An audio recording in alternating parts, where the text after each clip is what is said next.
the silence that allows for my mind to run around with my ear up to the ground. I'm searching to behold the stories that I told when my back is to the world, was smiling when I turn.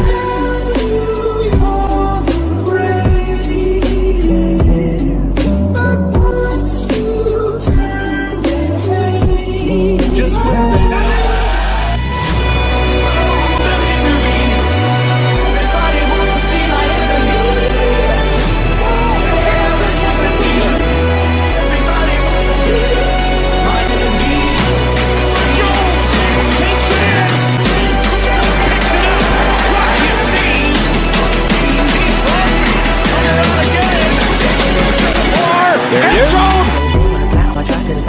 shape, looking out the box, I'm an astronaut. I'm blasting off a planet, rock that caused catastrophe in that madness mode because I had it. Now I had a thought about Rick and had to go on an opposition, kind of shocking. They run static with precision. I'm automatic quarterback.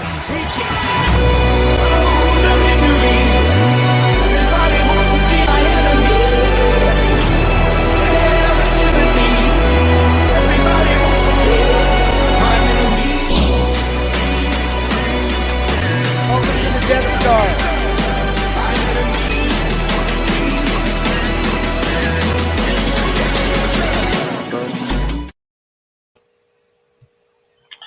Salute Raider Nation. Appreciate y'all showing up tonight, man.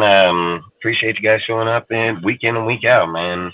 So tonight we're going to have only about 4 or 5 people on the panel tonight. We've got a bunch of people that are doing a lot of things, working late, on vacation, so on. We have a lot of topics that we're going to go through and get through. Like I say, outside of there, we got Cortez over here dropping links inside the chat. If you don't mind, please support everybody inside there if you can. He's going to be dropping links for like Dirty, new channel that was taken off, other people that we support too in there. He'll start putting inside there. Outside of that, like I say, I appreciate all you guys showing up. Appreciate you guys being here week in and week out. Salute to the panel, salute to the chat, to the mods, everybody. Like I say, man, we got an interesting show, a lot of topics, so we'll try to get through them and speak on them the best that we can. There's one topic that I just want to speak on real quick because I heard numerous people speaking on this morning in YouTube lives, and people keep on saying about Josh's tag. It's an exclusive tag, right? If we went over this morning, Sergio had called him up, had him go look it up and everything, so we could be correct on what we're talking about. In which I said, the exclusive tag states that if another team is to come and pursue Josh and offer him a contract, that we have the chance to either match that contract or they can give up 2 first-round picks and take him. But if we go to Arizona and make a trade with Arizona, that shit does no longer exist. It goes by what we want to trade with him. The way the tag works is it only works if a team is pursuing him from us. So if we go to Arizona, the tag doesn't go with them there, and Arizona has to give up 2 first-round picks. The tag will be taken off at that point in time because Josh will be a trade, and then it's up to Arizona for the contract at that point in time. So Arizona would tag them and then either give them the tag at that point on their side of the board, or which would most likely happen if they accepted our trade to begin with, they would already have a plan or a contract in place to give them. So I've heard numerous people talk about this today, implying that if we were to trade Josh, then it goes. It doesn't. It only goes. It'll go to the next team if they don't have a contract in place. But I don't even think you can make that trade like that. I think he has to have a contract in place to begin with. So I just want to clarify that so people understand what that tag means. That tag means that if another team is to pursue him, we have the chance to match the contract. And if we don't, they have to give up 2 first-round picks to accept them. If we take Josh to another team to trade him, that shit does no longer exist within the trade. So I just want to make that clear. And appreciate you, Lunatic. Appreciate you, Seth, everybody. Appreciate all you guys, man. Appreciate you showing up, stopping by. But I just want to say, because I heard numerous people talk on it. It took a few seconds just to Google it and look it up and see exactly what it is. So outside of that, I just wanted to speak on that. We could do a trade right now. We'll trade our 7th, get Montez Sweat, and get the 16th pick from the Washington Redskins. I could still call them the Redskins. Or Do you think that's what we're going to do? Nah, bro, but that's a possibility. Move back. We give up our 7th. We get their 6th. Yeah, but so look, and I'm we going to get just say Montez why. Sweat is not a slouch. Salute, John. Yeah, salute, John. Yeah, you're right. Montez Sweat isn't a slouch, and he's proven within the NFL, so I guess that's the grass they get. And I think he's only, 26, so still a young dude. I'm just say the reason why I wouldn't do it is because I think when you trade back in this draft, you're depleting your draft value. We don't need to deplete our draft value. Like, for one, there's a corner there that solidifies our corner position that we have lacked for years. So trading back does not make sense when you're looking for cornerstone people inside your roster. Like Tyree Wilson, dude, on the opposite side of frickin' Max is generational talent too. He's got all the tangibles to be a great player. So I think when you're trading out that way, look, I would agree if we didn't have Ziegler in them because of proven development. I wouldn't disagree in that trade. Ziegler, and this is why I'm going to go with Ziegler. Ziegler has done nothing but preach about why he didn't want to give up that 1st and 2nd for Devontae. And he's made it known, like, not just once, but like 10 times. Like, he don't want to make the trade with Chicago because he doesn't want to give up 3 first-round picks and 3 second-round picks for the first 3 years of his career. He wants to show Raiders that he can develop and that he can draft. He's been adamant about it massively. He's been saying it over and over and over and over. I mean, he even posted a link into our Discord because I've been saying the whole entire time that Ziegler wants to build through the free agency to get cornerstone people that put people in, and he wants to build our players through free agent or through the draft. Like he's been saying, as Ziegler says. Ziegler says, I've been saying that since when? Since last year. Ziegler said that. He said this. So this was an actual quote that he said. Is the reality is we're not going to solve every problem and fill every hole in our team in one off season here or one free agency period there. So he said that you can't fix a team in one off season and go to a Super one Bowl. Free agency. Yep. He said it's unrealistic as hell to think that you're going to go to a Super Bowl in your first year. Like, he's even said it out his own mouth. And this is the thing that I'm kind of baffled on is, like, look, dude, he said this shit in the combine, dude. He said this in a video for, like, 30 fucking minutes.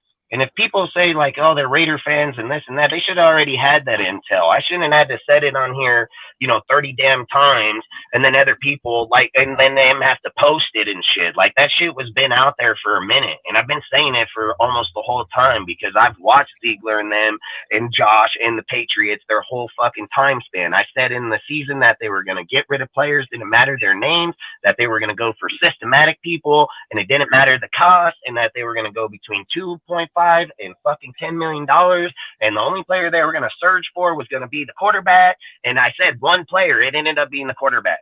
Like, they didn't, like, this is the thing. If people just know football in general, they would have known who Ziegler and who those people were before they ever even got here. Too many people on these shows or their videos are putting narratives out there. I say this, and I've even asked my people just to make sure. Like, I always say, in my own opinion, this is how I feel. In my opinion, this is how I feel about that person. I don't speak on a fucking person because of I have a natural bias against him and then relay that information to people on this show or anybody watching, because that would be non-biased shit about how I feel biasly. I don't feel biasly. I always say I take biased out. I look at our team as a whole at all times. So when we're sitting here, we've been talking about this shit since week 15, 16, 17 of last season. I've been speaking on it as soon as week 12 of last year. Like, been on top of that shit like fly on Ryan. Then people are sitting here acting shocked as fuck. I've heard people sit and say, like, Josh or Ziegler ain't even making moves over here. Like, he ain't signing anybody. Where's the big signing? Where's the big this? Listen, here, I'm going to give you some history real quick for all these motherfuckers that say they're Raider fans. Every big signing we've had, we've never won. So why the fuck you want the big signing to begin with? You've had a losing season every fucking time we've had a big signing. We've had 3 winning seasons in 20.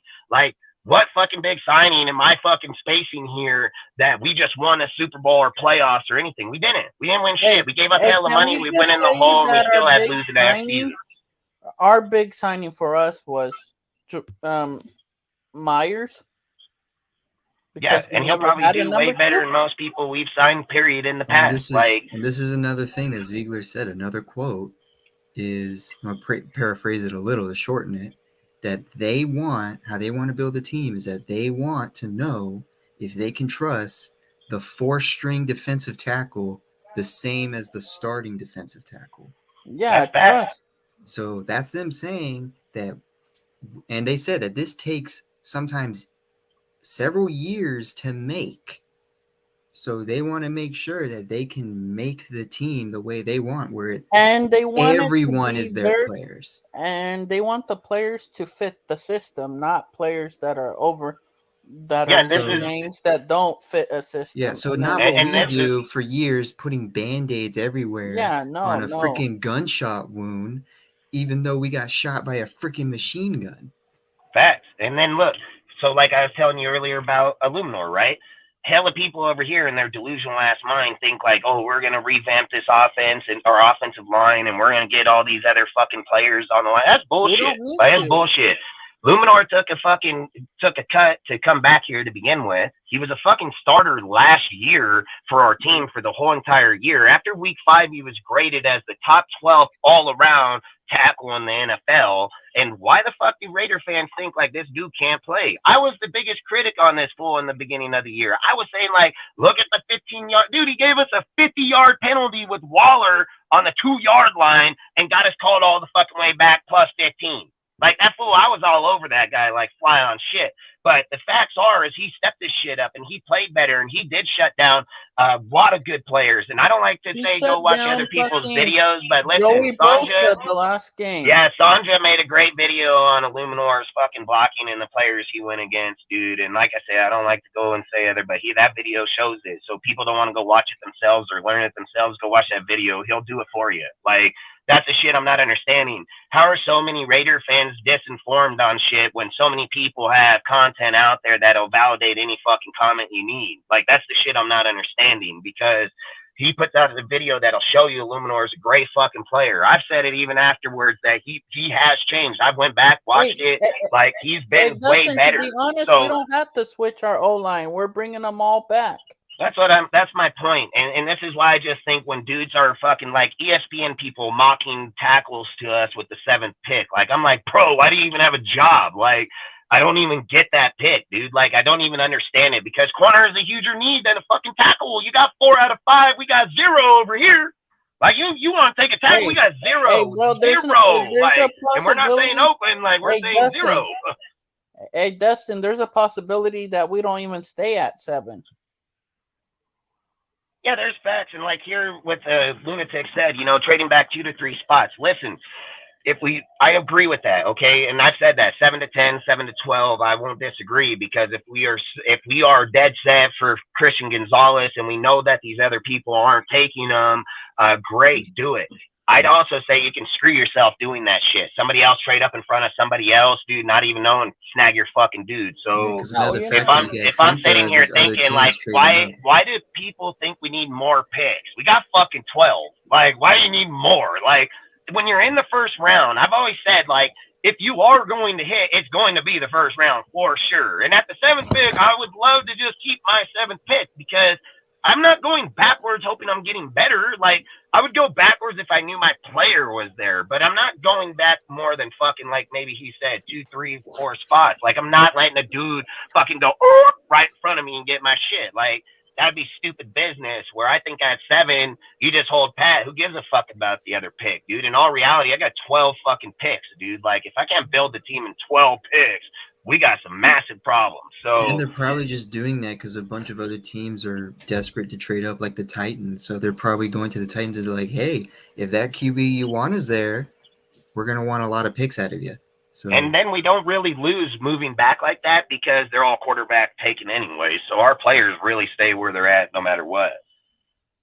He said, and Myers made so much sense from all aspects. I mean, yeah, he system, he knows it. And again, dude, how many people have spoke on Myers saying, like, massive people have said, like, getting Myers was the steal of the free agency because he's 26 years old. He's coming into his deal. He's actually performing at a better level. And now for the first time in his career, he's going to have an alpha male on the opposite side of him that knows how to dominate in the NFL. Like, he's never had that in the Patriots, you know, like, what was that fucking dude's name on the other fucking side of him? Fucking,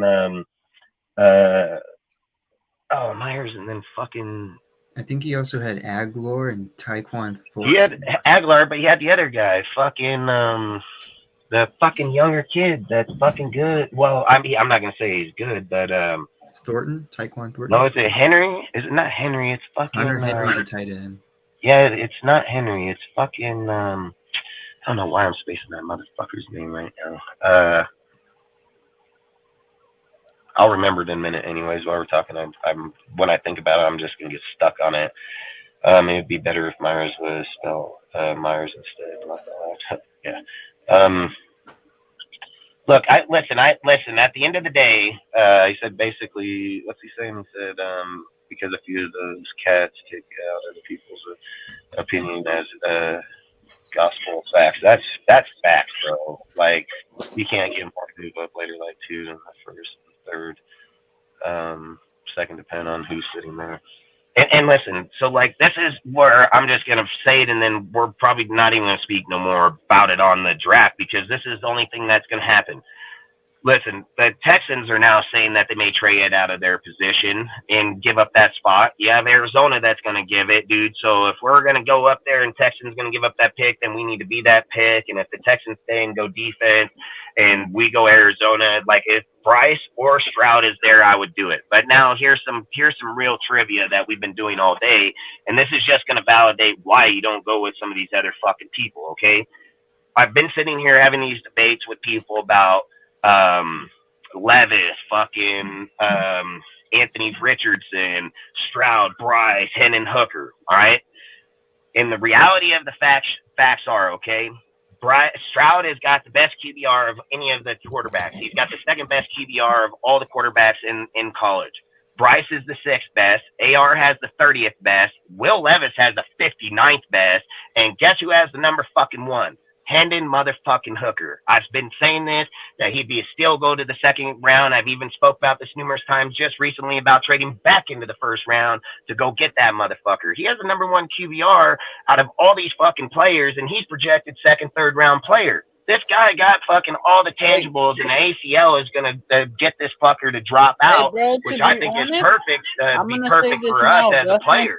You can't take a player with the 30th QBR in the NFL and bring him here with Devontae Adams. It's not going to fucking happen, dude. It's either Hooker, Bryce, or Stroud that you're doing it with. Dustin, I'm just going to be honest. Do not be surprised if New Orleans takes Hooker. There's a big possibility. Oh, yeah. They got to make it there first. Does anyone know that the Saints are looking at quarterbacks, too? Yeah, bro. I mean, why wouldn't you? I mean, fucking, they've been depleted for years. Carr's only really on a 2-year contract on that 4-year. So I don't think why you wouldn't pick up a player. And I spoke on this numerous times. I don't care if they do get a quarterback. If it's not going to be one of those players, then you're just looking at a backup quarterback anyways. I've said this. Listen, I've said Malik Willis was one of the most talked about quarterbacks last year. Got pumped up. Oh, everybody was dick riding this motherfucker. I spoke on it 100 times. Left fucking Auburn, goes to Liberty, and he's fucking garbage. I never liked the dude. He had fucking he overstated his stats, bro. Like, just like fucking Levis. And he even sucked. He left Penn and went to Kentucky and still sucked. But again, that's who they're saying that are good. And they're saying that Richardson's going to jump motherfucking Stroud and Bryce that had the number 2 and number 6 fucking QBR were the best 2. And all of a sudden Richardson in the fucking offseason got better. Motherfucker got better and got better in all of them, right? At the end of the day, that shit matters massively when dude's got a 80 fucking 6 and he got a fucking 71. Like, that massively matters. So where these guys get this shit, they're not researching the actual players. And listen, I didn't even think, I said this. I was sitting here talking about how I felt that when we were talking about Levis, right? And I said, if we were going to say Levis or AR had a better QBR, I said I would have laughed and been cocky as fuck and said Levis all day long. Like, I would never said Richardson. And even 30th is not good, but he still is better than Levis. Like, that's what I'm trying to get to the point of is where in the fuck are either two of these quarterbacks, even the talent of Hooker, Stroud, or fucking Bryce? And dudes are going to say that they're going to let Hooker fall. I would take Hooker at 7 before I took Anthony Richardson any day of the fucking week. So I don't even know where the fuck these guys are coming up with some of this bullshit. And let alone that you're going to copyright a dude, right? So Malik Willis, one of the most talked about quarterbacks. Oh, he's on this. He's going to be the next deal. Look at his build. Look at his height. Look at the way he runs. Look at the way he throws. Oh, look at his deep ball in the combine. 2 of them suck ass in the fucking short route. Fucking guys, garbage, dude, just like fucking Richardson. And guess who wants to trade to the 3rd fucking pick? Tennessee. If Malik Willis was any fucking good of this raw development quarterback, why the fuck are they looking 1 fucking year later to go trade up to the 3rd fucking spot? Because they know that shit's bullshit. They know that shit don't fucking work, and they know that shit ain't gonna hit. And I said it. Name the quarterback outside of Mahomes and fucking Aaron Rodgers that's ever even done that. And Patrick Mahomes wasn't a Malik Willis or a fucking Richardson. Patrick Mahomes has fucking skill. So just name me a Malik Willis or a fucking AR, name me one of them in the history of football that's ever sat on a bench, got developed, came into the NFL and dominated. Like, I would love to know that fucker's name, dude. Like, so when people are looking at these things, it's just, and if it happened one time in fucking 50 years, 57 years, like, I mean, I don't know. I'm not looking for a one-time fucking deal out of, fucking 7 rounds, 32 every round for fucking 60 years or 30 since we've been doing that. But that's the thing is people are looking at this shit with fake shit and then talking about that's what we want. No, the fuck we do not want that. No, the fuck we do not. I don't know where the fuck you guys are looking your shit up. I don't know what tape you motherfuckers are watching. Like, no, the fuck we do not. We do not want them. Like, their drop-off is massively. It's massive. It's like, throw a fucking rope up to that bitch and fuck, you can't even throw it. That bitch got to throw it down. Like, you got to throw the rope down to you so you can get up that bitch. Like, it's crazy how far a separation that you have, dude. The separation is massively. And we're over here talking about, we'll get that at the 7th. Oh, fuck, I hope not. I hope listen, on this show, I've backed Ziegler the whole entire time. He makes that pick, he needs to be fired. Straight facts, dude. Like I've said, if Jimmy gets hurt, he does not help you. That fucking guy can't even play, dude. It's going to be Chase Garbers no matter what, dude. Like, motherfucking Anthony Richardson don't get the pads on and roll up in that bitch and going to go win you a Super Bowl. Fucking guy can't complete 5-yard passes, can't get it down to his players. He gets pressured under fucking deal, and you're going to bring this dude in as a backup. Your fucking football education is fucking crazy dumb. Like, crazy dumb. Chase Garber's automatically going to be that guy. He knows the system. He knows the players. He has time with the motherfuckers. Like, it is 100% going to be him. But the difference is if Hooker coming this motherfucker, he can most definitely be the guy that replaces him if he goes down. If fucking Jimmy is to get injured and so on. Hooker can come in and play, dude. He had an ACL tear. He didn't lose his skill set, and the motherfucker's still competing at a very high level, and he's probably going to get that shit down right away. There's a big difference between Anthony Richardson just being dumb and can't throw the fucking ball. Like, that's fact. So it has nothing to do with all these other things people are talking. Josh McDaniels' system is 5 and 7 yards, bro. Like that, will you not fucking know your own coach's system? And then you got this guy got the worst record in short pass. He got the worst. He's the last. He's dead ass fucking last. Yeah, I even pointed that. I feel like everyone's so busy hating McDaniels and then wanting Richardson that they have no idea that these two combined is the worst combination. Is literally a recipe for disaster. Because I've been pointing this out for a few lives now. Richardson, when it comes to the deep pass, he's average. When it comes to the intermediate and short passes for college QBs, he is dead last in accuracy. He has the worst accuracy in short throws. Why do we want that? And everyone's saying, oh, upside. His upside is literally way up here. We can say that. But his downside only if somebody develops that. Only if somebody gets him there.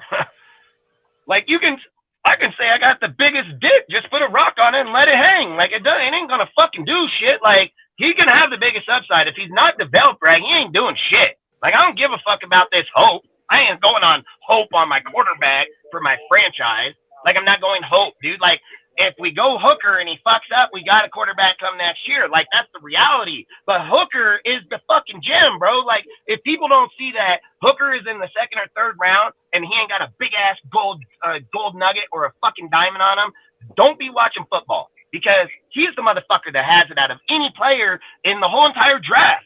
If he don't get injured, it's Bryce, Stroud, and fucking Hooker. Hooker gets injured, he's in the second and third, and they act like he don't even exist.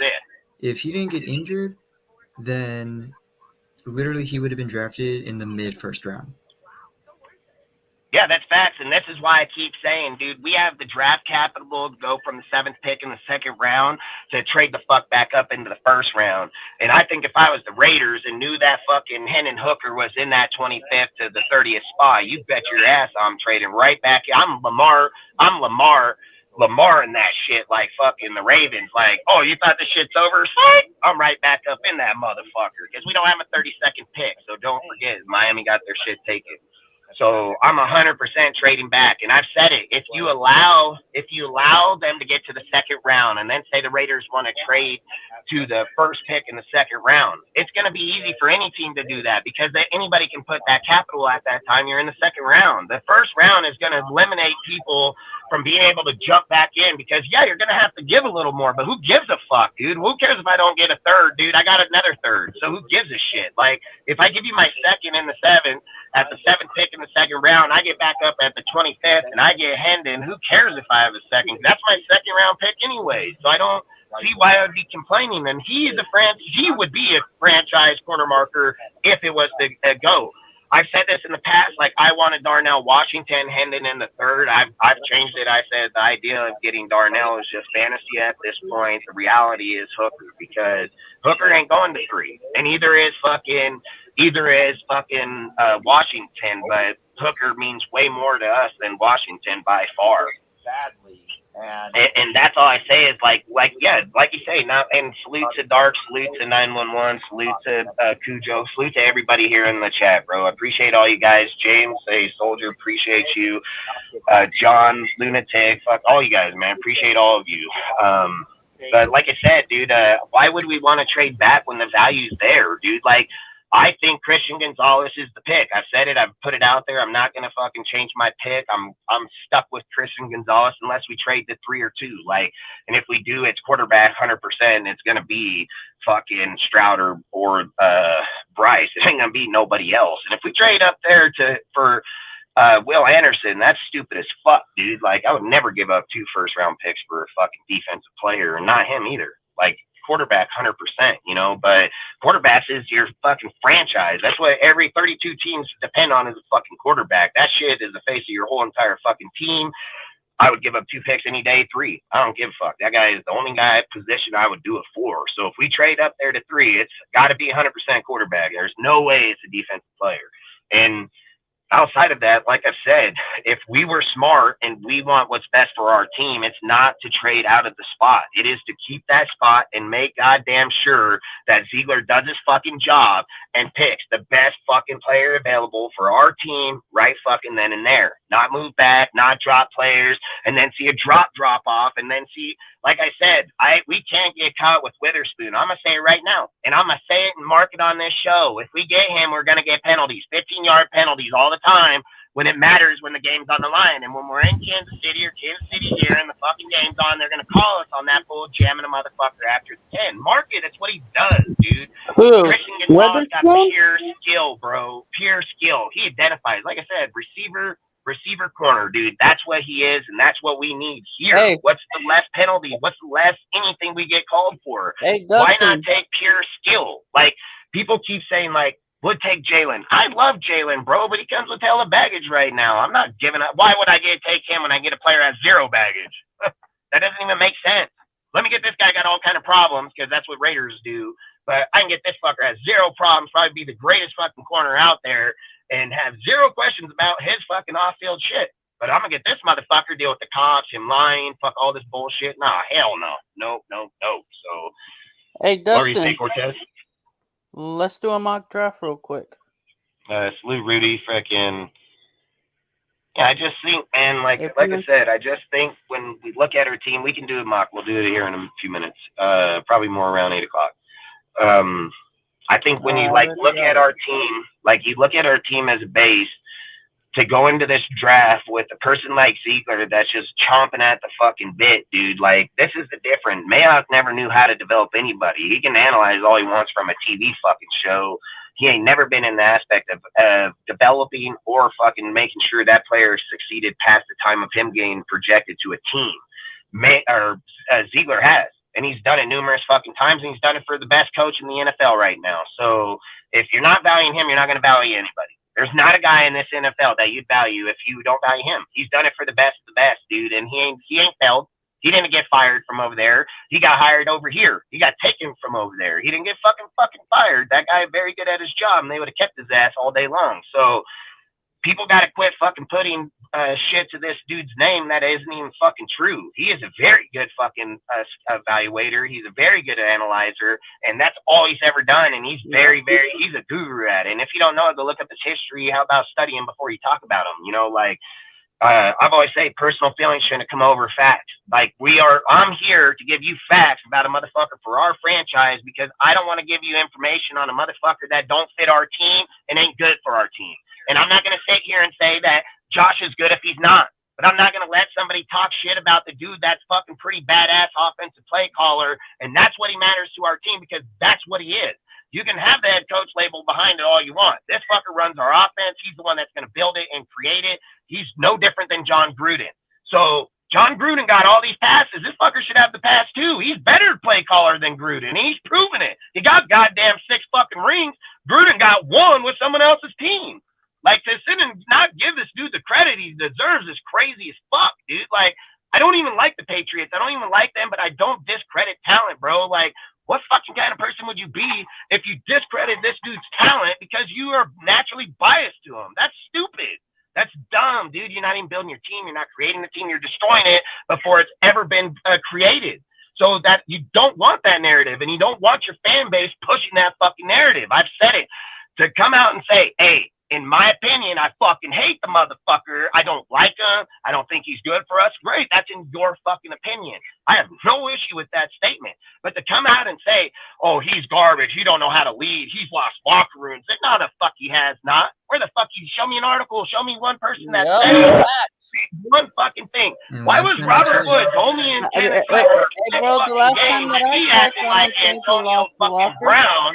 He said, like, Antonio Brown, thank God I'm free. Thank God I'm fucking free. He was there for 7 fucking games. Here's another thing.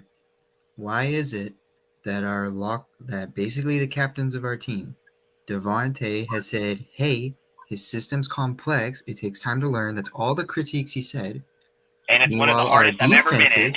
Our defensive captain, Max Crosby, has fallen in love with Josh McDaniels and has said nothing but how much he loves McDaniels. And how much they work him and how they work him later into the season and wants to get the best of anybody. And it's the best fucking team he's been on, even including Gruden. And that's from your fucking captain, dude. That's the dude you guys praise. Why don't you take his fucking word for it then? Like, now his word ain't credited either?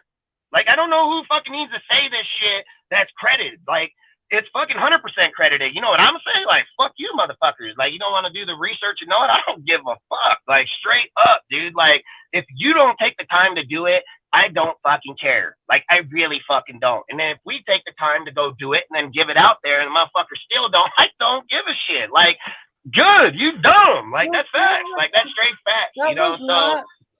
Hey, let me address this again. This was never John Gruden's team in Tampa.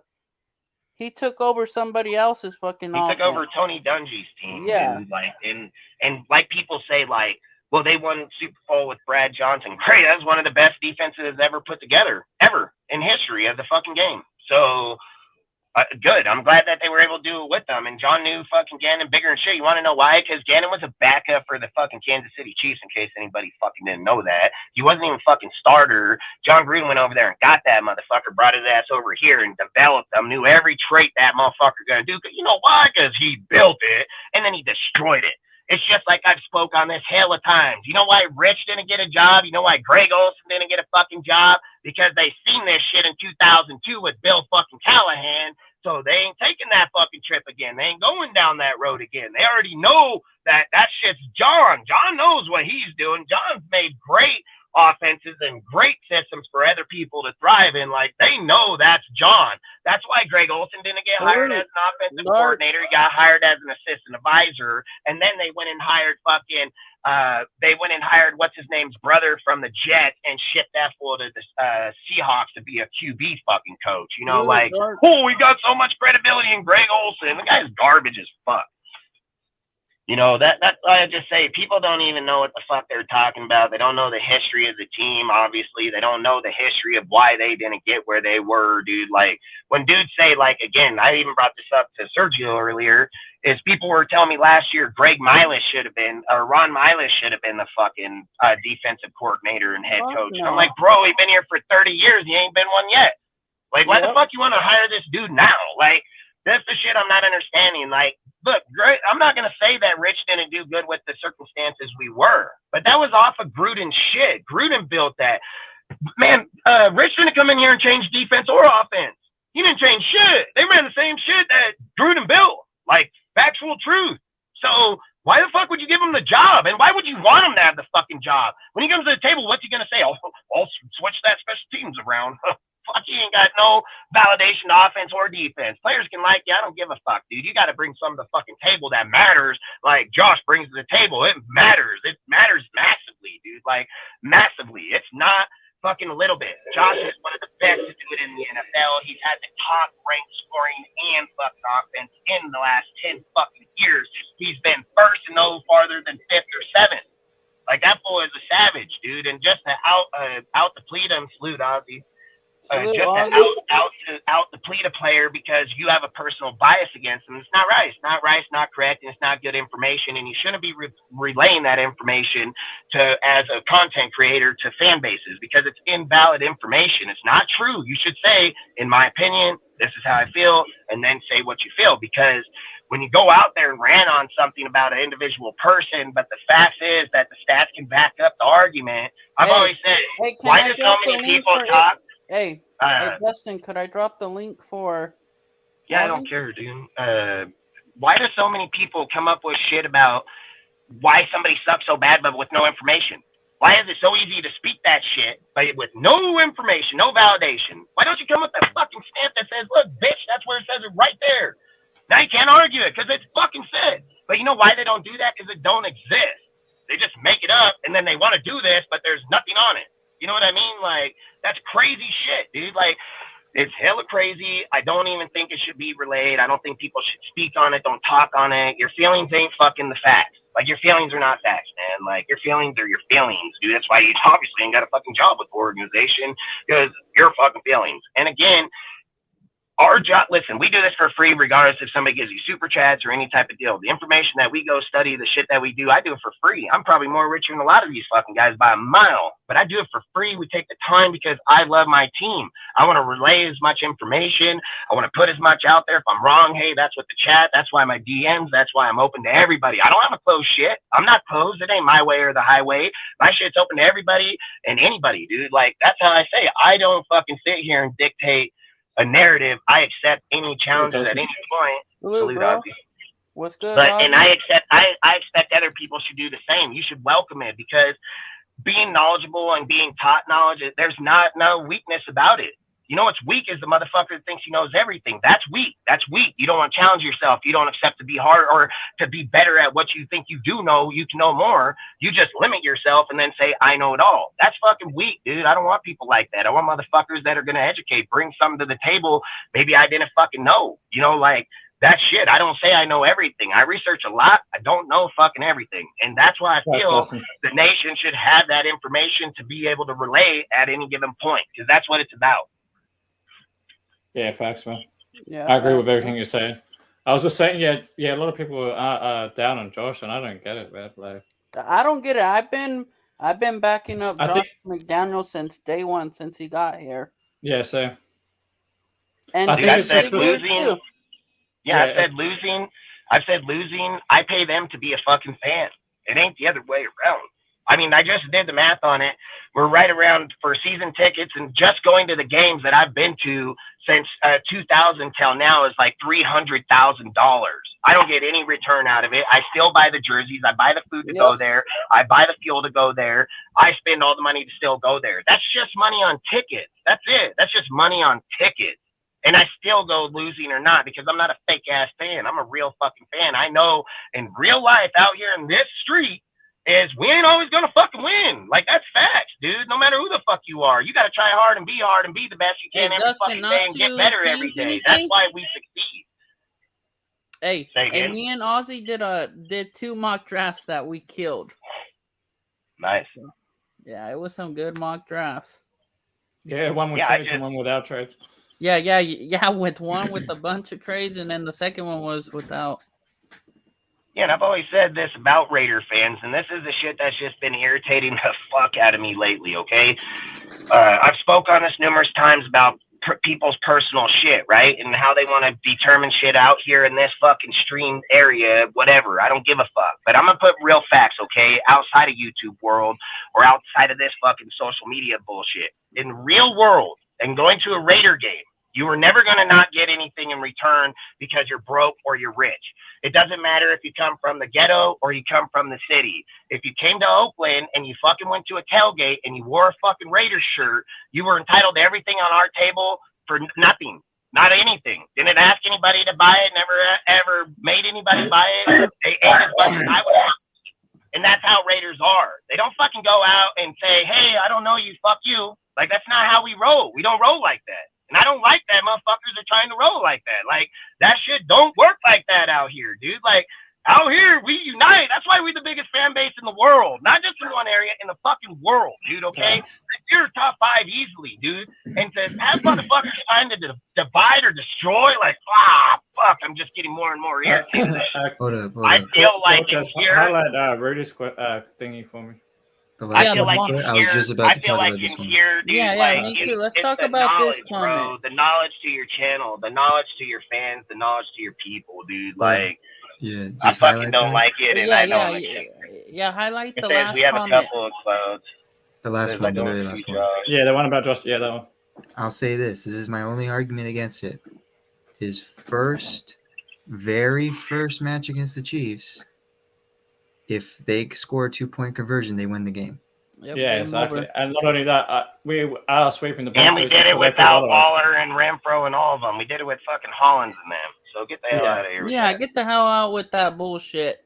How have the Chargers improved? How have the Broncos, besides Sean Payton? The Broncos is going to take a few years. They probably will get snuffed by us again. Like, straight up, dude. Like, with the Broncos, man, I was going to say, until they actually we own them. We have owned them since we've been in Vegas. They have never beat us. We've been the last 3 years in a row. It's not even that, dude. It doesn't matter if Sean Payton goes there. Your team's still depleted. You still need to rebuild and put people in there. And no, they will not. And I'm not. Listen, I'm gonna say it right now. Our show is not gonna go topic to somebody in the chat. Okay, I'm not gonna fucking do that, and nor are we. We got our topics. We're gonna talk about it. That's how it is. Josh almost beat him in the first time. The fucking in his house. So this is an invalid question to even begin with. With the 32nd ranked defense, apparently. Yeah, exactly. I'm not even going to entertain these deals. Listen, over on this channel, we ain't going to do that shit. I'll make that shit clear as fuck. We come here with factual truth. Without the factual truth, don't come here, man. It's not even how this channel is. We don't come in here and feelings or how this and that. Josh goes for the fucking deal. He ties them the fucking in, and he did it without Waller, and he did it without Renfro, and he did it with fucking broken, depleted defense. So I don't even know why you would even say that. Like that's a personal feeling at that point, because the facts are it was 29-30 and they fucking tied him up and went for 2 to win. So invalid fucking comment.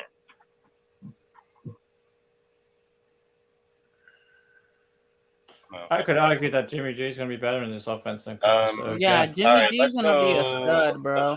Sergio, you want to speak on the topic? Fuck yeah. Sure.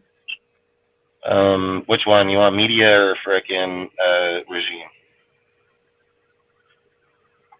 Let's start with regime. Okay. So I put this in our Discord, and I'm gonna talk about it now because this was probably the best thing I've seen is Ziegler going on a full-on rant on how no one knows how to build a team. Like, and by no one, he means fans. How he said that it is unrealistic and not like a real thing that you can fix a team in one off season, or 100%. you can fix a team in 100%. one draft, or fix a team in one free agency period. It is unrealistic. And Josh even stated, Especially our team. Yep. especially our team of all teams. Yeah, definitely. And he makes a callback on how he was on an interview with the boys, how he admitted, and he said it with confidence, this team sucked before he got here. Facts. And he was saying on how this team, this regime, what they believe in is that every single player from the starting position to the practice squad is their player, not everyone else's players. And what they mean by that is that everyone knows the scheme. If the starter goes down, the backup knows the scheme. He may not be as productive or flashy, but he's going to get the work done, kind of like what Stidham did a little bit.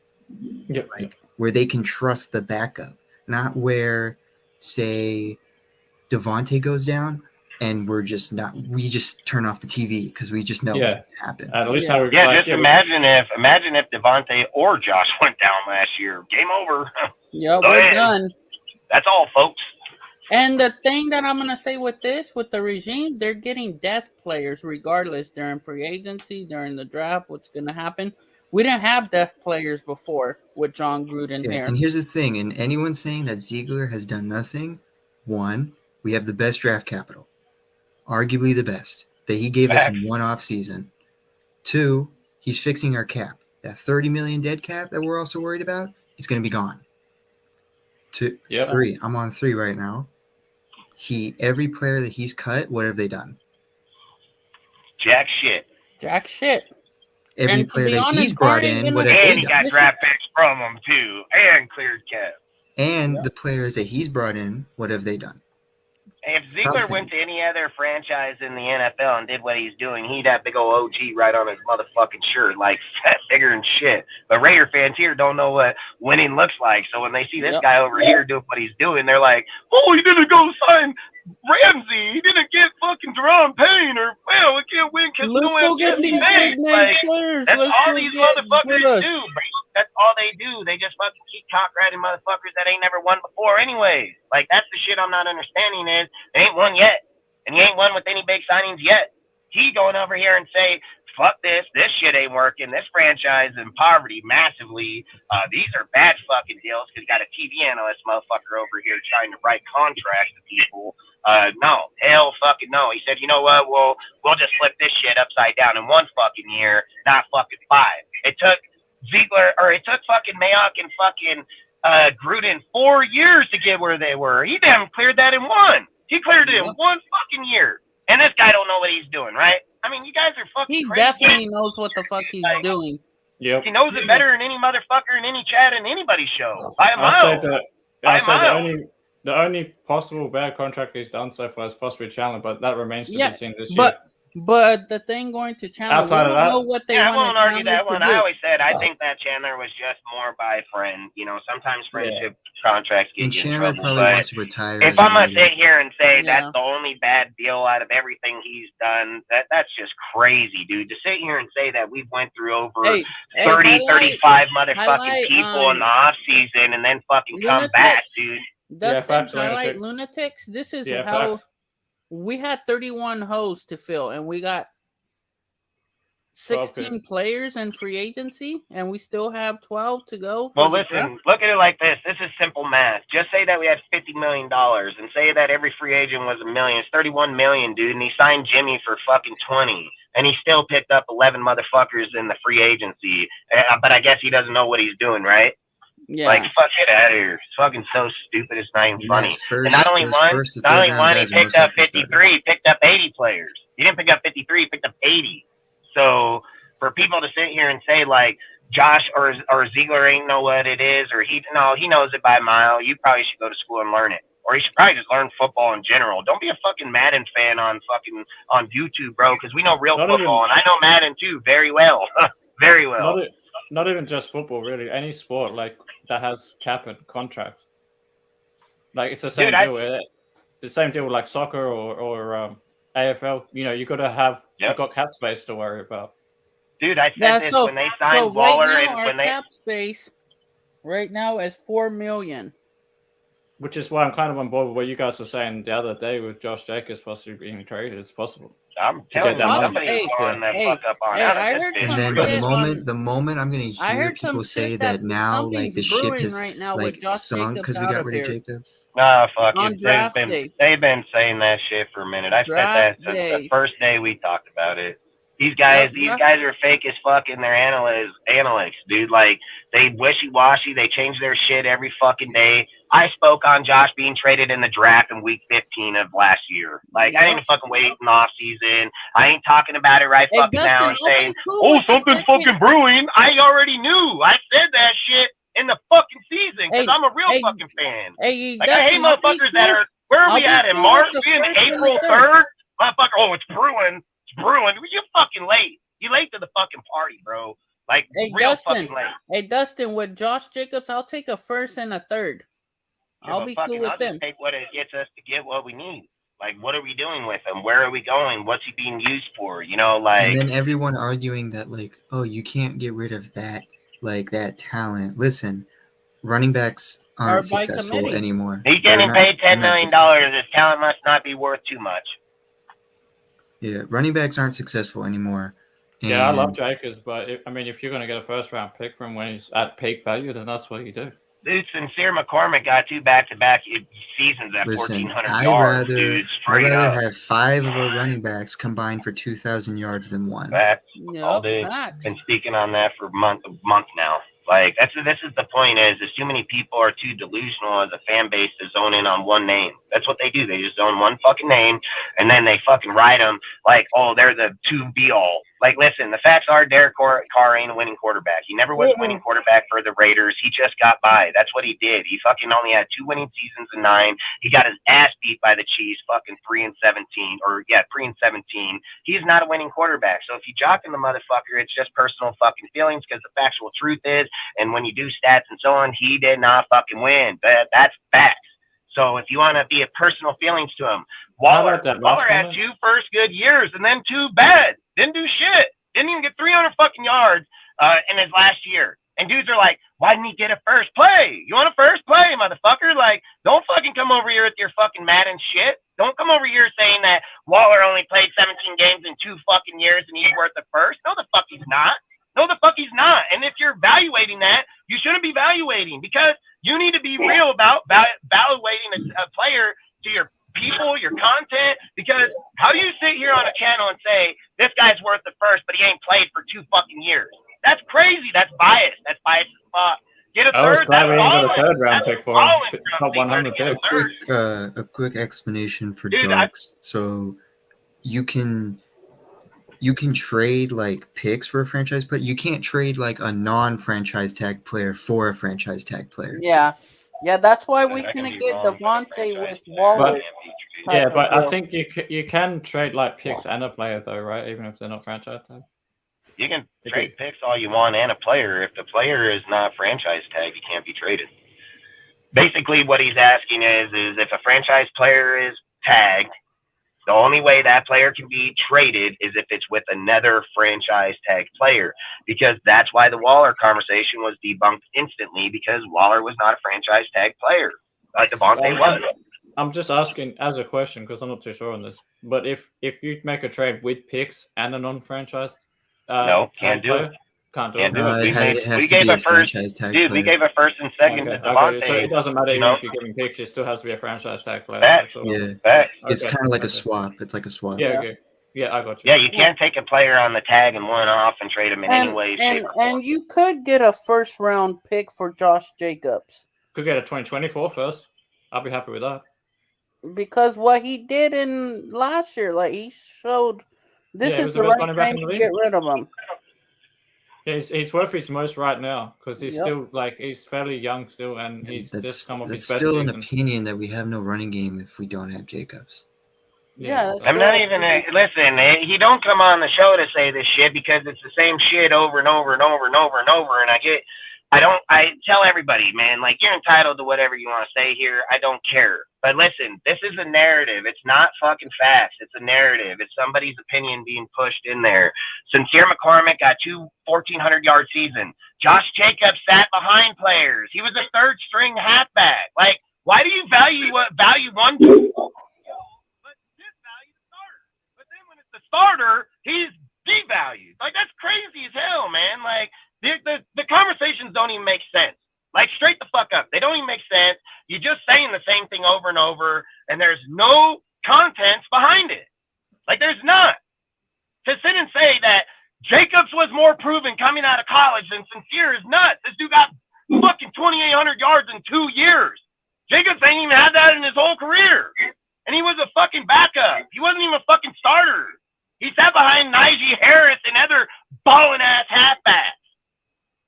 Like, this is fucking stupid. This is my point. And this is my exact fucking point about fans. Fans get locked to a fucking individual and suck their dick. Like, that's facts, dude. Like, get on your knees, open your fucking mouth, let that nutsack hit your fucking chin, because that's what you're fucking doing. There are more proven players than that motherfucker by far, by a mile. And there's more proven players than other dudes. Like, I'm not understanding where the fuck somebody can sit and say that a quarterback's not proven in here, but you will accept the halfback. Like, what the fuck?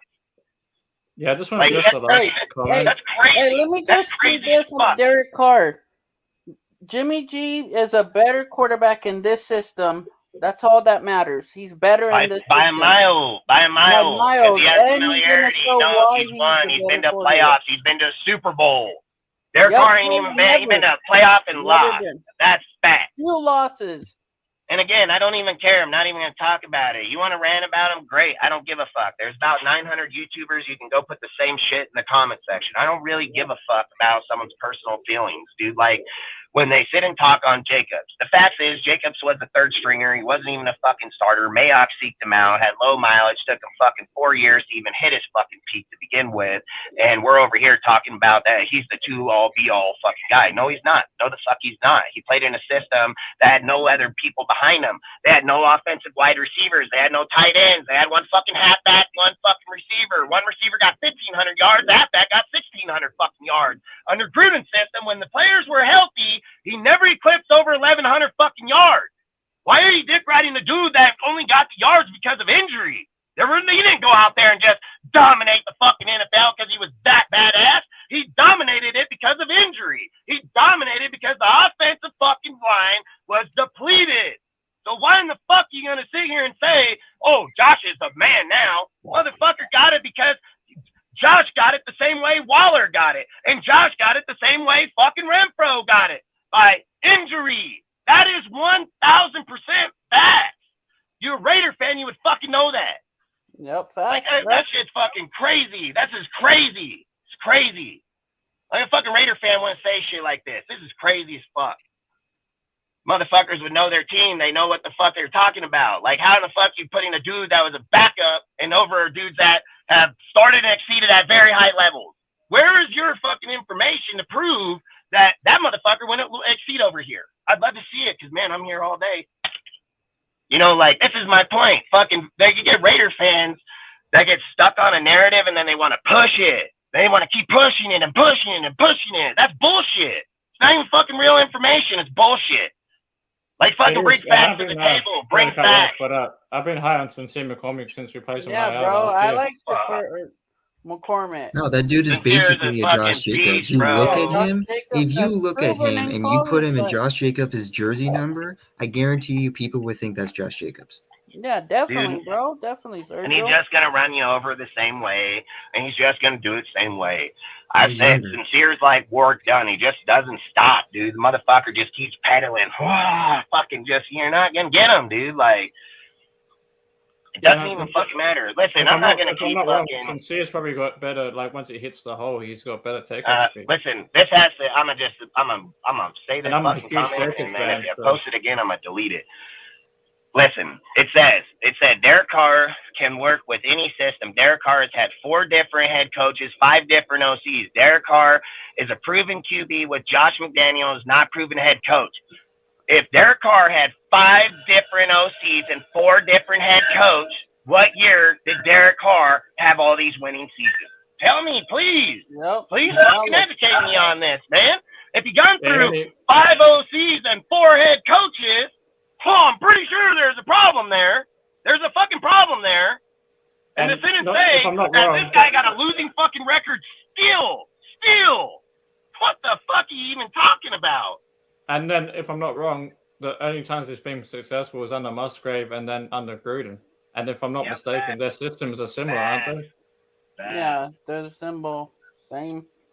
Yeah, so in other words, he only has success in that West Coast system. Yeah, again, salute to your soul. Appreciate you showing up. But this is the most invalid. This has to validate why Derek Carr isn't good. If he had 4 head coaches and 5 OCs, he should have been good somewhere along the line, man. Like, easily. To sit here and just say, oh, he's been through 5, that's not good. You don't want to put up stats like that, bro. You don't want to go out there and say, oh, he's been through 5 and 4. Like, and he still has a losing record. Like, what if you got to go through 15 or 20 before he finds one? Before he finds one, motherfucker? My God damn, dude. Guys, You'd rather fire every coach that ever come in here because you're never going to have a winning one. That's why some of you motherfuckers shouldn't even talk about it, let alone even think about it. Because in your minds, we're never going to get better, and there's nobody out there that can make us better. That's fact. That's facts. And there's anything anybody's going to say, bring to the table to change that. Because you motherfuckers lock it up in your fucking brain up there until it's so fucking dead cells, you actually believe it. It's bullshit. That's straight fucking bullshit. That's why I can't wait for the season to start, man, and then for Jimmy to actually play and people actually see the difference.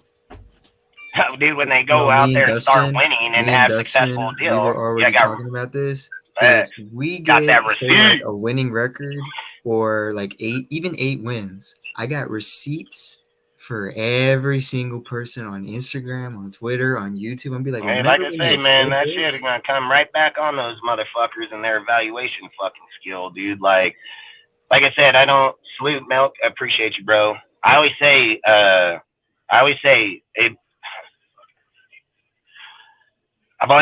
the only way that you can get better is for dudes like Ziegler to come in and know that the team isn't good to begin with. And for a guy to sit here and look at something that somebody else is fucking drilling on and fucking just, wiping the cum off their fucking list, he's over here saying it's fucking garbage. And this guy comes from a winning fucking franchise. You come from a poverty franchise for the last 30 fucking years, and that's facts. So to sit there and tell this guy that knows he can do it is the craziest shit ever, dude. You have to take into account that Ziegler said it out of his own mouth before he came here, right when he was getting hired. Facts, lunatic. Right when he was getting hired, he admitted the team sucked before he got there. So he's already saying the team was trash before him and Josh even got there. It was for 20 years before that. So we're over here thinking we're valid judging these guys, yet we're already trash to begin with.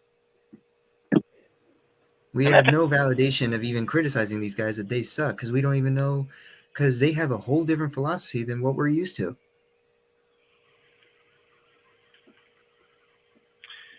And you know what I would say, Rudy? I don't give a fuck about them and their feelings either. So they don't like it, tough shit, pick a different fucking team. I don't give a fuck about their feelings, bro. Well, let me just put it this way. You're putting your feelings ahead of our team. Like, why would you even speak on our team that way? Like, I don't even get that, dude. You're supposed to be fucking talking about what makes the team better, not destroying it, not shitting on it, not pissing on it.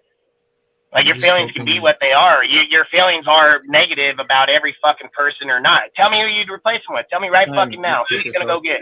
Tell me. I'd love to hear it. I want to know who you're getting. And again, this fucking show don't consist of this motherfucking one deal anyway, so I don't even care. Like, I'm done on it. Again, there's not another guy out there going to do better than Josh. Show me the guy. Show me who's going to be a better GM than Ziegler. Like, fuck, how come we got 2 dudes on our team that are capable to be GMs, but they're under Ziegler? Why is that? Why the fuck is that? Because Ziegler knows his shit, and Champ Kelly has no problem playing back to that motherfucker. Even like we said earlier, is Devontae and Max Crosby dumb? Are they dumb? because they're the captains of our team, and they're praising these guys. Matt's definitely praising him. So are these two players done? Adam said a couple of things, if I'm not mistaken, on his IG or something about it. Adam said the problem with McDaniels is that this was his only criticism, and it wasn't even a hateful criticism. Yes, McDaniels' system is a complex system, and you're but then he also back up Josh McDaniels as well, saying like he's a good coach and shit in one of his comments. If I'm not mistaken, he said it numerous times. He said he's been one of the best coaches he's even played for yet. And one of the most creative minds that he's been under in the whole time. Like, this is the thing is that Raider fans watch and hear him but don't believe him. It's like you're going from geometry to calculus. It ain't that easy. Yeah, exactly. And not only that, the other thing that shits me off is with what was saying before is like the way we've been doing it the last 20 years ain't working. So change is good. Dude, I don't care about 10 Raider fans, bro. Like, I really don't, okay? I really don't fucking care. Like, I don't. I'm just saying the whole thing. No. I'm saying, like, Rudy over here, he keeps saying the same shit. He says, like, the Raider fans, dude, I don't give a fuck. I don't care. They're all fucking dudes sitting at home talking shit. I don't give a fuck what they think. It's been one season. Exactly. And he's done better than anybody out there. I mean, fuck, tell me outside of Chandler. Like, let's be real. If we want to talk fucking football, let's go, Rudy. Let's talk it right here on this motherfucker in this chat. I don't want to see another negative motherfucker. I'm asking you a question. Outside of John Chandler's fucking contract, what bad moves has he made? So the next fucking comment that gets posted in that motherfucker, I want to know what fucking move he made that was bad. I want to know why Ziegler is a failing GM. Why don't you say that? Why do you keep saying the same shit over, dude? Like, it gets annoying as fuck that you're just on repeat. You're probably auto-typing shit. Like, name one fucking deal. And not only that, we're not going to say it, dude, because he doesn't have it. He's not going to say it. I guarantee it. There's not anything else to say. Yeah, another thing to look at is John Gruden was 4-12 his first season. We were 6 and whatever. So we had 2 more wins than John Gruden did in his first season. Don't say that. Don't say that. He's going to say that Gruden was rusty. Yeah, rusty. Yes. We're not doing this, okay? I promise you. Hey, listen. I'm gonna make this clear as fuck right here, right now. If this shit keeps going in the chat, adios. That easy. I'm gonna just tell you straight the fuck up as a man. That shit ain't gonna happen here. This conversation on this fucking panel is not dictated by the fucking chat. You got something to say, you know where the fucking link is, get the fuck in here and fucking say it. Don't fucking sit in that chat and spam this shit over and over and over and over and over and over. And I can go back to 2 months ago with the same fucking comments and the exact same words. Like, we can go back 2 months ago. We can go back fucking 2 weeks ago, and we can look at 6 videos that had the same exact conversation the whole fucking time for fucking 2 hours, 3 hours, 4 hours, how they fucking hate on Josh and how they hate on or love Derek.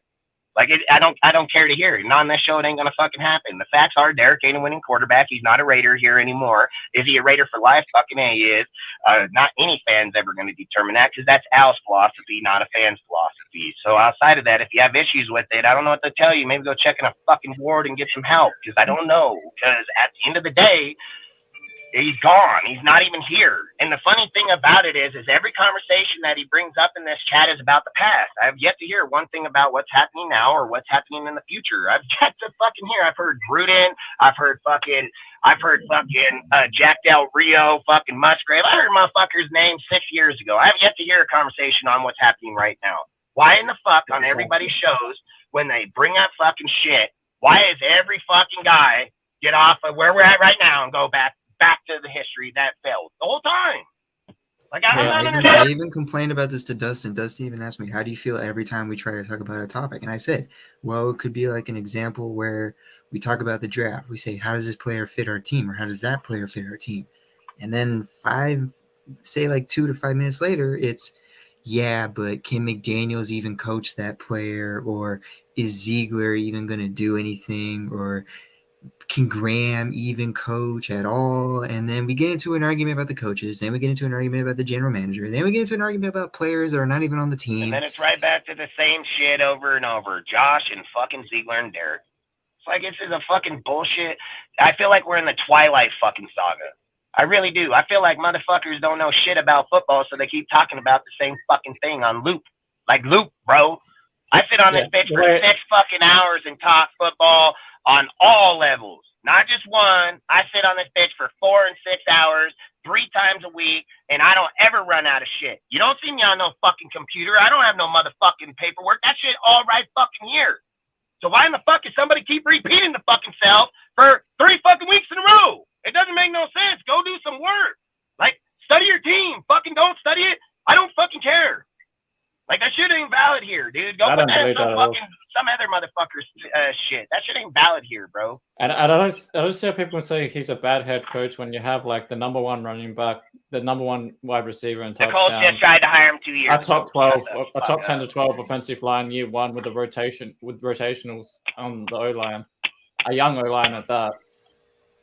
No, the O-line, definitely. Everyone arguing about the O-line. The O-line. I made a blog about that like yesterday. The O-line was, I think, it was tied for 10th, so it looks like 12th, but it was tied for 10th in least sacks allowed. It was also win rates and stuff. Yeah, it was also top three in time the QB has to throw the ball. Yeah, facts. I said it hell of times. He had 2.3 under Gruden, 2.3 to 2.6. He had goddamn fucking 4.5 here. It's like I say, too many fucking dudes don't fucking study their team, and then they want to talk about the team. They don't want to do the homework it takes to go study it. They don't want to do the research on it to know it. They just want to talk like they do. Like, that's the thing about Raider Nation, that a lot of us content creators need to just tell these motherfuckers, like, go do some work, bro. Like, straight up. Murray dropped off even before Patrick Graham even came in. He was playing bad at the end of 2021. He was already, and Gus's system, he wasn't even fucking playing that well. So, again, like I said, and I've said Moritz will be on the chopping block, watch, and so will Hobbs. If Hobbs don't step his shit up and man up, dude, and fucking man out in this bitch, he'll be on the chopping block just as well as any other motherfucker on this team. You can mark it. If you have feelings about it, nobody gives a fuck, because Ziegler sure the fuck don't. And like we said, every player Ziegler's cut, they haven't done anything. I think if you put him in the slot is where he's going to thrive, and that's where he needs to stay. But part of me also has this feeling. Part of me has this feeling like with Tyler there, and then if they get Christian, like they would want Hobbs to go to the outside to be that other big body like that. And don't get me wrong, I would do it in RB too. Because think about it, I think Tyler beats Hobbs that way. If Tyler beats Hobbs in the slot, that's bad news. Yeah, he's gone at that point. Because then Meek can still play. If someone beats you in the position that you're best at, that's facts. And Tyler's only getting paid like what, $1 million, $2 million? Cheaper option. Yeah, exactly. Well, Lunatic. You know, Lunatic, I've been saying this for fucking weeks and weeks and weeks on our show. Like, people don't want to hear the numbers. Like, these dudes, they just bypass the fucking numbers because their mind has got this fucking blocker on. Like, they just are fucking just dumbfounded to fucking actual facts. You know, like, they just shoot by it. Like that. I've been saying this the whole time. The exact thing he said. I've said this hell of time. We were the 12th best offense with the depleted team with only Josh and fucking Devontae. We didn't have our tight ends. We had fucking no hand to hold back there. That should speak for himself, dude. Like, we fucking, like he says, we were 6 points behind Kansas City because Kansas City's so good. Fucking dick sucker. Our defense was even depleted. We had UDFAs starting. Yeah, linebacker, yeah. I mean, Jesus. Our UDFAs were getting and not injured. just that, our secondary too, which is why Hobbs had to go outside. We were getting players. We were getting players that not even our players knew existed. Yeah, exactly. We're getting guys off the street like that Langy guy at linebacker or whatever. You know, so that's the only thing I'm giving Mark credit for, bro. But yes, you are right. I mean, him to Vegas, that's the only fucking thing I'm giving Mark. Mark is fucking stupid. Like, that guy's so fucking dumb. I mean, don't forget, Al Davis tried to make a stadium in Inglewood, bro. So, motherfuckers didn't even know where it was. You know what I mean? Like, and they gave him $10 million to go down there and make it happen. Like I say, Al always wanted the stadium. I said, I mean, that's the only thing I'm ever going to give Mark credit for is getting us to Vegas. That's it. Yeah. I mean, I'm a realist, dude. Mark is dumb as shit. He don't know shit about football. He said it himself. He hires people around him. I think he's dumb when it comes to football, but I think he's smart when it comes to business. Yeah, I mean, you can be a smart businessman with money. Give it to somebody else. He probably hires a financial advisor, so I don't think it's really him fucking I like doing it. I like it that Mark did admit. He's like, hey, I'm not a football guy. Like, I don't know football. So that's why I'm just a cocaine guy. Throw me down some rails and I'll do them right off the ass cheeks. Of that he even said, he's like, I'm basically a fan that's an owner of a team. That's horrible. In some ways, I like that though, because I've always seen the Raiders as like the blue collar team of the NFL. Yeah, so it's basically like. I was saying I see the Raiders as like the blue collar team of the NFL. That's why we are right now for sure. I mean, we've been that way for a long time. So yeah, I agree. I mean that's like the right away to me. It's like the Raiders is like a family. No, you're right. You're right, 100%. Blue collar team. That's kind of why I picked him as my team when I was picking my team back in the day, back in 2000. Man, that's facts, Rudy. He is a dumb. I mean, I just don't like Mark, dude. I'm not a Mark fan. I'm a huge Al Davis fan. I've said Al Davis is one of the reasons that I became a Raider fan. Mark fan. You know why? I'll show you why, Dustin. This is my favorite picture of Mark. No, even then, that's all I say is like even though Mark isn't Al Davis, I bet you fuck Mark. Hey, fuck Mark. Let's not even talk about that sorry motherfucker. Like I don't even know way we even got that motherfucker up on this bitch. No, but like, even though Mark isn't Al Davis, I bet you $1 million Ziegler's gonna be like Al Davis. These Derek Carr fans. This is my favorite picture of them. That is facts. That is facts. I mean, we got the top of everything. I mean, that's facts. We're the best in probably all of the NFL. I don't even know if anybody else is on our league in that aspect. Yeah, bro, nobody's on our level. Dustin. Even though Mark isn't Al Davis, I bet you Ziegler's our new Al Davis. The dude doesn't care who the heck you are. That's facts. That's facts. And so I don't just shit on him. I just don't talk about him. The Darren Waller, how everyone was mad at Darren Waller, he said, Waller, you want to rap? We're going to send you to the rap capital of the world, straight to New York. Hey, that's what I'm saying. He's heartless, bro. He don't care. He does not give a fuck. He can let Josh over here talk because he's like, Josh don't speak to me. That's why like Ziegler ain't never said that. Josh said that. Ziegler never said that. Oh yeah, Josh straight up said it. Yeah, Josh McDaniels is the head coach, but I'm the guy that pushes the button. Yeah, I'm gonna make a new thumbnail soon talking about a coach. But wait till you see that, you'll get the joke when I put it out there. With Zeke, it's gonna be Ziegler, McDaniels, and Jimmy G on the thing, but you'll get the joke when I put it out there. Nice. Yeah, I just bro, send me a link when you especially them being in Sin City. I'll just say, what is it?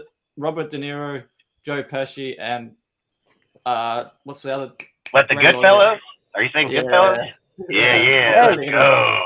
Because I say that shit all the time. He's a mob boss, bro. Ziegler, listen. I was just talking to Sergio about this earlier today. Like, Ziegler's got the real deal connection, bro. Did you hear all the people say about his connection? Hey guys, I'm with the Three Stooges now. They said people were sitting there talking about Ziegler and saying Ziegler has a lot of connections inside here. He can move up anywhere he wants. He can get any player he wants. They said he just sits back and watches, and they've spoke on it about how he did that with Bill in the fucking combine in the past, dude. Like they say, Ziegler is the fucking GOAT, bro. Like they tell him when they were talking about 9 spots, they said he can pick any spot on the board and probably go there. Like straight up, they said that's how much connection Ziegler has.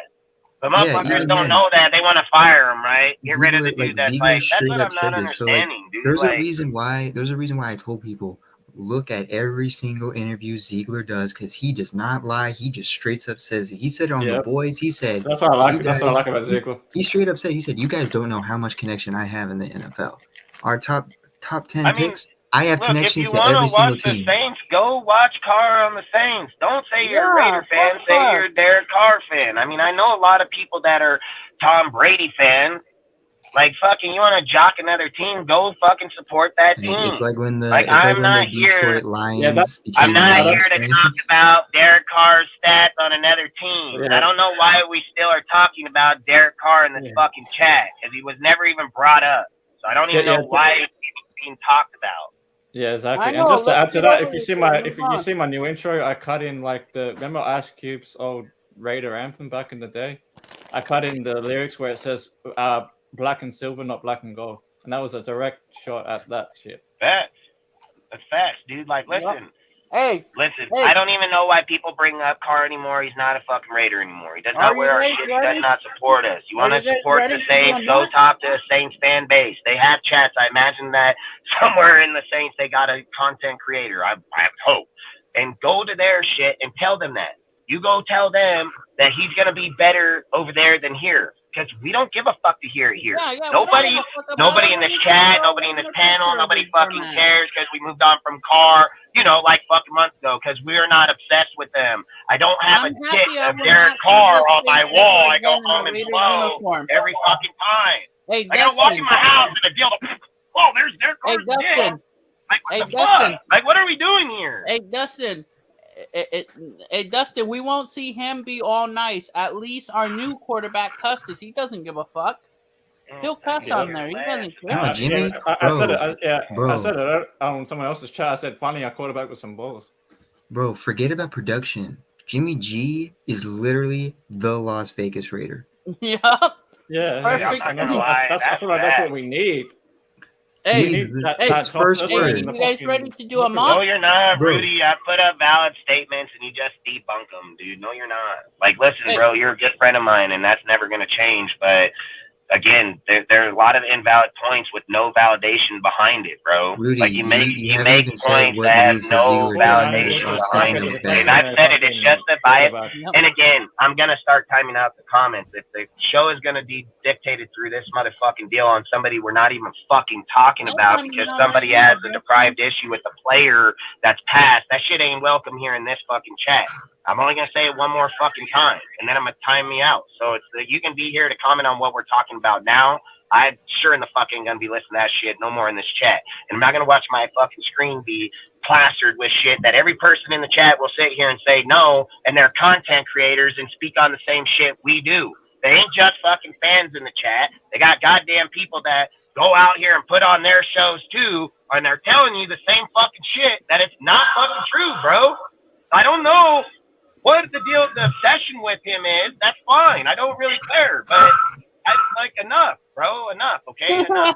Look what Rudy said. What's happening now, man?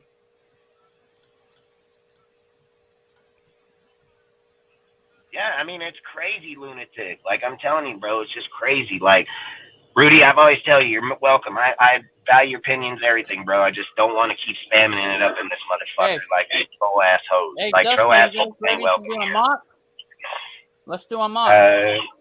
All right, we can do one real quick. I was going to say, if you want, you guys can use mine if you want. I do have PFF if you guys want to use it. Yeah, just bring it up. Whoever wants to bring it, bring it. Give it. Or ask for permission. I know, Milk and everybody, dude. Like, listen, Carr was my favorite quarterback as Raider, bro. Like, he was my favorite quarterback, bro, but think he was of how a fucking I feel. losing quarterback, bro. Like, it's not. Bro.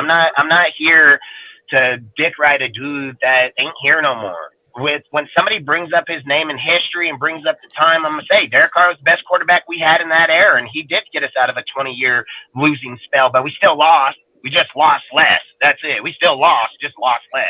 Just like I tell people all the time, I've told this to Ozzy with stats sometimes. Sometimes you just look good at sucking. Like, it's still the same result. You just look good at sucking. Same outcome, Like, I don't like that we're over here talking about a chat that's spamming down, bro. Like, it's spamming down on something we're not even talking about.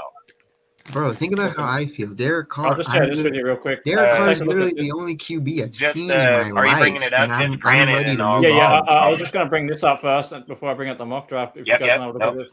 It's like every other Raider fan. It's like he's the best QB we've ever had. He's the only QB I've ever seen in my life. And I'm ready to move on from him. Yeah, bro, it was time to move on to yeah, see, teams. Like, if you look at where the 49ers are, they only win 59% of their pass blocking snaps. Yeah, look at their old line compared to ours.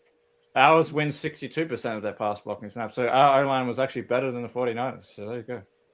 Yeah, but go talk to some of these fucking fans and they'll say, "Oh, you gotta improve it. You gotta draft a fucking offensive tackle or guard." And you guys are fucking so dumbfounded. Sorry, one sec. I'll be right back, guys. I've got someone at the door. I think like some of these guys literally go to fucking dudes' streams that are dumb as fuck and then try to come over and talk football. And I'm just like, bro, why would you even do that? Like, come watch our shit or somebody else out here, Lunatic or Dirty or any of them that give out good information. Like, straight the fuck up. Like, why are you watching some dude that's probably sitting in his basement talking about it to himself to the wall. Like, I'm all right. I want to die. And listen, there's nothing wrong with that. I'm just mean like probably crazy like that because some of these conversations people bring up, I'm like, where the fuck did you hear that from? Why do you believe that? Like, why do you really feel that you believe that, dude? Like, hey, bro, just to let you, bro, you know I used to love cards, Dustin. I was a card. Yeah, I mean, so have our feelings. Listen, everybody that was a Raider probably liked bro. Like, it was time to move on. No, it's like I should be like. It's literally what I use myself as an example. I'm like 18 years old. Carr's the only QB in my life that I remember. I don't remember Palmer. I don't remember Russell. I wasn't born for Gannon. Carr's the only QB I've seen in my entire life, and I'm ready to move on from him. Yet everyone else that's like 30 years old is like, no, Derek Carr's like the best QB that we've ever had in our lives, and yada yada yada yada yada. And I'm over here like, I love Jimmy G. I like what he's doing. I like the vibe that he gives. I'll tell you guys. Look, I'm just gonna say it like this. You know why Carr's gonna have more wins? He's in the weakest division of all of football. Yeah, bro. He wins, bro. Like, I don't have any qualms with Carr succeeding elsewhere. Listen, Carr didn't want to not be a Raider, okay? Like, I'm not a fucking hater. He didn't choose to leave. Like, Carr did not want to fucking leave. It's just the time for him to leave. Like, that's what people are not understanding. Like, Carr never traded on us. Carr never did us wrong. Carr never fucked us over. Carr gave his soul to this team for the whole time, suck or not. He was always a true fucking Raider, and I've said it. I'll speak up for Carr all day when someone wants to bash him as a person in our team because I'll say he's just stupid as hell because he was loyal. Hey, bro, you already know how. But at the end, he's done, man. He ain't here no more. Then move on. Like, why are we even talking about him? Like, that's all I'm saying is, why are we fucking talking about this motherfucker and he ain't even on the fucking team no more? And he's gonna get more wins on that. I don't fucking care. I don't fucking care. More wins. Guess what? We'll probably lose next year, and I'll still support my team the same and bitch about it on here just as much. Hey, bro. Just as much. Because I look good as black motherfucker, and I'm gonna wear it every day all day. Hey, Dustin, there's some fucking Raider fans out there that's gonna be watching every game going for Carr for the Saints. And when Derek Carr plays the Saints with us, they're gonna go with the Raiders over Carr. But that's still dumb. Why are you following another quarterback if you're a true Raider fan? Doesn't make sense. I mean, I'm gonna watch Carr on the Saints. Like, if our team ain't playing, if my team ain't playing, I mean, I'm not. Why would I not? He's our quarterback, dude. Like, I want to see if he does better there, and we didn't give him the fucking options here. Like, Ziegler isn't fucking what Carr was behind. Carr was behind a team that never gave him a defense. And if he goes over there and they give him a defense and he wins, I'm going to be pissed off at our fucking team because why did he give him $40 million but never build the defense? Like, I'm going to be pissed off at him because if the Saints that were in $60 million cap purgatory fucking signed him and still win, there's a massive problem with our organization. Yeah, but guess who's his head coach? Guess who's his head coach? By a mile. His fucking head coach is gonna fuck up. Carr's going over there to get him canned again. That's how I feel. I bet you. You're so fucking crazy, dude. Hey, bro, you know I hate the fucking Carr, bro. Straight out. I don't give a fuck, bro. Hey, Alan, like, they had a shitty season that year. Like, that's facts, dude. Bottom line. Hey, bro, there's my quarterback right there. I promise you, Dustin. I promise you this is gonna happen. He's gonna win. Panthers are gonna win the division. Carr's gonna get Allen fired, and it's gonna be the same thing with the Saints. And then the Saints are gonna be like, hey, now we know what you guys been through. Hey, that's we fire our head coaches, but we keep the quarterback. What if he goes over there and wins his first playoff game, dude, and he did it with the team that was negative $60 million in the cap? No, bro. Then what? Then what? And they restructured Michael Thomas's contract to get him to stay there and all. You know what I'm gonna say to that? You know what I'm gonna say to them? Like, congratulations, you won in the weakest division. Hey, I'm gonna say that we probably depleted him. But if he wins in the playoffs, the division won't matter. I've said this.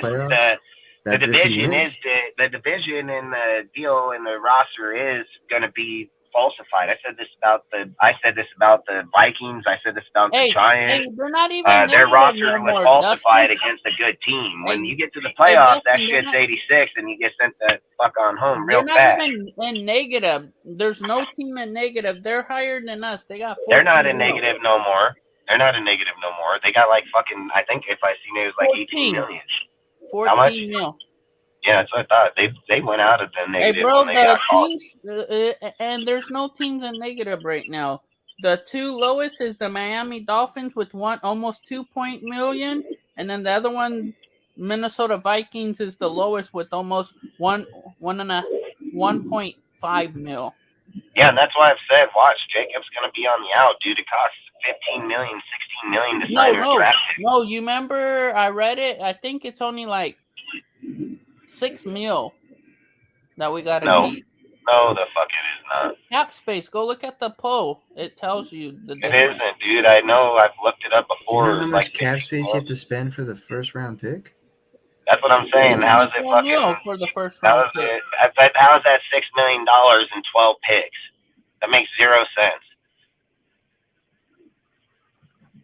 I'm sure that I know I read it. It said that at 12 picks, it was like 15.4 or 15.7 Yeah, I can bring it up. million. I can bring it up right now. Watch. And bring it up on screen. Hit the Yeah, because I seen it. It said 15.7 million on 12 picks. Dude, even on 5 picks last year, we had $8 We don't million. even have to spend the most. Do you know who has to spend 20 mil? Take a guess, Dustin. The Texans. Yep, 20 mil. Yeah, but they have the same picks as us. So how the fuck are they spending 12 and we're spending 6 and we're only 4 picks away from them? 20 million. They're spending 20. My point, you said that we're only spending 6. They're the fucking only 6 picks ahead of us. The cap space is only 6 million that we need. No, I don't buy that. Look over the cap. There's no way. I just said, how are the Texans got the same picks as us and got 20 million? How is that possible? They got 20, but we got 6. How in the fuck is that possible? We're not fucking 20th in the draft. We're 7th overall in the draft. They're the fucking 2nd overall in the draft. I don't see how they can be 20 and we're fucking 6th. And we have the exact same picks.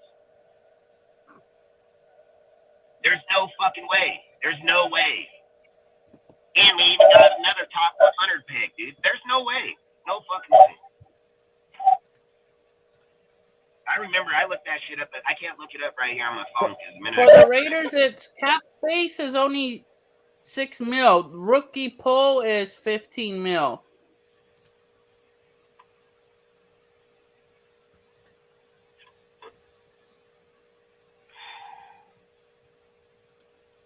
How much did he say? 15 mil? Is the pull. It's for the rookie pool.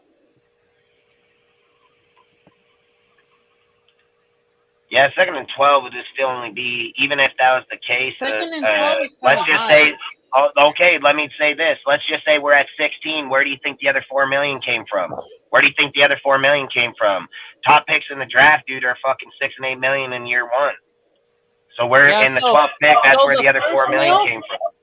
So the first round for us, if we stay at 7, is almost 5 mil, and they're paying 7 mil for 2 picks. For 2 and 12. Yeah, for 2 and 12. Someone's math here is massively wrong. Someone's math is massively wrong. We're at 7, and what did you just say we were at? We're Hold on, I'm trying to share the screen. Dustin has to okay it. Yeah, just put it up and I'll share it. All right, I'll do that. You just got to ask for permission. All right, here you go.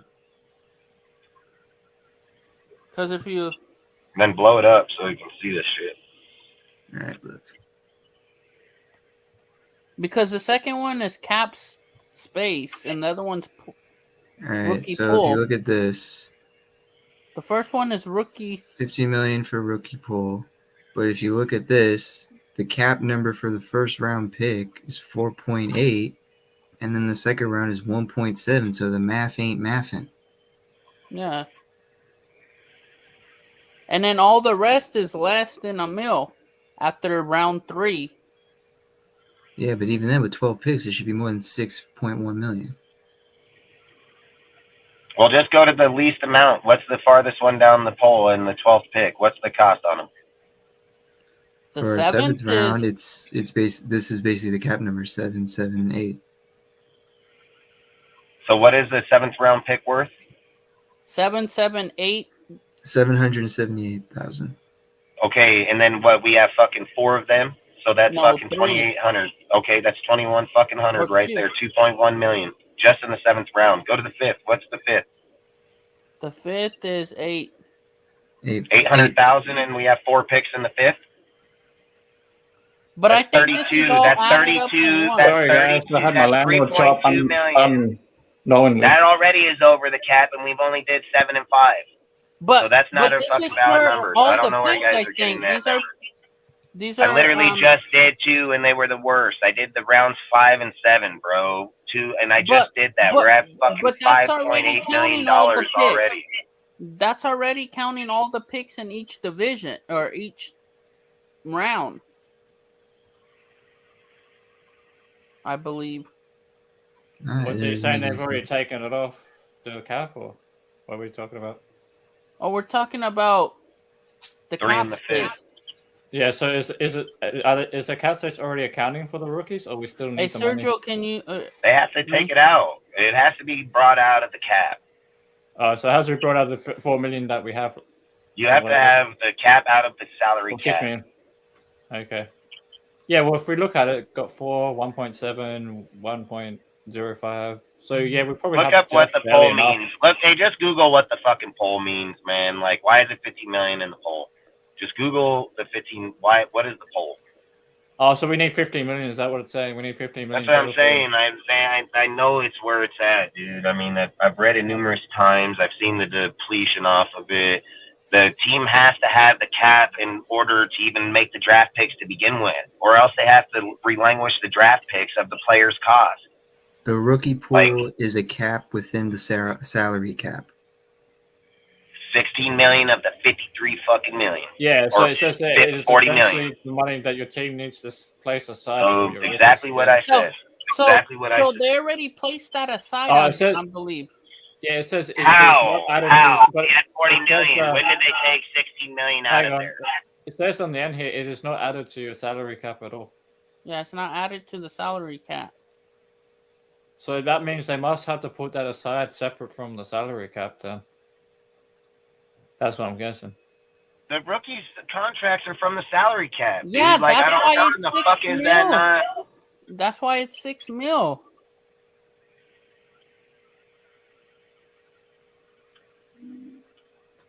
I don't know. I'm gonna speak on this in the next one. I'm gonna look it up. I'll figure it out. Are you guys ready to draft? Yeah, sure. That's my point. It is the top 51 because it's only 53 and you're rostering 80, dude, with fucking 12 draftees. Like, again, I'll look on it and I'll have those in the next ones. Because I know when I researched that shit, dude, I know that it was in the fucking like 12 million, 14 million. I mean, I get it, right. dude. How can the Texans have 20 million and we got 6? Like, I don't care if they have a second pick in the first. It's only $4 million fucking dollars. If we were at 16 and you added 4 to it, that'd be 20. So that would put the Texans right where they would be at on 20. So I don't know how they're at 20 and we're at 6. Like, that doesn't make any sense. We have the exact same draft capital. The exact same. They got 12, we got 12. The difference is they got 1 extra first. That's it. I don't understand that. I don't understand how the fuck they're at 20 and we're at fucking 6 million. Like, this shit don't even make no sense. Like, it makes zero sense. Like, I think Loon might be onto something saying the cap only accounts for the top 51. The 51. But the rookies are on the cap, 100%. The fucking draftees are on the cap, 1,000%. You know what I mean? Like, he's 100% right when I'm curious about he's 100%. Well, he's speaking on right now because we're at 80 or 83. Like, yes, they're only contracting for so much, and a lot of these other players aren't even going to be paid or paid while they're there and fucking gone. Like, they're not even going to get a contract. But again, I don't know the technicality to it, so I'll just wait on it and speak on it when I can go research it. Are we ready to do a mock? Yeah, if you guys want to do mock, we can do mock. If you want to share my screen, Dave, we can use PFF if you want us. Yeah, just like would have more information on it. That's all. I'm not saying anybody right, wrong, or I'm right or wrong. I'm just saying I don't know it, and I'd rather research it before. So you guys can see that, okay? You guys can see it, okay? If you can blow it up just a tad bit, it'd be a little better. Blow it up a little bit, yeah. Like that? Yeah, that'll work. Yep, that'll work. All right. So I'll just enter the draft. Yeah, because they have the 2 and 12. 2 and 12, and the top is you can't exceed 35 million regardless if he's the first overall. Are we doing no trades to start with? They capped that shit because of Jamarcus Russell and fucking Mario Williams. Hey, what were you saying? No trades. I don't want to do no trades because I don't plan on trading my picks. Yeah, but I mean, you guys can do them. I mean, I'm not here to determine that. I mean, fucking. Yeah, we'll just go normal first. Hang on, I might just zoom out a little bit. Might be easier to see here. Yeah, because it's like on top of your on the picks. Yeah, there you go. So obviously we don't want that pick. Anthony Richardson at 7. Mine's for Christian Gonzalez if he's on the board, man. I'll take Christian Gonzalez. I think Gonzalez is gone. I think. No, he might still be there. Hang on. Let me go to corner. My pick's for him. You guys can pick, and then we can go. I'm with you. Dustin. I want Christian Gonzalez. Go Christian Gonzalez. You guys happy with Gonzalez? Yeah, because I either want him or Tyree Wilson. I don't want anybody else. I think him or Tyree all the way. Yep, I'm with you on that, Dustin. And then let's look at the tight end if he's there. So you're going to go tight end in the second? Well, I want to look at Hendon's projection. Go to Hendon Hooker and see where his projection is. 91. Yeah, and I just feel like he's going to go way before then, man. Like, so I'm going to tell you right now, if it was me, I would pick him in this round. But because I believe we should go Christian and then Hendon. Like, that's what I would do. Maybe then? And then? Oh, no. If he's going to be at 90 on this, then shoot for the third round. But I'm just saying, in real life, I don't think he's going to be no third round shit. I think he most definitely going to be late first, early second. Yeah, or like I would take him. I would shoot for him in the second round if it was me. But that would be my first two is Christian and then him because I think those are two huge needs for us future wise going forward. D-line. Well, Will McDonald's there. Edge rusher. The fourth. He's all right. I'm not gonna lie. How about linebacker? Linebacker. Yeah, probably looking linebacker for sure. You got. Well, I mean, Drew's probably off the board in them by now. So. Henley. Drew Sanders. No, Drew's right there. Dorian Williams. I think we can wait. I don't know how Drew makes it into the second round. Go back up. Hey, I do not know how Simpson made it to the second. Sometimes this shit's bullshit. Like, they ain't going to have the fucking picks there. There's no way that... Yeah, I'm going to be here in that stuff sometimes because I think Simpson... Because Drew, I mean, let's be real. Like, I wouldn't take Drew. I don't care if he's there or not because Drew is just a hitter, bro. He's a fucking... This guy fills holes. He's a fucking Perryman on steroids, dude. Like... I think we need more of a fucking Henry Tutu. We need a fucking coverage runner. Like, we need one that does both, especially on the hit. I think we can wait a little bit then on linebacker. Maybe I would 100%. I would probably go look, like you say, tight end. I mean, tight end can be if we're not going quarterback. But, again, the quarterback there is projected at 90. JK from Baylor's there. Well, we can wait on that. Let's see. Where are we at in tight end? Or what was that? Yeah, I was just saying that Sakai guy was there, that TT. We've got Luke Musgrave, Laporta. I mean, both of them are just Washington is my guy. I would pick Washington right here in the heartbeat. But I don't think it's positional need. I think if we went Christian in the beginning, I'd probably look to solidify Chandler's spot. So I'd probably go to the edge and see where the best edge is at. And then I would go back to the overall player and then see who our best overall, so we know we're not screwing ourselves. I think my guard is gone. I think my guard's gone. Wonder where he went.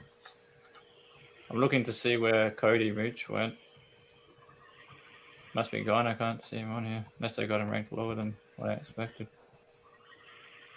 No, he must be. I don't know. How fucking low did I have him ranked? What's up, Jeff? Salute, bro. Salute, Jeff. So what do you guys want to do? Jeff, I was like, yeah, fucking Jeff, I see your name. Did San Diego lose? Yeah. Dang. I picked San Diego too, but I knew the fucking what's it called was Will McDonald, that Azumu. I was hoping San UConn Diego was was gonna win. slaying teams, bro. UConn was slaying motherfuckers. I was hoping man. San Diego was gonna win. That was the school my I brother picked went San to. Diego when Taz was doing his board. I said San Diego in the final, man, but I just felt like they had a really good team. But UConn was just slaying fools, bro. That's just that. So all right, where are we at in DN? Who are we looking at? There's Will McDonald. He's the best one available at the moment. There's that Felix Izumu guy from Kansas State. That one from Northwestern. And Chulopo from USC. There's no way Andre Carter's still on the board second round. Like, I don't know why they think, like, this guy, because he's Army, dude, like, he ain't fucking guy is ruthless, dude. I'd take him. I'd take that motherfucker right now, dude. Like, Andre Carter is the truth, man. Like, that dude's going to be real. And people say just because that they're worried about him going to be drafted, but they already said that he's not going to have that issue. They've already said he ain't going to have that issue. My player comparison for Andre Carter is like Aiden Hutchinson. This dude, Andre Carter's a monster. Fuck yeah, he is. Fucking that dude's going to be a fucking slayer, bro. Like, I don't even know how he got it. I felt like he wouldn't even make it out of the first round with Andre Carter because that guy's a straight slayer, dude. Like, if you're looking for off the edge and getting fucking power, go watch this motherfucker right here, bro. Like, this guy got it all. So, either way, what's the best available player? Who's the best available player on the board? Will McDonald. And then who's underneath him? That Tan McKee and Felix Izumu. I would shoot for the fucking McDonald, but I'm gonna just tell you, I would take fucking Carter over him. But with them being projected, I like McDonald, honestly, personally. Yeah, I would take him. I mean, I'll take what's on the board, but I'm gonna tell you, I would take Carter over him. What do you guys want to take? Let's go. I would take Carter too, but let's go Will McDonald. Will McDonald? You go with that, Sergio? Yeah, I'm good with that. All right, take Will McDonald then. So we've addressed cornerback and edge then so far.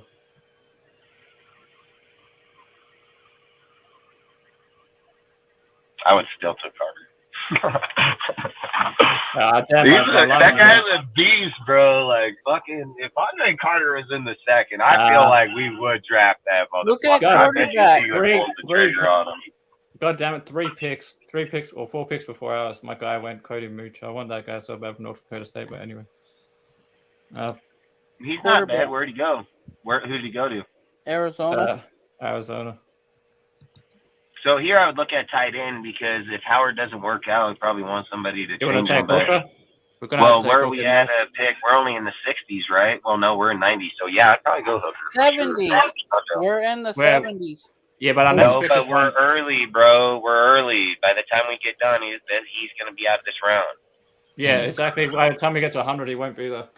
Yeah, by the time he gets to round 4, he's out. Hooker's already there? Yeah, so you want to take Hooker? If we want Hooker, we got to take him now. Otherwise, he'll be gone. I would take him right now. I think he'll be off the board at the end of this round. I would take him. He would. Yeah, but if he was available, I would take him in the second, bro. I would take him in the second. If he was I'm just saying, if he was available right now, I'm taking him in a heartbeat. Yeah, I think Hendon Hooker is going to be the guy that you're going to get that gem from, bro. Like, I'm calling right here, right now. I don't care what other people think. I think 100% Hooker is the fucking truth, man. That dude got mad skill, dude. Like, he got good running, good throwing, good aware. It's the Achilles that plagued that guy, and I think it's unfair that dudes get fucking put out. He's going to be first round, and dudes ain't even talking about him in the third now. I wanted Zach Pickens, but he's gone. But plus, he got improvement from Peyton Manning, of all people. He's the best D tackle available at the moment. Look at corner. Go look at corner real quick. We got corner and Gonzalez, don't forget. No, I just want to see corner. Yeah, but I think we still take 2 corners in this draft for sure. We can probably wait. We have no corners. Like, we don't have anybody. Like, Long and Duke aren't fucking proven in any means. They're proven ass backups on someone else's roster. Like, there's not a guy on our team. There's not a guy on our team outside of Nate fucking Hobbs right now that has any legitimate stake as starting. My corner's gone. We might be able to wait for right there. I would take him right there. Or there's about 4 cornerbacks we can probably get. I would take TCU corner fucking if we're taking one right now. Oh yeah. You want to double up on corner early? I would take him if we were taking a corner right now. If we're not taking a corner, we can go look somewhere else. But I would take him. Because we need a linebacker still. Ivan Pace Jr. I like Ivan Pace Jr. No. We could wait on Ivan, I think. No, he won't be there at the next pick. Well, I don't, Jeff. I didn't hear anybody saying that about fucking Zamir White. He had 2 fucking Achilles tears in the same knee in high school before he ever even made it to college. If we want Ivan Pace Jr., we have to take him now. He's going to be gone by our next pick. Because who needs linebacker? Yeah, there's going to be someone. Yeah, there'll probably be someone that needs a linebacker before us. Probably. Who are you looking at? Ivan Pace Jr. Yeah, fucking Cincy. Is that what he's from? Cincy, is he not? Yeah, I mean, he's not bad. I actually liked him, dude. I actually like him a lot, to be honest. Yeah, he's good at getting after that. But I also like dude from Florida. I like dude from Oregon. Venture Miller? He's a bit further down. I'll probably take this dude right here. Venture Miller is crazy, man. He'll be there later. I just think he has a really good upside, dude. That guy, like, you get it out of him, man. That guy's gonna be the truth, man. Like, so do you wanna go corner now or linebacker now? Like best corner or best linebacker? Because we've got one corner already. So which? Well, I would just look and see who's going to come off the board first. Probably Ivan Pace Jr. Probably Ivan Pace Jr. will go first, probably. Then I would take the linebacker because we do have a corner already. Otherwise, we can wait for. There's a couple other linebackers after him. There's Nova Soga. Like I said, I like the dude from Florida. I would take dude from Florida Gators. He's pretty nice. I mean, I think he has a very high upside, dude, if he gets it out of him. So yeah, we can probably wait for the 5th round for Miller and go corner or something. Yeah. All right. Yeah, because I would go TCU corner right now. Garrett Williams is there still. That Hodges is the next best corner. Yeah, that's who I like. I like him the best. All right. Take Hodges. Either way, it's. But again, it ain't my decision. It's all of ours. Do we pick and go from there? I mean, I like him. I think he's a good player. Look at linebacker. We haven't got a D tackle yet, and Ojomo's still there. We can pick him up. You want to take D tackle? We haven't got one. I mean, they're gonna get a tackle regardless. I mean, they're not just gonna roll with Butler and Neal. They're gonna pick up another player for sure for depth. So it would make sense to grab one here. Yeah, I think we should grab him now because it's not going to be that much longer. It's good value. Because the linebacker, as much as people want to think that it is depleted to an end, it really isn't. I mean, you got to remember, you still got Divine Diablo, dude. You just picked up Robert. They're talking about letting him run the green dot. You still got Masterson, Butler. You still got fucking, I think, what's his name? Isn't Kaiser still on the roster for this year? No. Fucking Michael Kaiser? No, it's either Kaiser or Frack Roll. One of them are still on the roster. Either one of them are. Did they cut him in the offseason? No, we only signed them to a 1-year deal, each of them. Yeah, so then he just went off in the offseason because he was on our roster all the way to the end of the season. Tech linebacker. Did we take a linebacker? Not yet. We need DT and linebacker. That's our main needs right now. I'd probably more focus. What round are we in? Still there. That's Chase is still there. Yeah, I'd probably. Yeah, I'm taking that. It's definitely not going to be that much longer. That was lucky. Yeah, we'll take. What round are we in? Round 5 or 6? Round 4. We're gonna go into round 5, or 4. Yeah, so fuck. No, round 5. Round 5. You still have a Slay in round 5. I think. What is it? 3 picks. Yeah. So now we're coming up to our 3 first now. So Ronnie Hickman is there at safety. My right receiver. Did we ever take a tight end yet? Have we picked up a tight end yet? We haven't picked up a tight end or a D tackle. I would probably pick up a tight end here somewhere because, like I said, if Howard doesn't work out, you're gonna need a tight end 100%. Davis Allen is there. Woo!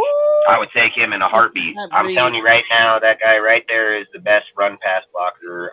I'll say it right fucking now. Whoever gets that dude is gonna play. Yeah, that dude is a fucking blocking machine, bro. He got fucking attitude. Like, that dude got straight fucking attitude. Jared Clark. Take Jared Clark at D tackle now.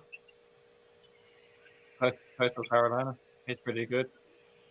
Well, there's also Tarvey. I like Tarvey, though. Personally, I prefer Tarvey. I'd probably go with him, too. I'd probably go Tarvey over him. I don't really like the other guy. I think the other guy is more a run stopper than a pass rusher. I feel like Tavi's got more higher ceiling of being a pass rusher than Clark. Yeah. Yeah. What do you think, Sergio? On who? Tavi or Clark at DT? I feel like Tavi's got more pass rush ability though. I would rather take. I would rather take the Coastal Carolina guy. Clark. Clark. Yeah, I would rather take Clark. Clark. I mean, Clark's not bad. He's a gap stuffer. It's kind of a toss up because well, it's 3-1. It's 3-1. You lose, so tough shit. So we're taking Tavi then. Yeah, fucking yeah. Unless anybody's got a, can you persuade anybody here to go with them? You have anything you want to add to it to get them over there? I'm with I want Tavi, so I want Tavi too because I think just with the package of the people all right, online, you're the decider there, Cortez. Who do you want, Tavi or Clark? Tavi.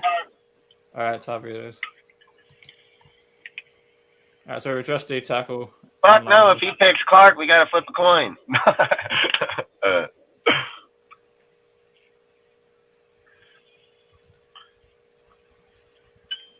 Should we look at safety? Yeah, we need to look at safety now. Yeah, we need to look at. We got Quindell Johnson, Memphis, or Kamari Connor, Virginia Tech. Look at wide receiver real quick. Wide receiver.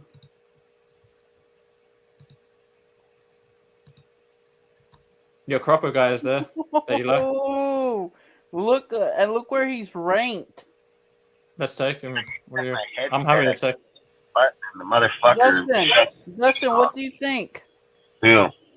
Look where he's ranked, and look where we're at, 174, and he's ranked 117. I mean, he's not bad. I mean, bro, he's from the town.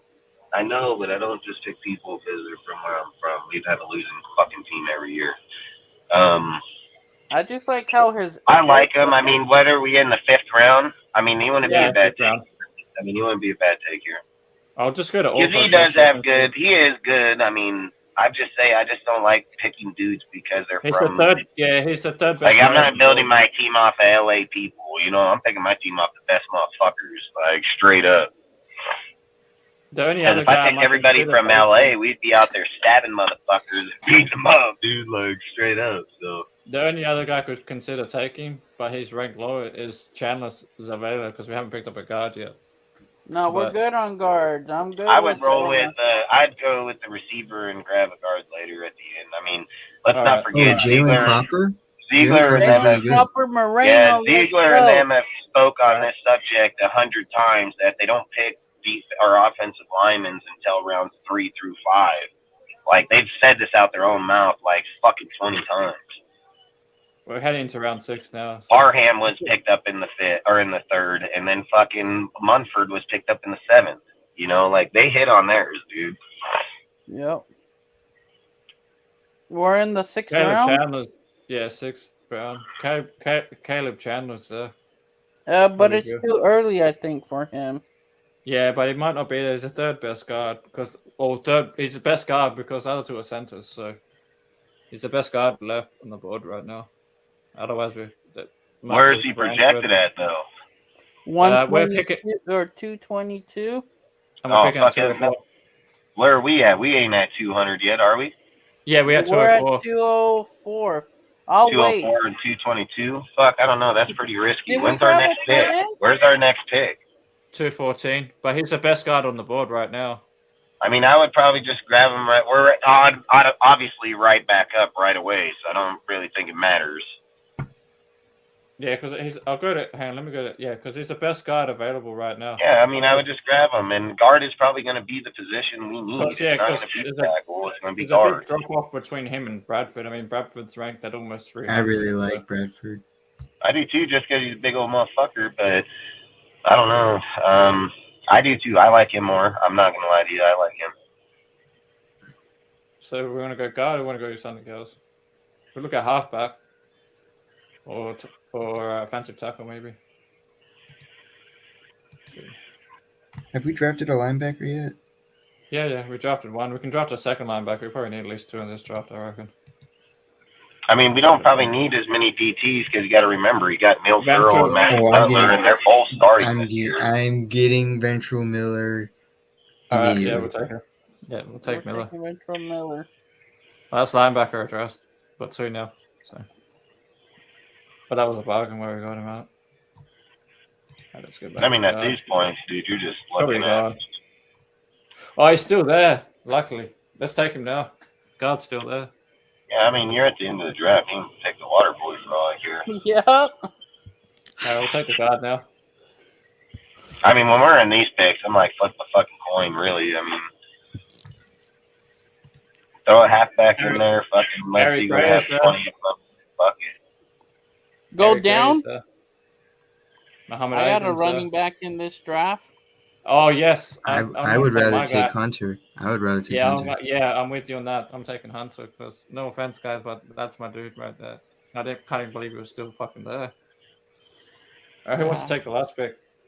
Let's go. Let's go. How about Dustin? Because I can give. You know what pick I'll say is I don't give a fuck at this point. Look at long snapper. I'd give the pick away. Look at long snapper. Let's see who's available at long snapper. Oh fuck! We might as well check out who a new punter and fucking field goal kicker are. I mean, fuck, man. That long snapper ain't going nowhere. Don't waste your time over there. That guy just got signed for 3 years at $1 million. Like his ass staying the fuck here. Like should we look at corner? I would go corners. The more corners, and in my opinion, I think you need all the corners help you can get. I think that's our most needed area, in my opinion. Watch Alex Austin's gonna be available. I think Brandon corner. Nah. Like look at corner. Corner. Go down. Yeah, I want to see corners. Watch, it's gonna be because like I said, don't be surprised they go 2 or 3 in this draft because I've said it. We don't have no player depth, and we're not picking up anybody in free agency that has that fucking solidified deal out there. Hey, 7th round, Alex Austin's my guy. Alex Austin from Oregon. Yeah, he's all right. I hate the fucking Beavers though, man. Yeah, it's the second best corner available. Yeah, I know. What do you guys know about this guy at Western Kentucky? I don't know anything. I don't know anything about him. I might look him up later. Out of who? The guy with the name you can't pronounce. Taylor Halassi or I don't know. I don't even want to act like I know him. I can't even say his name. How would I know? I think I'm with you on the Beaver. Oh, go down to San Diego I'm with you State. on the Beaver. That guy's gonna be a UDFA. Like that fucking guy's gonna be a UDFA. Yeah, he's gonna be a UDFA. I would go with what's his name? Fucking I'd go with Beaver. Yeah, I'd go with him. Like I said, personal biasness can't step in front of the fucking main goal, right? So DTR's still there. DTR's on the bottom. But we already got a fucking quarterback, dude. I know. Yeah, it doesn't matter. I mean, let's look at best available at this point. They got that guy in the 7th round. I'm dead, bro. I'm dead. We got the guy out of Penn State, the center, Juice Drugs. No, bro, we don't need no center. Good value though. Muhammad. I know they did because I'm a big time USC fan, and I went to their school for 2 years, so believe that. Elijah Higgins. Believe that. He's not a bad receiver. Hey, I hate that. No. Look at the corner again from Beavers. I'm diehard USC, bro. I'm diehard. The Beavers. I'd rather be a Duck over a Beaver any day of the week, dude. Well, Alex Austin, this one. Yeah, he's the best corner, and I would pick him. What's his height? He's probably, I think, like 6 foot, 190. 6'1". Yeah, he's 6'1". Yeah, I'll take him. Yeah, 200, 195. Yeah, I'll take him in a heartbeat. Are you guys happy with that pick? He's not a bad player. Listen, he's a good player. I don't want nobody to think that he's bad. I just said I don't want him because he's a Beaver, bro. That's the only reason, okay? So, and I said my personal biasness needs to be taken out of the equation. So, I hope Ziegler I've said he's good. They got a really good ass tight end, too. They got a good ass tight end over there, too. We might even draft that by somebody. Knew he wouldn't go UDFA. Not with that speed. They're probably going to give us a B overall. Possibly. Oh, fuck them. Give them an F for giving me a B. Why not give them a D? I'll fucking give them a fucking... Yeah, they can have the D fucking straight up right in their neck. Oh, shit. They gave us a C for... Look at that pick. Look at that corner pick. I told you. Told you. They gave us a B on Hennon, but I don't really give a fuck. Fuck them. Yeah, I don't give a fuck. They gave us a C+. I don't care. I want Hennon. I was taking him in the second. Fucking C minus for fucking Davis Allen. Because he's too early. He was too early. That fool is going to be later projected round. He's like 5th to 7th. I think we took him in like the 4th. Receiver. But we got him in the 5th at 141. But I know I've seen his projection in the 200s numerous times. I just think we got him at 136. That's what I don't get. They rank him at 136. We picked him at 141, but but I just think he would have fell farther down the board because I've seen him in a lot of draft picks being like I said, between 5 and 7, but a lot of times. Venture Miller, that's an A. Yeah. Look at my right receiver, A. Steal of the draft right there in the 7th round, Hunter. Look at that, Alex Austin, B fucking plus. Yeah, we got B plus overall. I reckon we should have got an A. I mean, Hunter fits for us. I think that's the thing. They can say that overall because there's only 2 fucking groups in the NFL that even play fullback anymore, really. So that's probably why. Like Hunter, though, is Hunter can be a running back and he can play some tight end too. Yeah, that's what I just say. How they want to view him and what we need him for, probably not the same way. Can you take a screenshot of this, Ozzy, and send it? Yeah, let me zoom out a little bit first. I gotta try and get the whole thing. Yeah, see, Dennis Allen, he could have fucking went down. Man, that Urban Pace Jr. too. Man, they fucking didn't like that pick either. Allen, like I said, I've seen him in the 7s, so I wasn't surprised. I just think I've said it, dude. I'll say it again. I don't like the draft because too many times they project players somewhere and then their projection doesn't match where they're picked up at, dude. Like, I hate the draft, dude. I mean, Max Crosby got to be the perfect example of being picked up in the 7th or 4th round, and he's one of the best in the whole NFL, you know, so I hate drafts, dude, how they do that shit. Hey, Dustin, this is going to be the first mock draft that I'm going to put out on Discord. This will be our first one. Whatever, I don't give a fuck. I mean, we've drafted way better than that. But... Fuck, bro, we drafted hella. All right, guys, since we did a mock draft, I'm going to head out. It's midnight for me. Have a good one, bro. All right, dude, have a good night, man. Frickin' see you on, Wednesday, so I'll hit you up then. Talk to you a bit between then and now, but probably see you then. All right. And Dustin, also, I got all of it done. All the scenario posts, they're gonna be done by this week. Nice. Hell yeah. That's what I love about Instagram. They let you schedule your posts, so I don't even have to worry about when I have to post them. They're just gonna be there. Nice. I like that shit too. I like that a lot. But no, man, that shit's fire, dude. And you put it out there because a lot of people need to see it, man. They need to see it, study it. Like I always say, man, Sergio here is a real stat dude. This guy don't fuck around. This guy gets his shit done. If you ain't follow him, you need to follow him. Cortez will drop his link out there. Like I said, we're trying to get him to 1,000 followers on Instagram before the beginning of the season. He doesn't put out fake shit. He studies everything he does. He researches everything he does, and he comes up with factual shit. And he don't just come up with one. He comes up with like 8 or 9 different scenarios. So he doesn't just go like a lot of these guys where they say, "Oh, let me get the best player." He goes and does his homework on players, just like I was saying about the Florida Gator linebacker, really good player. A lot of people don't even have him on their boards or anything, and he scouted them through his deal. So long story short is he does the work to go look at players that have value, even if people don't see that. So like I say, give him a follow, man. I'll have Cortez drop it out there. But like I say, Sergio, you do a great job at it all the time, man. So keep it up. Thanks, man. Yeah, it's one of the things that drew me to you to begin with. So I mean, I've watched his stuff for a while, dude, and he takes time, and that shit matters in this shit, and a lot more people need that these days. Oh yeah, so. And also on Friday, since we're gonna have a live, this Friday is gonna be my first anniversary, like my first full year making content. Let's go. Fuck, let's go. Let me go get some party poppers, dude, and pop them off. Yeah. You never know. I might actually do it. So fucking, no, hell no. Maybe we'll do fucking something for that. So 1 year. That's good. That's loyal to your shit, man. Yeah. Now, and if I make it to 1,000 before the regular season starts, I'm gonna literally flip out. I think you will, because I always say what gains the most growth is being able to come out with fresh content that people like. Like, it doesn't have to be agreed upon or not. It's stuff like you put out factual shit. I don't know how nobody's not going to like it. You know what I mean? So, and that shit matters out there. So I think you'll get there.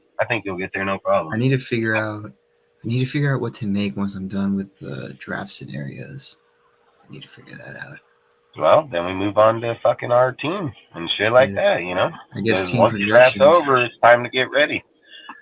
Maybe go on wide receivers and halfbacks and who's going to make it and who's not, and who has the best chance and who has the worst, and who can be the dark horse and who ain't, you know? So is Amir going to run into the back of a fucking line, or is Amir going to hit a pole in an open fucking field? God, I got money on the pole in the open field. Like, I got hardcore money. Like, I got fucking like 10 grand on he going to hit that fucking pole. Like, guarantee it. That fucking guy, I swear to God, you know, fucking, he'll find a bus. If anyone doesn't know, Dustin, like, despises Samir White. Yeah, I do, man. I think that guy can't find a hole unless that bitch was open like a fucking, like the Red Sea. Like, I swear, give it to him on the sideline. Like, I bet that's his best play all year. Like, just thinking about, oh, here, fucking guy on the sideline runs 10 yards, fucking pat him on his back. That guy runs into everything. I'm surprised he didn't run into the water boy or the swagger. Like, I'm surprised he didn't hit that motherfucker, you know? Yeah. The chain guy. All right, I'm going to head out. All right, man. Have a good night. All right, have a good night, guys. Have a good night, everyone in the chat. Like Dustin said, check out my Insta. It's very, like, I literally just, especially since I live in PA, so right now it might be like 9 or 10 o'clock for you guys. It's midnight for you. It's midnight for me, so that's how loyal I am to this stuff. That's that. So yeah, everyone have a good night, and see you guys Wednesday. Like I say, people more loyal to their shit, man, and dedicated. That's what we need, anyways, and that's what a lot of people don't do. So they just want to speak, just want to be spoken, and not do the research on it or study it or. I think that's what's just sad for me. I hate it. I'm not even lying. I don't even like talk to people like that. I've always said I don't have a problem if people don't know. Let's just learn together or something, you know. But that's why I say Sergio's a really good kid, and he's young. I think he's only 18, 19. This dude's like, he's loyal and does all the work, and he researches shit. Like, he don't just go Google top fucking 5 best players. Like, he researches players, period.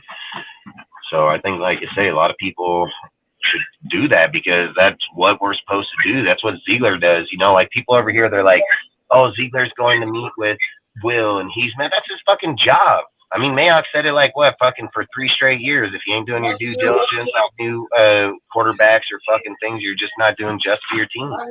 So it's not just because they're meeting with them. I mean, Cortez made a valid point. What if they just meet with them so they can know all their tendencies when they face them? Like, that's a pretty good fucking strategy right there. So, and it ain't a bad one. So I just think frickin' there can be a lot more to why they need what they're doing. I mean, like I said earlier, if somebody asked me earlier if Will Levis or Anthony Richardson, who had the better QBR, I would have laughed saying it was Will Levis. But fucking Anthony Richardson, dude, as much as I hate that guy, he still had the 30th ranked QBR with a 70. Levis was ranked 59, dude, with a 61. Like, Hooker had the number 1 QBR in all football, dude, 89. Stroud 88 at second, and Bryce with the fucking Bryce was like 86, dude, with fucking the 6th. You know, like I said, it's Hooker, Bryce, or fucking Stroud all day. I mean, they're the top of the top out there, and I don't even know where the fuck, where Anthony Richards and their name even came up at, dude. Like, I think it's crazier than fuck. You have one of the most dynamic wide receivers in all football here, and we're like, yeah, let's get this guy. Can't even throw the fucking ball to anybody. QBRs matter in football, bro. And if you got a fucking 60 in college, you fucking suck. Like, I'm not even in it. You got some of the best teams in all football out there that are dominating. Did he have like a 174 total QBR and 184? This fool got like fucking 100. Like, no, I'm good. I'm fucking good. But I don't know. It was a good draft. We got a good draft on that one. You guys I might head off, Dustin. Just might get some sleep. I just came straight. Heck yeah, man. I wanted to show you guys some support as well. Nope. Hey, I appreciate you, bro. Anytime that you want somebody over there or us, hey, I'm always down to come over there. So I appreciate you showing up. Dude, you show up all the time here in our chat and everything. I appreciate it a lot, man. So yeah, I appreciate you, bro. Yep, thank you. And you're always welcome, bro. You know that. So just say drop the link. Oh, good, brother. You too, man. Hell yeah. Have a good night, man. Good night, brother. Gotcha. Heck yeah. You too, man. Cortez. He's over there watching that fucking donkey midget porn again. I don't know.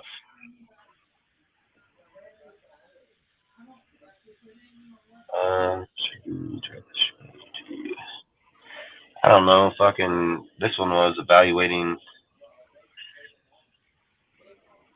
I don't know, man. Like, so this is how I'll look at it, and we can probably end on this.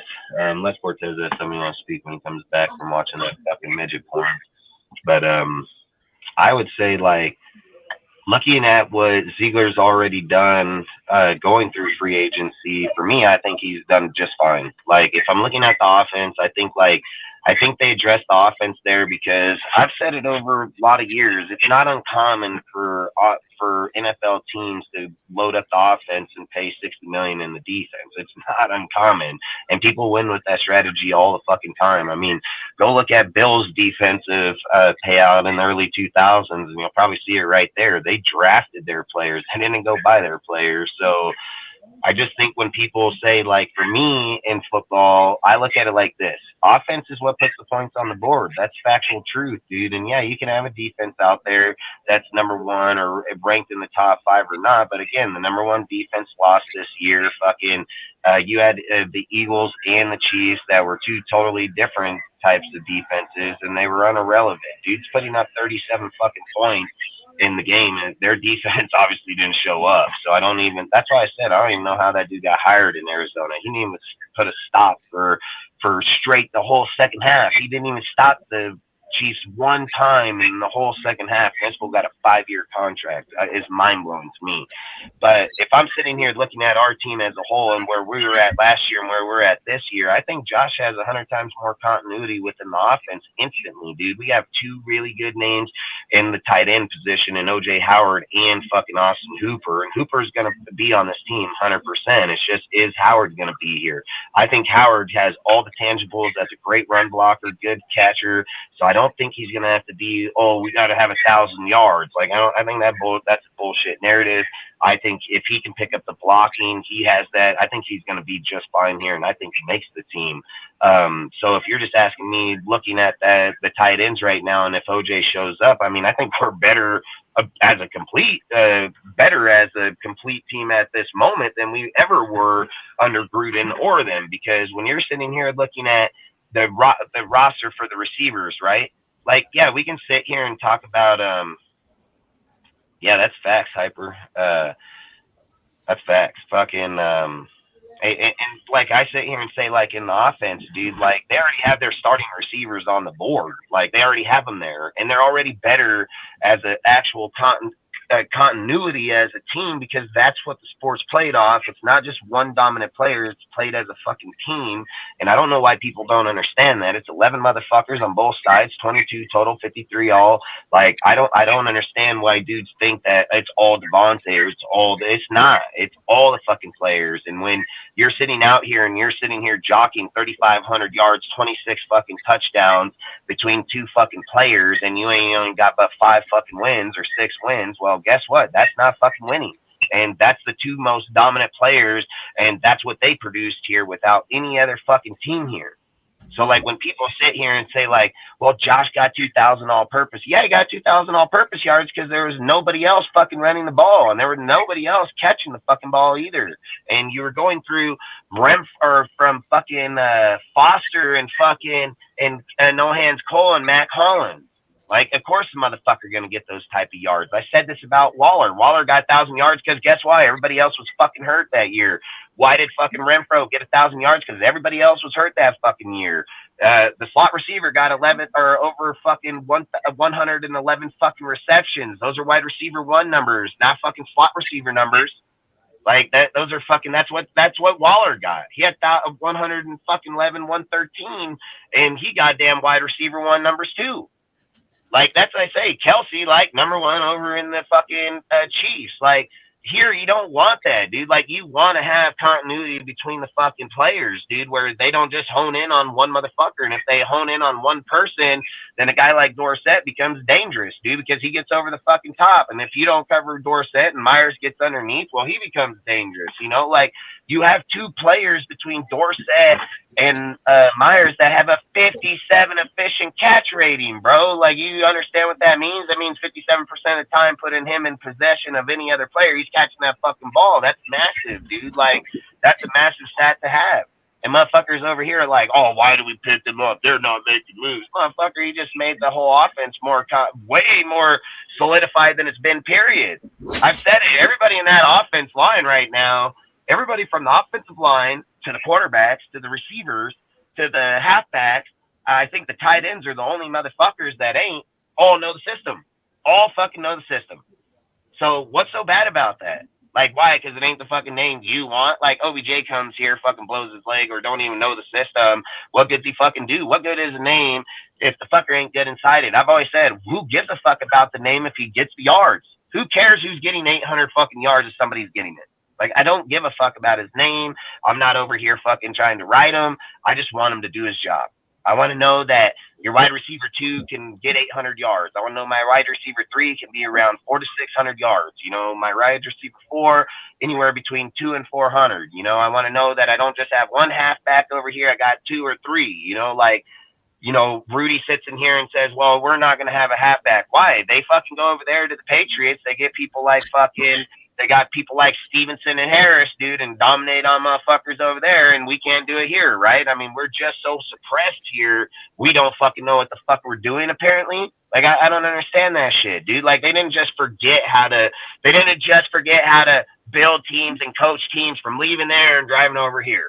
Like, that motherfucker didn't just, fucking wipe his memory, fucking hypnotize them, fucking don't know what you're doing, bro. Like, that guy got more talent in his fucking brain than some of the coaches in this whole entire NFL that been here for 30 fucking years and never even experienced those games or even been in them, dude. Like, only can talk about them. He's fucking 40 years old and been in some of the biggest games in NFL history, calling plays. Like, that's the shit I'm not understanding how people view this dude or view how it is. I think it's just fucking crazy, dude. It says you got Adams, Meyer, Renfro, Dorsett, your top 4. That's a perfect scenario because you got a superstar, perfect wide receiver 2 option, a slot machine. And that's facts, bro. That's facts. And you just got fucking Carter, dude. That can be another viable option, dude. And not only that, you got Johnson and so on. So you're making your practice squad depth even better, dude. Like, that's what people that aren't understand. Like, they already got their starters. Like, those fuckers ain't going through fucking training camp and fucking, oh, hell no, dude. Like, don't get me wrong. Maybe, like, I don't know. I don't want to say Dorsett. I think he has experience, but I'm going to use him as an example. Like, maybe he can get snuffed by, like, Johnson or fucking Carter or something like that. But, like, looking at Myers and Renfro and shit, you already know those guys are starting 100%. That's 3 of 5 dudes. 3 of 5 fucking receivers already. So you're just looking at 2 other guys. That's going to be your gunner in your special teams, and then you're going to have the 4th receiver. So Carter would probably make all the sense in the world to be the 5 because he's a really good punt returner. He's a really good kick returner, and he got over 500 yards in receiving last year as a 5. So I'd probably be circling for him on the 5th spot. It's just who's that 4th? Is it Johnson? Is it Dorsett? Is it Sims? Do you draft somebody? So I think you already know who your main players are going to be. Like, the other guys are just going to be on the roster. So for people to be like, well, we don't know who they're – yeah, the fuck you do. Yeah, the fuck you do, dude. Myers knows the system inside and out, 100%, number 2. Not even a debate. Not going through no fucking deal. You ain't got to do no fucking tryouts. That motherfucker, number 2. Then you're looking at fucking Renfro. He ain't doing no fucking tryouts or anything. He number motherfucking 3. So, I mean, they already know who the base of your players are going to be already. So, like I said, in offense, I think Ziegler did a great job, dude. Went over there, got fucking familiarity, got depth that's in familiarity, dude. Like, every single thing I said, he's going to get depth. He don't give a fuck about the names, who they are. He just wants people that know the system and can run the system, man. No flaws, no fuck-ups. Need you to catch the balls. Like, they knew that the whole entire time. The defense, I said, this is going to be tricky because Graham has no history of being a good defensive coordinator. He may know the system. He may know how they want to run the system.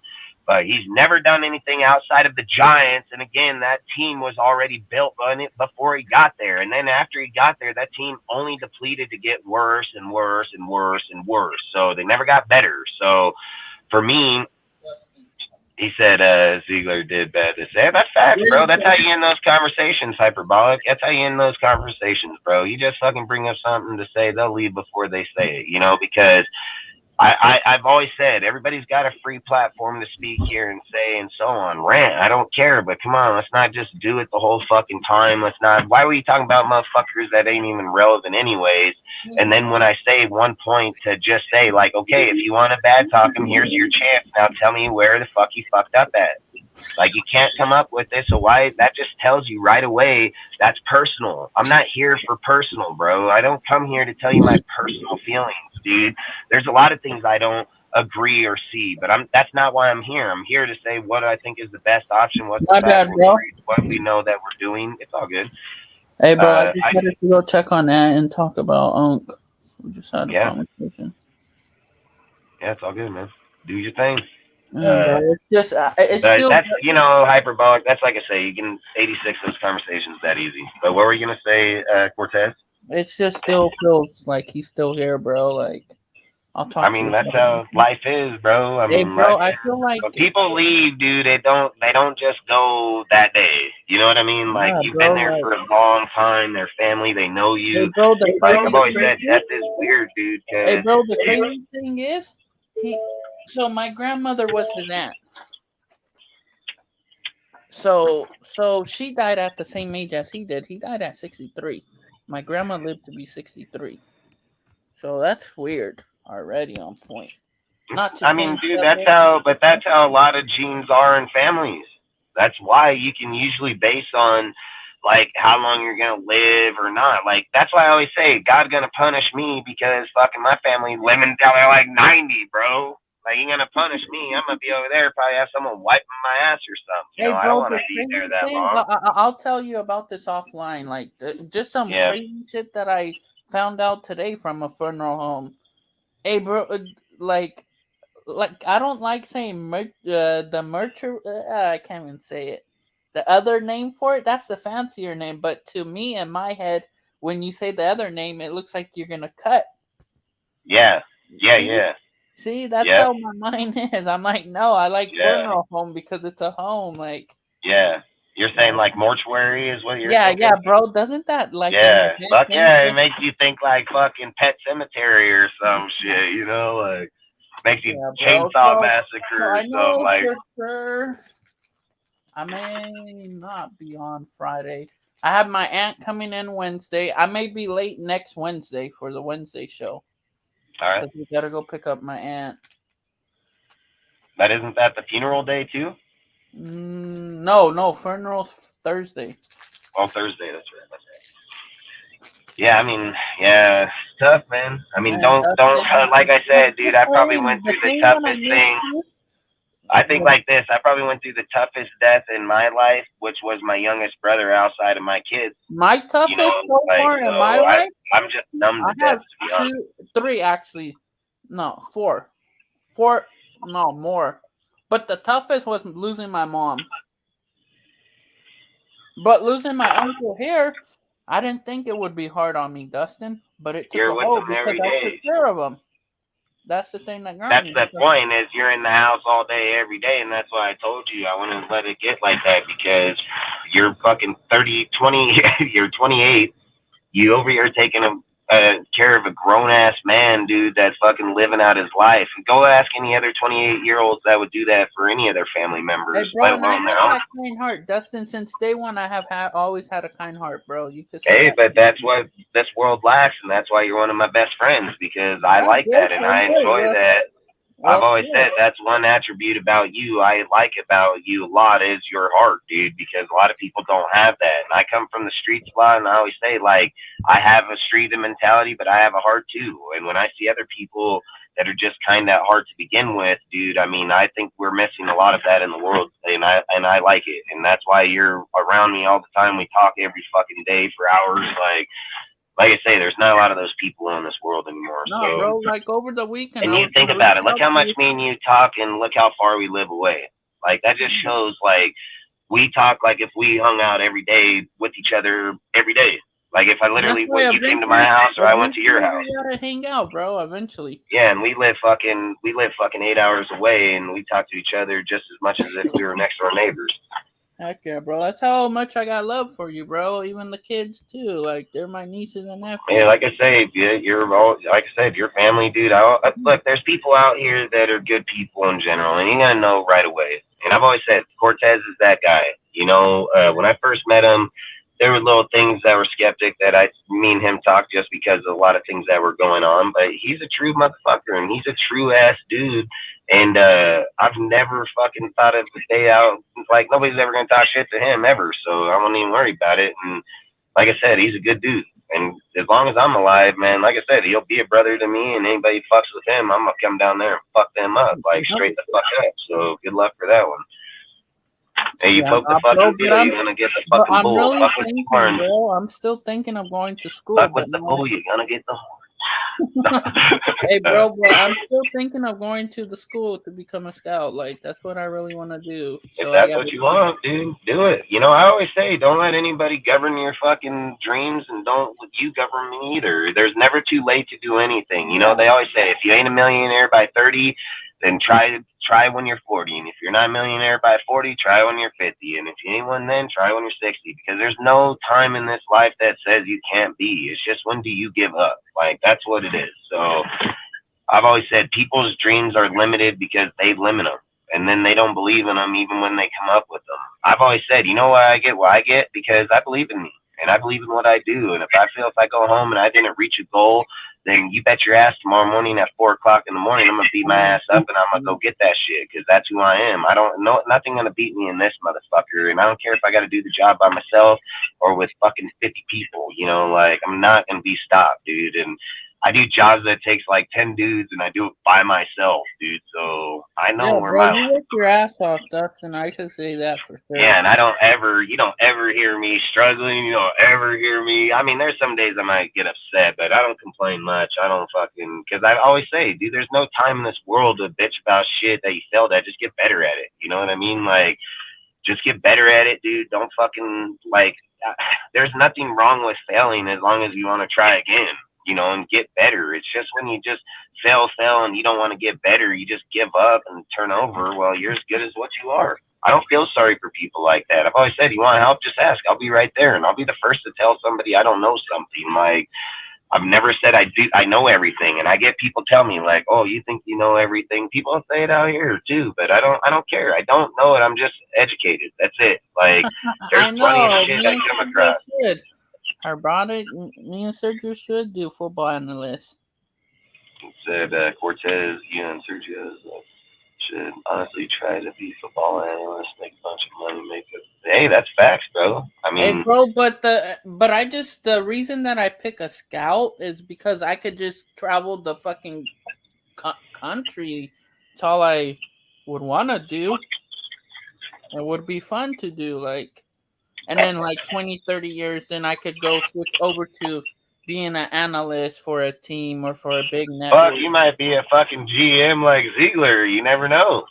I mean, like I said, they went to some of the top colleges out there. I mean, they obviously probably have a bro, I business could just degree. go to right now Shit, through but scouting there's an is academy, a huge Scouting point at GM. Academy. Guess who's in that I have mad respect. He played with us. That's in the Scouting Academy? Yeah, he's in the I Scouting. have no idea. That can be Louis Riddick. Mad love for Louis Riddick. And what is he? He's the one that runs the scouting deal? No. He's like a instructor or some type of deal, and they're like instructors, like to help you get through it. So my first course will take 6 months. He's just gonna basically tell you what he's saying on fucking TV. That's what he's gonna do. And my first course is 6 months, and it's all nothing but film. You just break down film.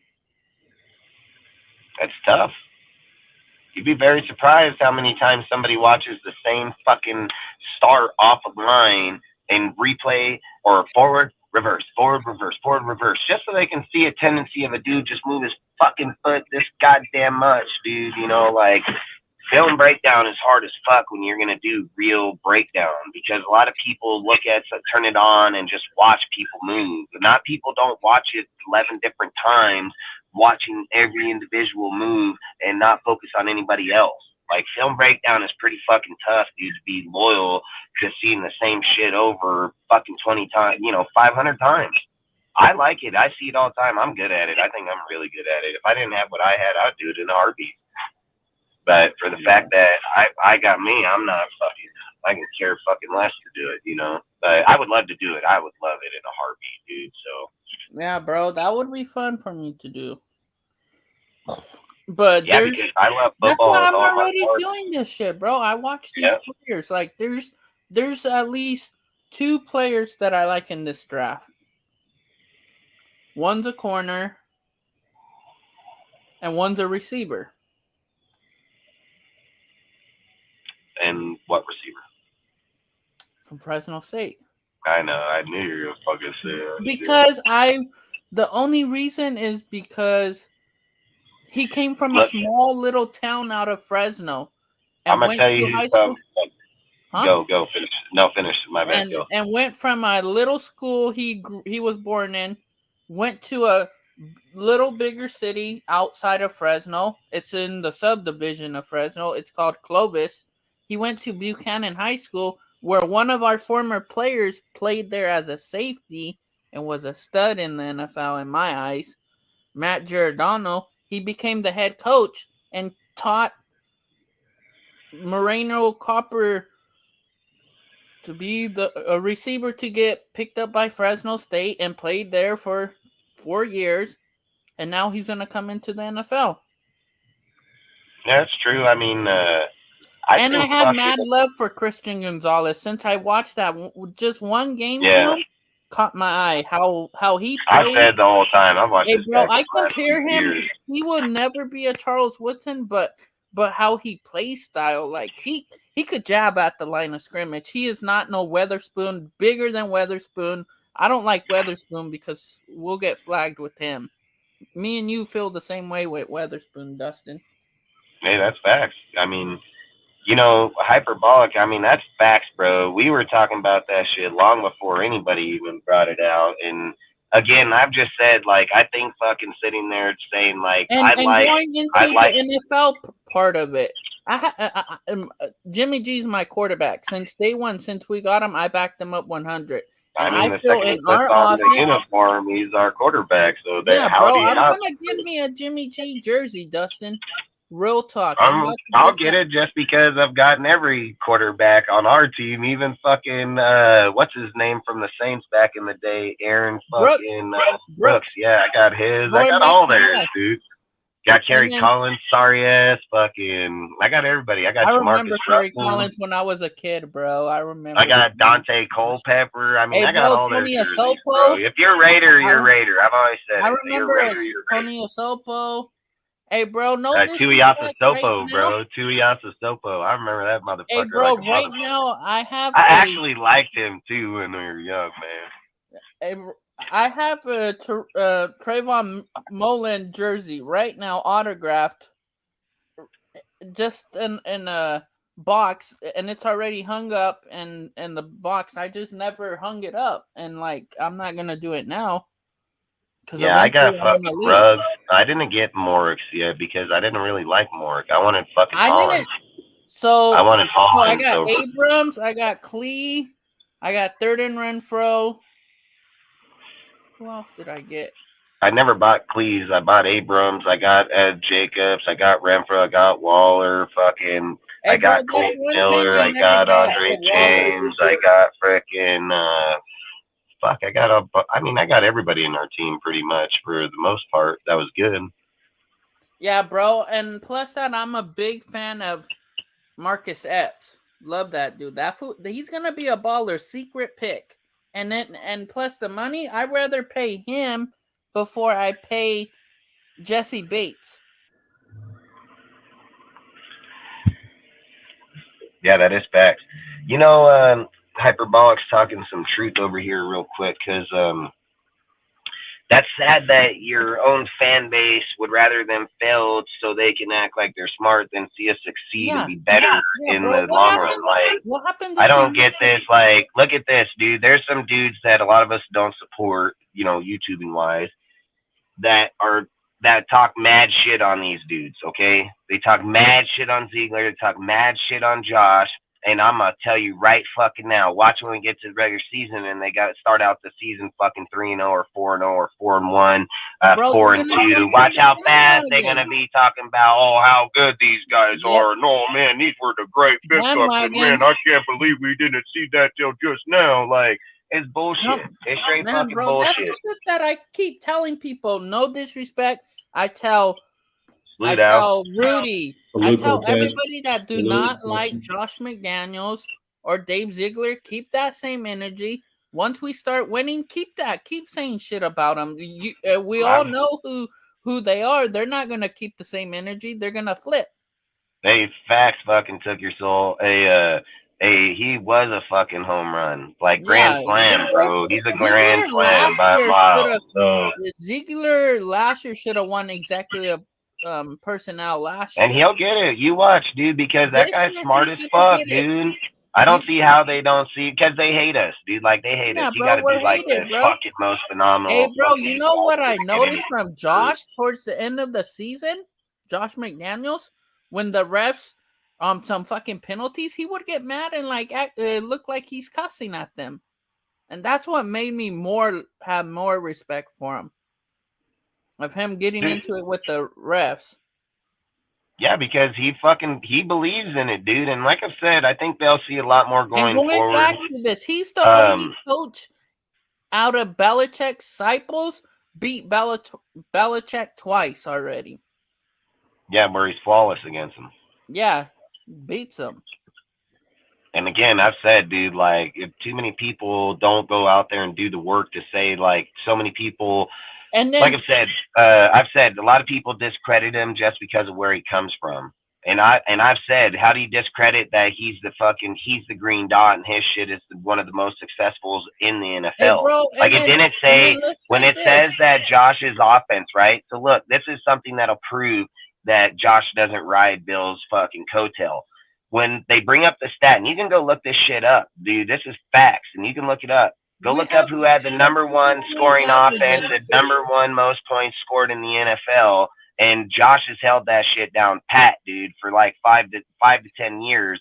And if he wasn't first, he was like fucking 5. And I don't think he's been anywhere outside of 10, unless it was with the Rams and the Broncos in his stint. But Josh dominates, and it didn't say Belichick's offense; it said Josh's offense. Hey, Dustin, with his I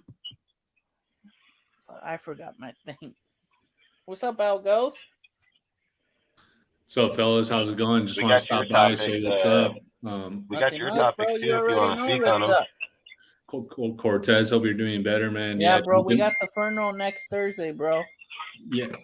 I'm sorry about that, bro. Prayers to you and your Yeah, family. bro, it's all good. At least my uncle ain't suffering. That's true, dude. He's in a better place. It's hard enough to live, dude. He's in a good place. He's in a good place.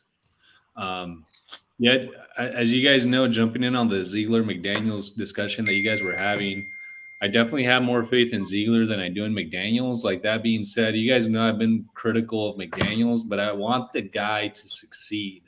That doesn't mean that I don't want the guy to succeed. I want the guy to prove me wrong. I want the guy to go out there, start cooking with fucking Jimmy G. I want Jimmy G to Hey, bro, I can say this real quick. Our end zone offense is going to be better without Carr. I hope so. Yeah, no, I hope bro, so, dude. you guys all know, you two know I'm a big Carr hater. You know, Hyper, I literally just was fucking talking those exact words, bro. I said that exact words. I swear, I feel like I was fucking talking to you because I literally said this word for word this morning, where I've said Josh took fucking Mac Jones, dude, made him a fucking Pro Bowl player. The dude fell off drastically under Matt Patricia, and if fucking Bill called the plays, why the fuck did they not fucking go out there and dominate the same way? And I've even spoke that offense is so complex, it's only changed hands fucking to Wise, Josh, and fucking Bill, Patricia, and then they instead, and again, this even has to speak more volume. Why was there no OC successor to Josh? Why was there not another dude under Josh that knows that offense? And how come when the Patriots got rid of Josh, why did the Patriots not go out and seek for an offensive coordinator within the NFL? Why the fuck did they go to Matt Patricia and ask him to call the plays? They never looked for a fucking OC. They never even tried to bring one in here. And then they went to a fucking defensive coordinator, and the very next one, they resulted back to Bill O'Brien. Like, that's what I'm just saying. Like, people don't probably realize just how complex that shit is and how they have their shit when you're only going through the last 20 years, literally only shifting the hands through 4 different fucking people. The defensive coordinators had fucking 20 of them. Because it's Bill's defense. It's his shit at the end of the day. It's his. He runs it. He calls it. They just go run it underneath him. So they're disciples to that defense, but Bill is not a disciple to Josh's offense. No way, no how. No, yeah, dude. Like I agree with that, bro. I think and I think Jimmy should have more success than Carr in this offense. He knows it. My only qualm about Jimmy is the fucking health issue, dude. That's really what I come down to. Like, yeah, but he never got hurt in the fucking Patriots. He never got hurt in the Patriots like he did until he got to the Niners. But that's what I don't know if we should. I don't know if we should so much focus on the fact of his injury, or was it their fucking mishandling of it. Carr lovers talk shit about Jimmy G's brutal. Didn't Carr have injuries too? Dude, Carr missed like 2 fucking games in his entire 9-year stint, dude. Like, Carr was durable. Like, that's one thing that Carr had. But the thing is, it's Jimmy G and this offense. Yeah, but let's be real, okay? Hold on. Let's be real about that conversation. Carr broke his fucking fibula bone, dude, at the end of the season, made it back in the following. If he would have broke that in the beginning, he'd out for the whole fucking year. He broke his ribs and his fucking deal. So, I mean, I think the timing was perfect of where his injuries happened at when they did happen. But I don't think Jimmy, look, and I'm going to say it right here, right now. I don't think Jimmy's going to come here and have the injuries he's had with the Niners. We have one of the top medical groups here. We have one of the top trainers. We have a better O-line than the Niners did. We had a longer win rate in the pocket. We had the 3rd longest win rate in the pocket in all of NFL. Jimmy isn't going to sit in the pocket for 4 or 5 seconds. He's going to dump that shit in 2 to 3 because he's going to know just as well as Derek knew. He's going to know the system like Derek knew fucking Gruden's. Like, when you're comfortable in the system, you can get rid of the ball. Carr had one of the fastest releases in all of football under Gruden, 2.3 to 2.6 seconds. He came under Josh. He was in the pocket upwards of 4.5, 4.6 seconds. That's almost twice the time he's ever had under Gruden. Hey, Dustin, doesn't OTA start next week? What? Some stuff is happening like before the draft. I think like the 13th, 14th, maybe, or 11th. What, like veterans? No, for the NFL, like for the Raiders. Like, what are they off-season workouts, I believe. Start bringing in their free agents? No. The team comes in. The whole team comes in for their workouts. Yeah, I'd have to see. I don't know where their list is or when it starts. I don't know. Why would it start before the draft, though? I'll look it up real quick on my phone. Yeah, I'd have to see it because I don't know when When I is don't Las know how they Vegas do their list Raiders these days. I mean, off-season they got all workout kind of shit begin switched for around anymore. I couldn't 2023? tell you up and down anymore. I would think that shit wouldn't be until after the draft, The dude. So they're bringing in 17th. of May No, April 17th. or and then for OTA start in yeah, but for who? for us. No, but what players? Like what players? Is it the I'll whole? tell you all the list right now. All right. So on Friday, the league announced the off-season workout date for all 32 teams. The Raiders program is set to begin April 17th. Voluntary workout program broken up into 3 phases. They're just doing the same thing they did last year. Yeah, 3 weeks. So voluntary being 4 weeks. But you see how fast we're already back in the beginning of the season? Like we're already Bro, back. the season already started back since the new year started in football. I know, that's what I think. You know, I used to watch football and be like, man, it takes so long to get back there. I feel like we're just right here. Like we're already ready again. Like the summer's the longest, dude. The summer's the longest for me. Yeah. Because like right now we're amped up for the fucking draft and all that, but the summer's long for me, dude. But the good thing is, yeah, because you're right. Because after the draft, dude, you lose everything until you're back into OTAs and shit, pretty much. Yeah. Hey, bro, I just want to hear the first night after the first round what Dave and Josh have to say after their pick. And look, dude, this is the other thing I've been thinking about what you were just saying about Jimmy, about his injuries, right?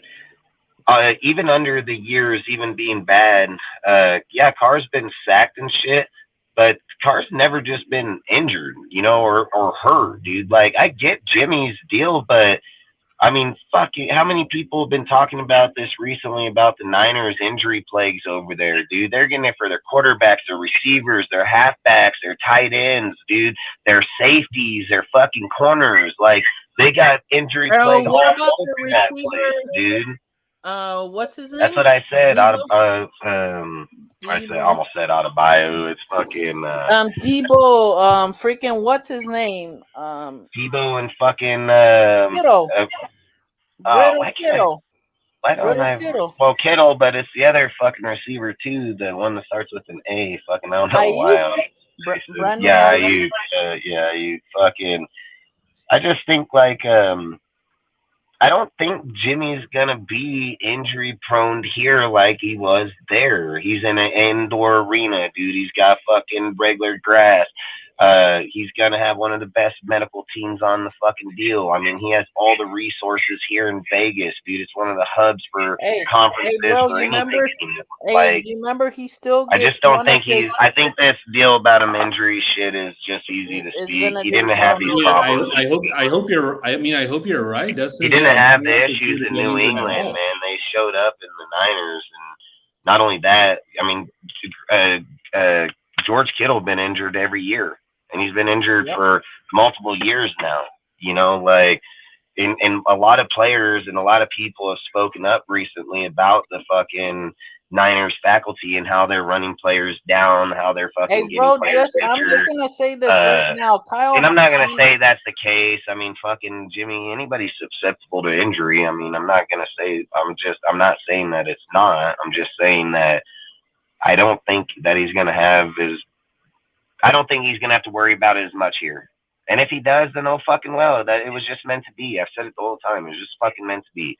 That's why I'd go Hendon Hooker. So if he goes down, we can still win, man. And as much as I like, I'm not a real Hendon Hooker fan, but the more I've watched him and where we can get him, I would not mind him being here for fucking 5 to 10 years. Like, I can care less. Like, he can run, he can throw. He's obviously proven he can win. And again, he did that fucking he's at Tennessee, huh? Fuck, I mean, that's what I'm saying. Like, I wouldn't be against getting this guy. I think this guy would actually be a good pick. So for me, I would just say, like, with Jimmy, if that's their main injury worry, I would go with Hennon, man. Like I don't know why. I just have a feeling about that guy, dude. I think he's gonna be a good player, but if you go with anybody else like Richardson and them, it's gonna be Chase Garber starting. I mean, Richardson, there's no fucking way he comes out and wins or plays, dude. Like this guy, he'll get destroyed, and then when he gets destroyed, he's done. Like I think he'll just. Well, I think when you break a guy down like that, they're fucking done. Like they don't ever come out and be what people think. I've said it. Like, just tell me somebody that has done it. You know what I mean? Like it's a good idea and it's a good. Like I wish it did happen, but fuck, dude, I ain't seen nobody do it. And I mean, I don't even want to say Holmes or Rodgers because they weren't in the same circumstances. You know, so I don't think it's the same. So I think, dude, like, yeah, I think. Yeah, your bat took your soul. I've heard that too. I heard that numerous times. Yeah, bro, Shanahan's the one. In fact, lunatic. I mean, like I said, we don't have a lot of injuries here, dude. I mean, last year, I'm not gonna lie, it was easily one of the most injuries I've seen in our team by a mile. But I keep thinking about like the quarterback, and I keep thinking about like Carr, and I mean, I just can't recall this time where. Game, and I was at that game in Seattle. Yeah, but people are gonna get fucking hurt like that every now and again when you play every fucking snap in the game. I mean, every person, Rodgers, Brady, every person, doesn't matter who your name is, Mahomes, everybody gets hurt eventually, you know.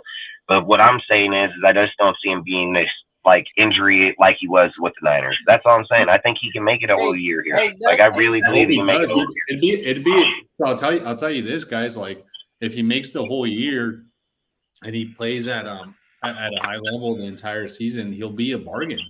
He'll be an absolute. You guys want to know why Alcee came to this division? Who? You know, the other reason why this is my opinion, is for him to at least try and beat Patrick Mahomes twice a year. Because he lost to him. He still has a sour mouth for losing to him in the Super Bowl. I think, like you guys said, I think you guys hit it on the nail, and I'll agree 100% on this take. Is that Jimmy was meant for Vegas, and he's meant to be a Raider. Like I believe when you carry mystique of those type of players, like when you carry those type of deals. So listen, like the Snake and Plucky and all them, when they came here, they had that mentality. Like, you know what I mean? Like, they already had that mentality. And a motherfucker was smoking cigarettes out there. You know what I mean? Like, they had the mentality. Blended, all of them. So to sit here and say, like, when you're sitting here looking at Jimmy being here, I would say, like, he fits the mystique, man. Like, I think he fits the mystique. He fits the Raider way. I think he's everything about it. I mean, when that dude stepped up on the podium, when he was sitting there talking, I mean, he's not here. Yep, he's not here to he's not here to try to be like on the face and this. I'm just gonna do it like it's supposed to be. If you like me, you don't, you don't. Like that's me all day, like straight the fuck up. So I think when you're just looking at him, the way that he carries himself, the way when he comes in, the way that people look at him already, dude, and he ain't even played a game on the field. More people already cherish Jimmy more than they cherish Derek.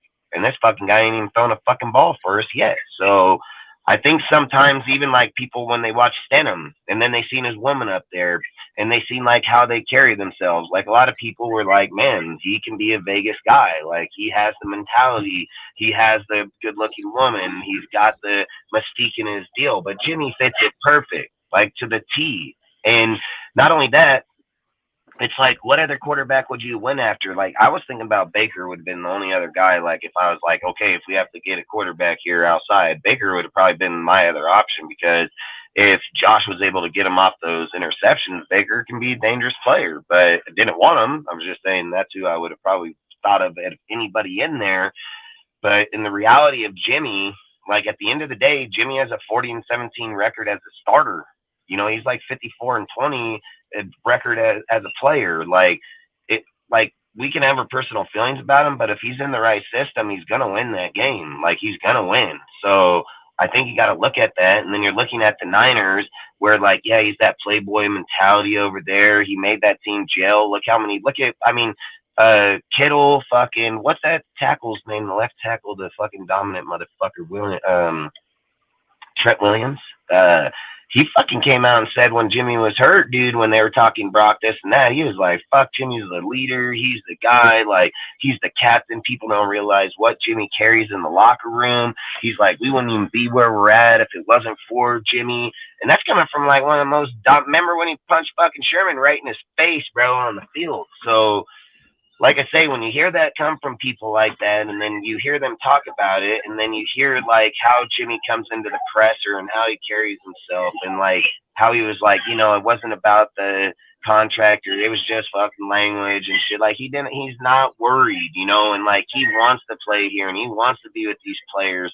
And I've sat here and said, like, he could have had a shot at fucking Tampa with Chris Godwin and fucking Mike Evans and all them, and he fucking chose to come here to be back with his system, his familiarity with the people here. So, in my opinion, I think Tampa, even with the depleted coaching staff and shit over there, they're still a better fucking team assembled. But I don't know now with Ziegler's and how they put it, and we ain't made it through the draft yet. So I'm not going to say he can't. But the thing Jimmy is looking at that nobody else here is looking at is Jimmy already knows what these guys can do. He knows what they produce. He knows what they bring to the table. He knows what they're going to draft or how they're going to coach. He's been in the system. He knows it already. So I think when you're looking at a guy like that, and let's be real, outside of Carr, he was probably the highest commodity quarterback, and he chose us. So, like, I don't think he just comes here for the money. Like, I think he still wants to win, because when he was over there with the Niners, like, he was adamant about saying, like, he wanted to be the starting quarterback for them. And they were even going to give him a contract till he broke his foot. So sometimes it just punches you in the face. But again, they got Purdy, and Purdy balled out. If Purdy don't ball out, Jimmy gets that contract, dude. They didn't have no faith in fucking Trey Lance. They're even talking about shipping off Trey Lance right now. So I wouldn't be so just like, I'm not a Jimmy fan. I mean, I'll be honest. You hear me. I mean, I don't want that fucking guy. I mean, that's how I feel, because I don't. But the more I looked him up, the more I studied him, the more I researched him, the more I kind of just educated myself on him. I kind of sat and thought, like, fuck, he ain't a bad dude. And, man, he does have good fucking skill sets. And, yeah, he's done a lot in these. So I guess maybe me being uneducated on him, I spoke a lot about him negative, but the more I got educated on him, like, he's not a bad player in any means. So I think he's not the most attractive dude, because I think here people are like, we want to throw deep, and we don't want the Patriot way. Well, look, I don't want the Patriot way either, but they win. We don't. So, like, what is it? You want to fucking keep losing, but you want shit changed, but you still want to do the same shit. You know what they call that? You know, fucking doing the same thing over and over and over is just fucking insanity. Like, that's all you're doing. So I think, like, expecting different result, dude, is just not happening. Like, I think when you're looking at Ziegler and them, they know what change is. They know what it takes for them to win. You know, I want to win hella bad too. Took your soul. Like, I've always said, I don't give a fuck. Like, at the end of the day, do I want the Patriot way? No, but they win. And if we want to win, and that's what you got, then bring it. I don't give a fuck, dude. Like, I don't care. At the end of the day, we're not the Patriots. I buy Raider shit. It says Raider gear. If they want to bring a system that was the Patriot system, fine. I'm not buying Patriot gear. I'm not putting on Patriot shit. If that scheme works, then so fucking be it. I don't give a fuck if it was Cleveland Browns system. I don't care if it was goddamn fucking Jaguars. I don't care. As long as it wins, and as long as we're productive in it, that's what I give a fuck about. So you got a vendetta against the Patriots, great. I don't really give a fuck. I just want to win too. So, and if winning is what they got to do, then that's what they got to fucking do, you know? Yeah, it's facts, lunatic. I mean, it's facts. They're bringing in familiarity with people that it makes too much sense. So why not do it? And if you're not doing it, then maybe you shouldn't be coaching, because that's what it is. It's like Gruden was out of the game for so long, he didn't have familiarity with other players, but he tried to go after ones he's been watching. But let's be honest, how many players leave a team and go somewhere that they have already got familiarity with the coach that was in the coaching staff they've been on for 4 or 5 years, like 80% of the time? Like 80% of the time, a player leaves somewhere, guess where he goes? Somewhere he knows, somebody he knows, familiarity. He doesn't just throw a coin in the air and say, well, let's hope it lands in Detroit. You know, like, that's not how it goes, dude. Like, when people are looking for that shit, that's what wins. They don't want to go somewhere and spend 2-3 years trying to learn a whole new system, everything. I can go somewhere they already know it right fucking now. Whoa, you call it fucking Sam, we call it Will. All right, let's go. You know, like, that's it. That's all they're doing. Same play, same shit, same deals, verbs, just different word for it. That's all. So, like you say, lunatic, that's facts, bro. It's the familiarity. It makes too much sense. It's the chemistry. It's everybody's on the same fucking page, dude. Like, you're not spending 2-3 years to get a result you want to get this year. You guys want to go to the Super Bowl. That's what some of these fans think we're going to do.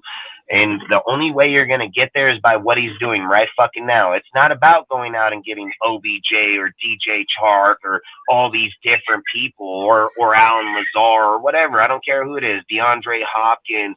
Like, it's not going out and getting people that don't know shit about each other. And it's not about getting people that don't know shit of how to play with each other. Like, I've already said it. 4 out of the 5 dudes already have chemistry with each other. All know the same exact system, played it just recently, are very fresh inside of it. Dude, like, that's like fucking just playing with the team last year. Dude, instead, you're not developing nobody. You're not trained. They all fucking know it. So if you want to get to the Super Bowl, that's how you get there, is that offense. The defense can come along. I've said it, dude. The defense, we won and lost by 7 points, dude, on what was it, like 11 of 15 games, or 11 13 games, some shit like that was decided by 7 points. And we hella depleted our defense by a mile, and we stalled out in 2 quarters per fucking game scoring. You think Jimmy going to do that? You really think that? You really think that Jimmy and Josh are going to stall out in 2 quarters of each game? Fuck no. They know the system very fucking well. They're not stalling out for shit. And I said, there's not a knock against Carr. Maybe Carr just didn't know the playbook as well to be able to expand it. And I said this earlier when I was talking with the guy about how would you feel that if you always played Madden and you played with the Raider playbook, and then when I came over to your house, I told you can't play with it, you got to play with Cleveland. You don't know what the fuck's in Cleveland's playbook. You don't even know what plays you're going to call that are going to work, that are even going to get you a first down. So you're going to have to learn that shit on the fly. You don't have plays like you do in the Raider where you're like, dude, I'm at fucking 3rd and fucking 15 and I got to get fucking 17 yards and I got to get – you already know what play you're getting because you're already familiar in there, dude. So you already know how you're going to get there. You probably got 4 plays in that book you know how to get there. But you going in Cleveland, you don't know where that fucking play is. You don't even know if that play exists in there. So that's all I'm saying is like, maybe that's just how he felt, where Jimmy's coming in with the playbook. He coming in with the Patriots. He's played it for a long fucking time, and he just came out of Shanahan's, which is damn near just as familiar. So I don't think he has much fucking way to go to get right back where he was. Carr never played in it ever. Never played in it ever. So that's all I'm saying is he's 100% going to have a way running head start, way bigger this year than he did last year by a mile. And it doesn't matter if you have Waller and all these guys. If they're injured, what the fuck is the name matter? Like, that's the shit I can't keep getting over is dudes are like, we're a playoff team. We were, no, the fuck we weren't. When do we win a playoff game? Tell me. Like, I'd love to know. Like, you're a fucking participation trophy, motherfucker. Like, you're getting a fucking badge at the end of the day, dude. Like, that's what you're doing. You ain't getting no more than a fucking kindergarten kid on a football field. They don't even keep scoring. They pat them on their back and give them a fucking sun kiss and send them fucking home. Like, that's what you're getting. You ain't won shit. You ain't fucking won nothing, dude. Not in 20-odd years. So to be a playoff team, you can't just get there and call yourself. You got to be there, and you have to have healthy players. You got to have motherfuckers that are healthy, and that includes your starters. Like, to get there and say, well, playing with Matt Collins and No Hands fucking Cole and Foster fucking Moreau, and I don't even know who the fuck's over there in defense, fucking Amik Robinson as your outside 2. We got fucking Butler and fucking Masterson and fucking, I don't even know where this fucking guy come from, Langy. I mean, we got motherfuckers you don't even know, like, straight up. So, I mean, I don't, like I said, dude, I think like this year going with the way that they built it, the way that they're going right now, we're going to be 100 times better by a fucking mile, dude. So,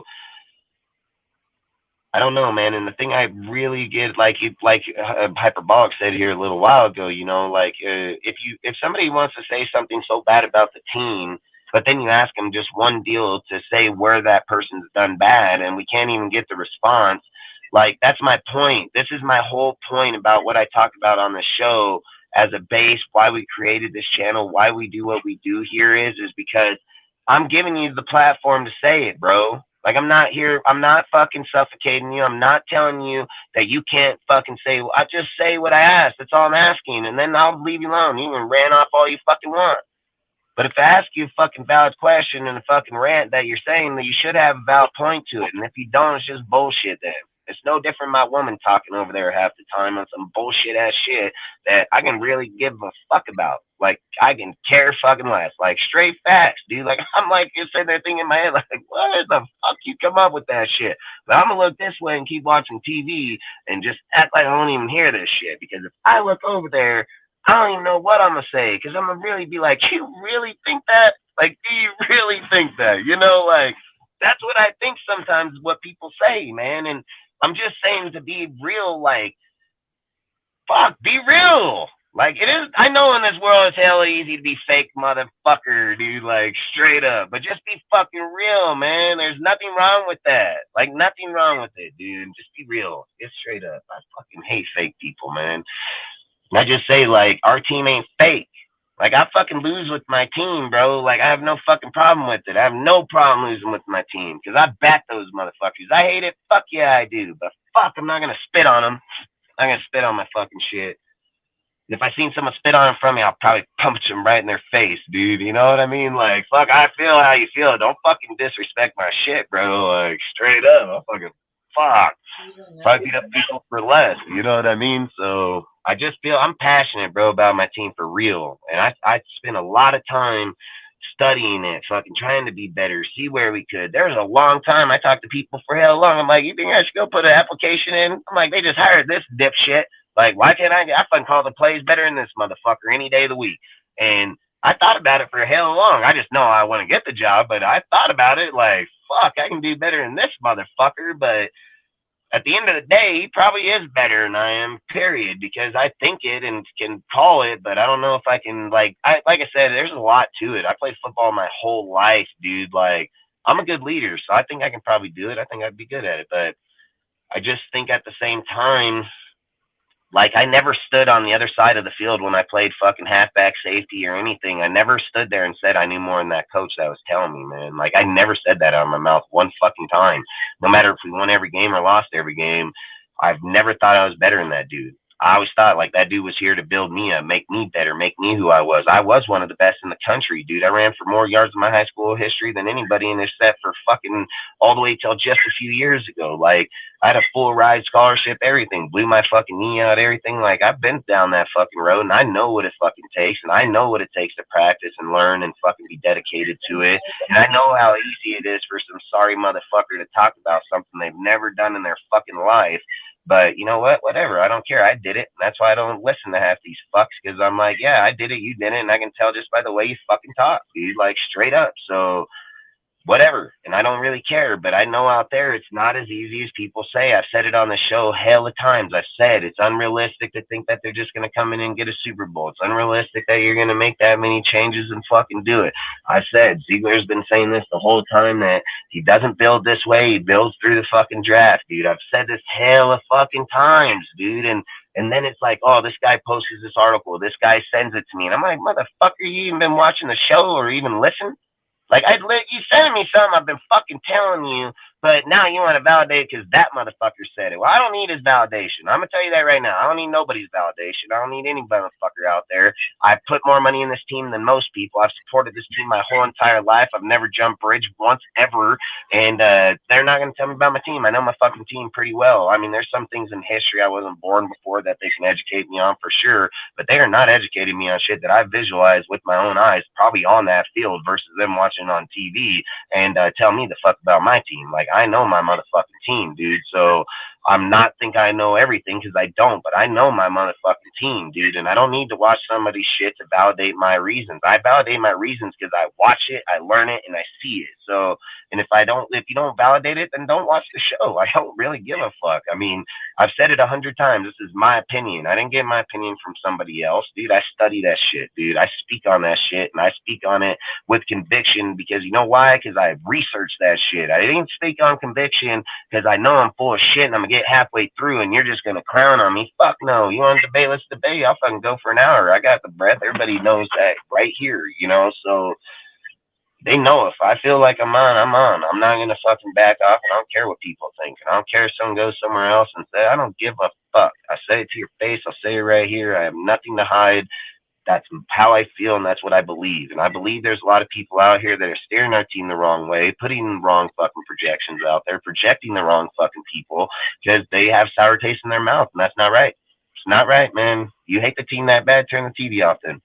You hate it that bad, don't come on this motherfucker because it's only going to get worse. Like, that's facts, dude. I've said it. Like, listen, I've said this. And I fucking mean this shit, dude. And people need to think about this shit more and more and more as they go and what we're doing here as content creators or putting out advice or not. There's no stadium that anywhere in this fucking world, and I promise you, I don't give a fuck what your name is when you do content or not, you're not going to walk into a stadium and cause any type of divide in any way, shape, or form. And if you do, that circle's going to be about this goddamn fucking big, about 5 you motherfuckers.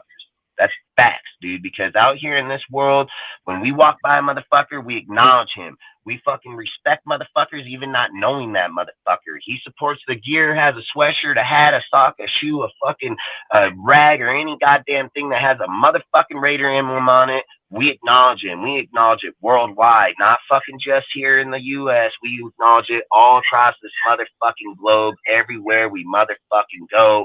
And it ain't gonna fucking change going in that motherfucking stadium. And it ain't gonna change on this motherfucker either. And I promise you that. Listen, the best YouTuber on the stick got 100,000 motherfucking followers. Well, I got some sad news for you, bro. Raider Nation ain't 100,000 people. Raider Nation, multi-millions. Multi-millions. Not just fucking 100,000. It's multi-motherfucking millions. So create your shit here. Do what you want. I can give a fuck. But out here in that real motherfucking world, when we show up in that motherfucking stadium, that shit don't exist. Because it's not even it's not a reality there. Because it don't exist. They don't even know who the fuck it is. And that's where I think it's disgusting. I think it makes me sick to my fucking stomach that a motherfucker would rather not fucking have a unity versus anything. I don't like that shit. I think it's bullshit. You don't own the team to decide that. Nobody gave you the fucking rights. Show me the rights. I'll say right here, let's get a lawyer. Show me the fucking right that gave anybody the entitlement to that. Nobody did. Nobody has it. You don't own it. Not any motherfucker here alive, period, has it. So for somebody to do that, it's not even your fucking right. And if you have that personal opinion, get the fuck off. Like, straight the fuck up. Like, I do not feel like, I've said, the Pac-12 has a better unity in fucking collaborating and fucking doing shit with people than Raider Nation can with their own shit. Like, that's fucking crazy. The Pac-12 is the most rival in all football, and these guys have no problem. And then you got other motherfuckers out here that are trying to divide something that they don't even have a right to. Like, don't even have a right to even speak it, say it, or anything. Like, that fucking should be like, click, unfollow, adios. Like, who the fuck you think you are? Like, you ain't fucking nobody. No more than I am, motherfucker. Like, that's the shit I think is crazy as fuck. Like, I think it's so crazy, and I don't like it. And I think it's just even crazy that they fathom that type of shit, period. Like, I ain't walking in somewhere and say, well, all these guys on the left and all these guys on the right. No, that shit don't exist in allegiance, bro. It's not even, they don't even fucking know what the fuck you're talking about. So I just think it's crazy that we come on here to hear, listen, I watch a lot of people's shit, dude, and a lot of people are really good, man. And they know who they are because I fucking go and talk to them because I like them. And I don't do that to a lot of people because I give a fuck about a lot of people. But there are people out here that do have good deal and have good intentions and that are for what we stand for. And that's what I believe, man. I come from the streets. I come from that life. And when people talk about that shit means shit to me, dude. Like, it means a lot to me. And I speak about it out of passion all the fucking time on here, no matter who the fuck's here. And no matter where the fuck I go, no matter what show I'm on, because that's how I feel. That's how I was raised. That's who I am. That's in my blood. That's like, you fucking with them. That's like fucking with my sister, dude. Like, I'm gonna fuck you up. Like, that's how it is. There are certain things in this world you just don't fuck with, and it's my goddamn Raiders and my family. Like, straight the fuck up, and they're two of the same. So, and when people say that, and then they don't mean it, that just makes me feel like you a fake-ass motherfucker. Like, instantly. Like, where I come from, people like you get your ass beat, like, probably right then and there. Like, that's where it comes. You be lucky you can even walk out of this motherfucker, dude. Like, they don't accept that type of shit. And it's like fucking here. It's like it's fucking granted, bro. It's granted. Like, it's fucking granted. And I think it's the craziest shit. And when I see it, I just don't accept it. I don't accept it. I don't acknowledge it. And I tell them straight the fuck up, because I don't think anybody should accept it. Like, I don't think you should accept that, dude. Like, I'm gonna be real, dude. Nobody owns these motherfuckers besides Al, and he's dead, and he still owns those fuckers, and he'll be the owner of this motherfucker for life. And you think you want to fucking divide, huh? You think you want to divide in YouTube or in life or anywhere along that bear the Raider in them, right? That's what you really fucking think? You psycho ass motherfucker if you believe that. Like, he ain't never want to fucking divide. He never wanted to fucking divide in any shape, way, or form on any platform or anywhere at any given time. And then the motherfuckers to sit and say that it's like, yeah, no. You don't have that right, motherfucker. Go buy them. Go buy the Raiders. Show me the deal, and you can say whatever the fuck you want. Like, I don't really give a fuck. But to speak like you own it, or speak like you created it, or speak like you're the one that determined, no, the fuck you do not. No, the goddamn fuck you do not, man. Like, I'll tell you right to your goddamn fucking face, right to your face, and I don't give a fuck, because that's who I am, and that's what I believe, and I'll fucking say beat the shit out, but I don't care. Like, I don't think that's fucking how it is, man. And I bet I got about, umpteen million other motherfuckers that would say the same goddamn thing. So I don't fucking like it. I don't think anybody should empower that at all. At all. Like, not at all, man. Personal feelings don't belong here, man. Like, we're not here for personal feelings. We're here for Raider content, bro. That's what we're here for. We're here for Raider fucking content. The best shit you put out there. The best shit would make our team better. Fucking all subjects, even if we have to repeat some, because that's how much we care about our team. Like, straight the fuck up. I mean, sometimes we get stuck in a loophole here with Josh and fucking Derek, like they're fucking butt lovers, and it's disgusting, and I almost want to turn off my own show. Like, literally, just want to hit my end and just be like, fuck this. Like, I'm not going to let this shit happen, because I don't like that. And it's just like you say, when it starts getting carried away in the deal where people are getting fucking projected, why are you getting deterred to that motherfucking shit when it isn't even irrelevant? And then to keep saying it is just even more, where it's just like, why? Why, man? Like, why? What does that do for your team? Nothing. What does that do for anybody in that chat? Nothing. What does that do for anybody talking about making your team better? Nothing. So why in the fuck are you doing the content then? Why are you even coming on there? Why are you talking about it? Why you go on there? Like, are you fake or are you real? I'm real as fuck, dude. I want to talk about what betters our team at all fucking times, dude. Anybody, everybody, where it isn't, fucking where we're faulting, where we are. Like, I want to be as real as fucking possible, man. So I've always said this platform, DSR was created for everybody to have a voice to a point, I guess.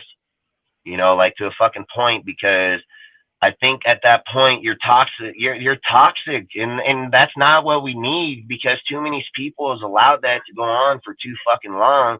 That just causes this toxic fan base, dude. And then you're toxic against your own fucking people. Like, why are you coming and trolling me when I'm a Raider fan? Why? Like, I don't get that. And I'm not saying that to me, but I'm just saying that to like any motherfucker. Why are you fucking trolling any motherfucker? You a Raider fan? Like, that shit don't make sense, bro. Like, it makes zero goddamn sense. It's not funny. It's not cool. It ain't nothing. It's fucking stupid as fuck. And then you cause problems amongst your own fucking people. Like, I don't get that. I don't get it, dude. I don't just walk out, kick my friends in the face, just walk out and be like, what's up, bitch? Bop. How'd that feel? Fuck it, let's go to the store. Like, what the fuck is up with that shit, dude? I do that around me and get tied up to the back of my car. I'd drag you right down the goddamn fucking road, dude. Like, straight up, dude. I'm gonna get out with my rope. I'm gonna rope your motherfucking ass, calf tie you down on the fucking ground, and put you on my ball hitch on my truck and be like, boo, fucking 50. Like, that's what I'm gonna do. So bet your ass on that. Like, that's how it's just crazy, man. It's crazy.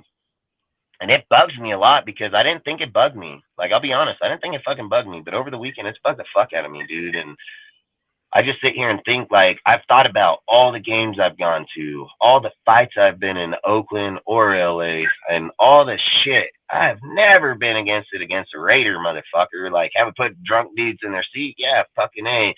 But I've never, dude, it's always another team, always another deal. I've just, like, sometimes, don't get me wrong, I mean, I've seen Raider fans fight. I mean, it's not like it's never happened, but not like that. You know what I mean? It's not like that. It's not like people think. You're watching a video on a show that's been fucking shown 5 times over history. You know, like I've been in that stadium fucking as much as that thing's been up for most I can think.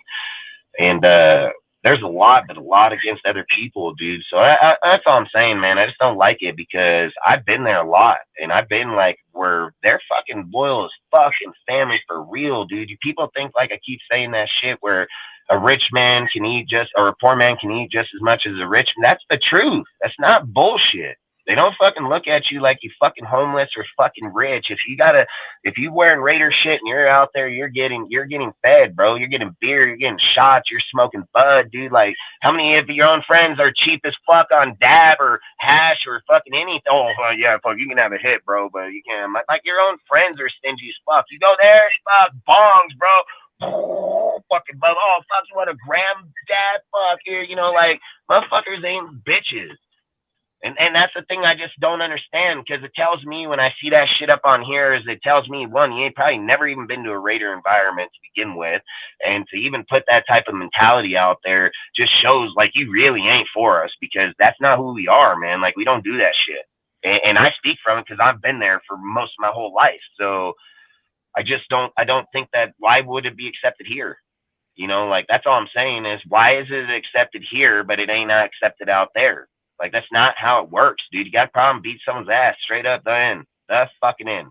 Like, outside of that, it's no place for that here, because, again, it's not personal. It has nothing, dude. We are here to talk about our fucking team. Live and die by the fucking sword, dude. Go down with the ship. Fucking bleed black and silver, like fucking silver and black. I mean, like, you're not fucking here talking about your fucking personal shit. Like, that's the thing where I think you just got to draw a fucking line or have your own shit that says personal bullshit, you know? Like, I'm not telling anybody what to do, okay? Don't take it out of context that if I'm saying what I'm saying. I'm not singling any individual. I'm just saying, like, it bugs me because I don't know why, you know, and I don't think it's right.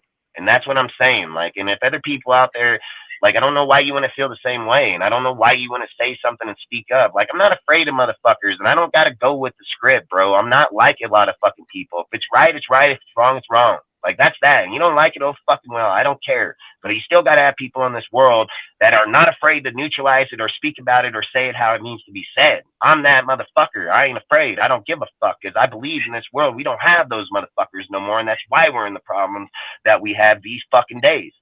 It has nothing to do with anybody else. I don't think it should happen. The fucking end. Now, I don't give a fuck what the reason or not. I don't speak on that. It's not my shit. I know a lot of it. I don't care. I just think, like, fuck, that shit belongs somewhere else, man. I don't like turning on shit and turn it off because I don't want to hear it. I want to hear fucking how we are. Look, I don't like people negative about our shit, bro. Like, I already get it. We suck. I get it. I hear it. I hear it all the fucking time. I don't need to hear it in our own shit.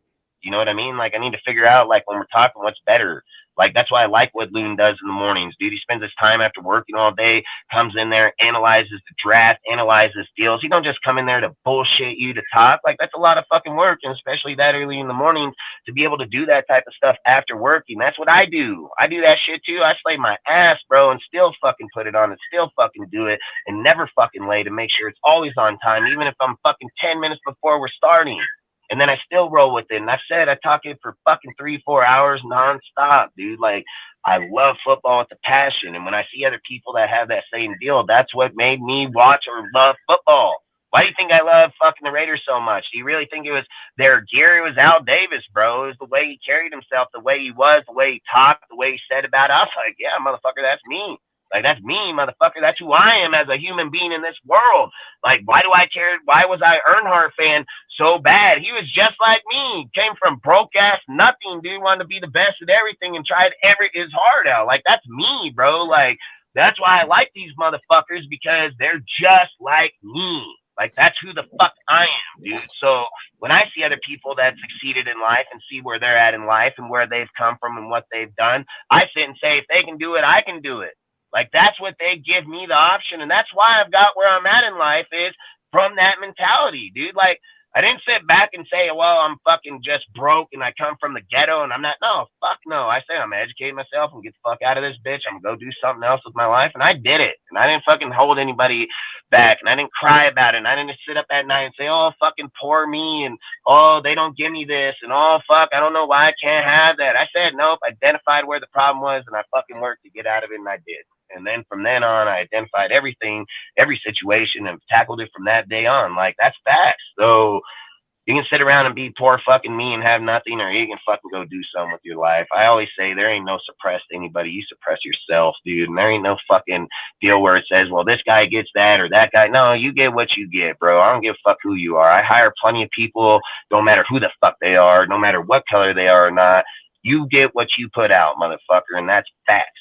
And there ain't nothing else outside of that. I've never been somewhere in this world, in the U.S., that have said, well, because of who you are or not, you can't have that. It's because you don't do the fucking work. That's why you don't have it, dude. And that's facts. And you can point the poor me fucking card. Good. I don't give a fuck. I just laugh at you and keep going on because I'm going to get my shit because I work. Because I work, I know what's important to me and what's important to my family and what's important in life. I know, and I know I'm going to die one day, and I know I'm going to work all this shit. I'm not going to have none of it at the end, but you know why I do it? So I can have it. That's why I fucking do it, because I'm not going to live on this world fucking out of bags and have nothing, and I live there. I already experienced that. I'm not going to end my life there. You know, I've experienced on the street. I've experienced being cold as fuck, dude. That's why I'm sitting in this car with fucking 12-degree weather, fucking freezing my ass off, and still talk football for 3 fucking hours because I love it and I don't give a fuck, you know. So I don't want to go back there, but I'll never forget it either, and I'll live through it because I've been through it already. So it's not new charted territory for me. I've been through that shit like my backyard. I just don't want to go back there. You know, it's a door. I've always said it's a house that you lived in when you were young and you closed the door and you never seen again. It's like, that's just how shit is in life sometimes. Just one door closes, another opens, and you never go back and you never see it. And maybe one day in 15 years, you might be strolling down the fucking road and so happen to go by it and remember it, but that's what it is. It's a memory, man. It ain't nothing else. So, and you can be that dude that when you see that memory that for the next fucking 5 weeks, you fucking soap on it and fucking, oh, I don't know why and how come and yeah, well, fuck that. You know what I say? I say a lot of good memories, a lot of bad. Now look what I got now. Like, I don't fucking carry the past, dude. The past ain't good. We're all gonna die. You can take the past with you in the afterlife, you know. Like I always say, I'll sleep when I'm dead, dude. I don't do no drugs outside of smoke weed. I don't drink. I don't fucking do any hardcore drugs. I just work my ass off, drink a lot of coffee, soda, fucking smoke weed, dude. Like, I just live, dude. But I don't know. I don't let weed get in my way. You know how many people say, like, oh, that guy smokes weed, he can't. Fuck, I'll work anybody smoking weed all day. So I just think if you use it as a crutch, it's easy crutch. And I always say, like, all this shit results back to our team because all of it, everything out in life and not, dude, it doesn't matter how I see or not. You can use anything as a crutch. Like people use Josh, like people use fucking Derek. Easy crutches are easy, dude. I've always said it's easy to tear a motherfucker down. It's easy to tear a building down. It's hard as fuck to build it back up. It's hard as fuck to appreciate somebody for what they do because that might not make you look good. You know, like there's nothing wrong with saying that, hey man, he puts out good shit, and hey man, he does a good job at it because he spends a lot of time on it. There's nothing wrong with that. There ain't fucking nothing wrong with giving the dude credit on what he's done and deserved. You know, like I don't get it. I don't know why more people don't support people, why they want to bring them down or fucking clash on them or say things, dude. Like, good for him. Like, good for him, dude. I say this every time. If dudes come to DSR and they get known here and their fucking pages grow bigger than us and they become bigger, then great. He must have did a lot of fucking work to get there, dude. And I appreciate that he started here. And I'm never going to say, oh, we gave him a start or no, he fucking was part of us. That's what it is. And that's the way it's going to fucking die. And when people bring him up and say that, hey, man, you were part of, it's up to him to say, and I'll say, yeah, he's a Philly. But I'd never say words like we created him, we built him, we made him what he was. Like, no, that's not my fucking place to say that, dude. I don't have the right to say that, dude. Like, we did this as a team. We did it as a unity. We did it as a Raider fucking group, dude. Like, there was no I, because in Raiders, there is an I in Raiders, but my point is like in the Raiders, dude, it's us. It's who we are. We stand for the Raiders, dude. So when I sit here and look at that, I just don't think 12 total draft picks. The Raiders draft picks, 12 total draft picks. Yeah, there's 12 for sure. I just say, like I always say, man, there's just It's us. We all do it together, man. And at the end of the day, that's what it's about, and that's what it should be about.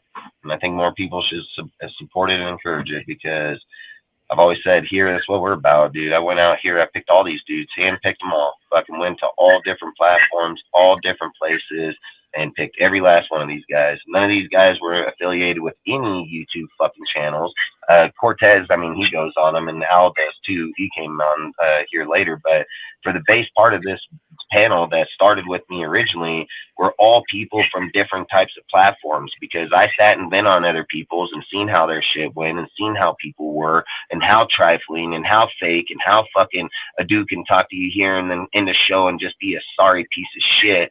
And I was like, dude, I'm not fucking affiliated with these sorry motherfuckers. Like, there's no way. Like, I would fucking drive over there and run them over with my car, like straight up. So I was like, you know what? I'm not gonna do that. I started monitoring people on Instagram, Twitter, Facebook, fucking all over the fucking place, dude. Didn't care where their platforms were. Started seeing, oh, he does graphics. Oh, he does fucking stats. He does fucking funny shit. He does Raiders. He does football content. Started talking to them all individually. Started to say, hey, this is what my plan is, where I want to be. I want to have different platform, different views, different points. I want to see it from different ways, dude. And then guess what we created? We created this. And it's worked great because every person that's come through here, everybody that's been on here has been welcomed just as open arms as anybody. Nobody's ever been banned. Nobody's ever been criticized. Nobody's ever been fucking judged, dude. Well, people have hot takes. Fucking A, that's what we do here. You know, you can't take that. You don't belong here. You know, that's facts. And I've always said, you throw a hot take out there, you better fucking be ready for it. And if you ain't, I'll just get the fuck out because that's what it's going to happen here. And people should encourage it because I've always said, dude, that, like, we can't get better unless people put ideas that maybe we never even thought of or seen or looked at or not. Again, I just say, like, I talk about it a lot because I think it needs to be encouraged more. And I don't mean to ramble on about it. I just mean, like, I think more people need to focus on shit that what really got us here in the first place and why we started and why we did it and how can we like hanging out with our friends and why do we have such close relationships, dude. This wasn't personal. This was fun. This is why we did it, because we loved it. We all sat down in our garage one day or we're sitting there talking and was like, dude, I love Raiders so much. You want to do YouTube? Yeah, fuck it. You like it? All right, let's do it, you know? And then you go around, look at our panel. Our panels are full, 9, 10 people, even more. I got more people that can't even get on the motherfucker. And all the fucking time. Every fucking time, dude. So I always say we must be doing something fucking right. Because why the fuck did they all want to be here if it wasn't? And it's all diverse. And it's all about people can have their platforms. People can come here and rage. And people can come here and talk facts, you know. And again, today, like I said, Rudy is a really good friend. Like, I don't have any personal feelings against Rudy. And everybody knows that here. So I'm going to talk to Rudy tomorrow the same way as I talk to him every fucking day. I've always said football is going to get people passionate about shit, especially when you're putting shit out there. Like, there's nothing wrong with that. I don't dislike Rudy any more than I fucking liked him when I started the show. You know, like, there's a lot of times where people look at shit like that and think like, oh, fuck that guy. No, it's not like that here. It's like sometimes we're just not going to agree, and that's facts. There's nothing wrong with that, dude. So, and he's going to be welcome back on this motherfucker just like again on Wednesday, just like I'll text him and say, you're going to be on there Wednesday, because that's how I feel it should be, dude. It shouldn't just be like he sees it, he don't see it our way, fuck it. Or he sees it this and that. Well, good, I get it, dude. You like Carr. I'm not going to tell you not to like him. I'm not going to tell you who to like or not. I get it. Get it out of your bones. Let's go talk about something else now. You know what I mean? So, and he will, and he's a good ass dude, and he's passionate about his team just as much as anybody else. And just because we can move on so fast and go on and go to the next guy doesn't mean he has to, and it doesn't mean he needs to. Like, he likes Carr. He fucking listen. I don't care if people like a person. That's not my space or anybody else's. I mean, God says in the Bible not to judge. Who are you to fucking judge? Like, you ain't. Just like I said, who the fuck are they to say that on here to begin with? You know what I mean? Like, that's not what we're here for, dude. And to sit here and say my belief or what other beliefs are, I'm not telling anybody that you believe my belief. I'm not believe that. I'm not say that at all. But I just say, yeah, exactly. A lot of people like Derek Carr, and there's nothing wrong with it. And nobody should hate a motherfucker that liked a Raider player. Like, this is where I just think it's so crazy that you'll get a motherfucker that bears the same emblem, the same brand, and trash you like you don't exist because of a fucking player that was on your team. Like, that, where in the fuck is that right, dude? Where's that cool? Like, where's that all right? I'll fucking punch you right in the fucking face, dude. Like, That ain't fucking cool with me. I don't give a fuck how big you are or who you think you are. I'm gonna fucking throat chop your ass just as fast. Like, I don't give a fuck. Like, there's shit, dude, where I feel like you can have your opinion, dude. Like, why do you feel like you can't? Like, I can't, or why do you feel like if I say something, I'm not right, but you are? Like, your shit don't make sense. Mine does, and you're telling me I'm the one that don't make sense. Like, what the fucking drugs are you on? You know, like, what medication do you need? You know, that's all I say, man. I just think it's just. I don't know. I rant on it because it irritates the shit out of me. I don't mean to rant on about it, but it really bugs me about certain things. And I always say, like I said, the platform, but man, let's be real. That shit bugs me. I don't know, man. I don't know. Because it does fucking bug me, man. Because I do know our team ain't good. Like, I know we suck, and I know that we've been through bad times, but Ziegler is not them, dude. Like, Ziegler is 100% bring change with him, and we won't know it until we're on the field, man. My words are no good as anybody else's until we're on the field. And just because I speak passionate about him, and just because I bring stats or not, doesn't mean he's going to go out there and win. I just think we have a high success chance to win. That's what I believe. I gamble a lot. I win a lot. I'm a big time numbers. I'm about to head out, bro. So, all right, dude. I'm gonna hop off here in a few minutes anyway. So, all right, bro, I'll stay on, but I'm gonna go do something real quick. I'll be right back. What are you gonna go do? Lick penis? No, I thought that was until 11. No, bro, I'm about to go make me something to go eat, bro, and then I. What are you gonna make? Quesadilla? Fucking. Nah, bro, I'm not. Nah, you're probably gonna make some Mexican street corn. You're gonna make Mexican street corn. Nah, fuck no, I ain't gonna eat that this time. Nah, I'm gonna go warm up a fucking cup of soup.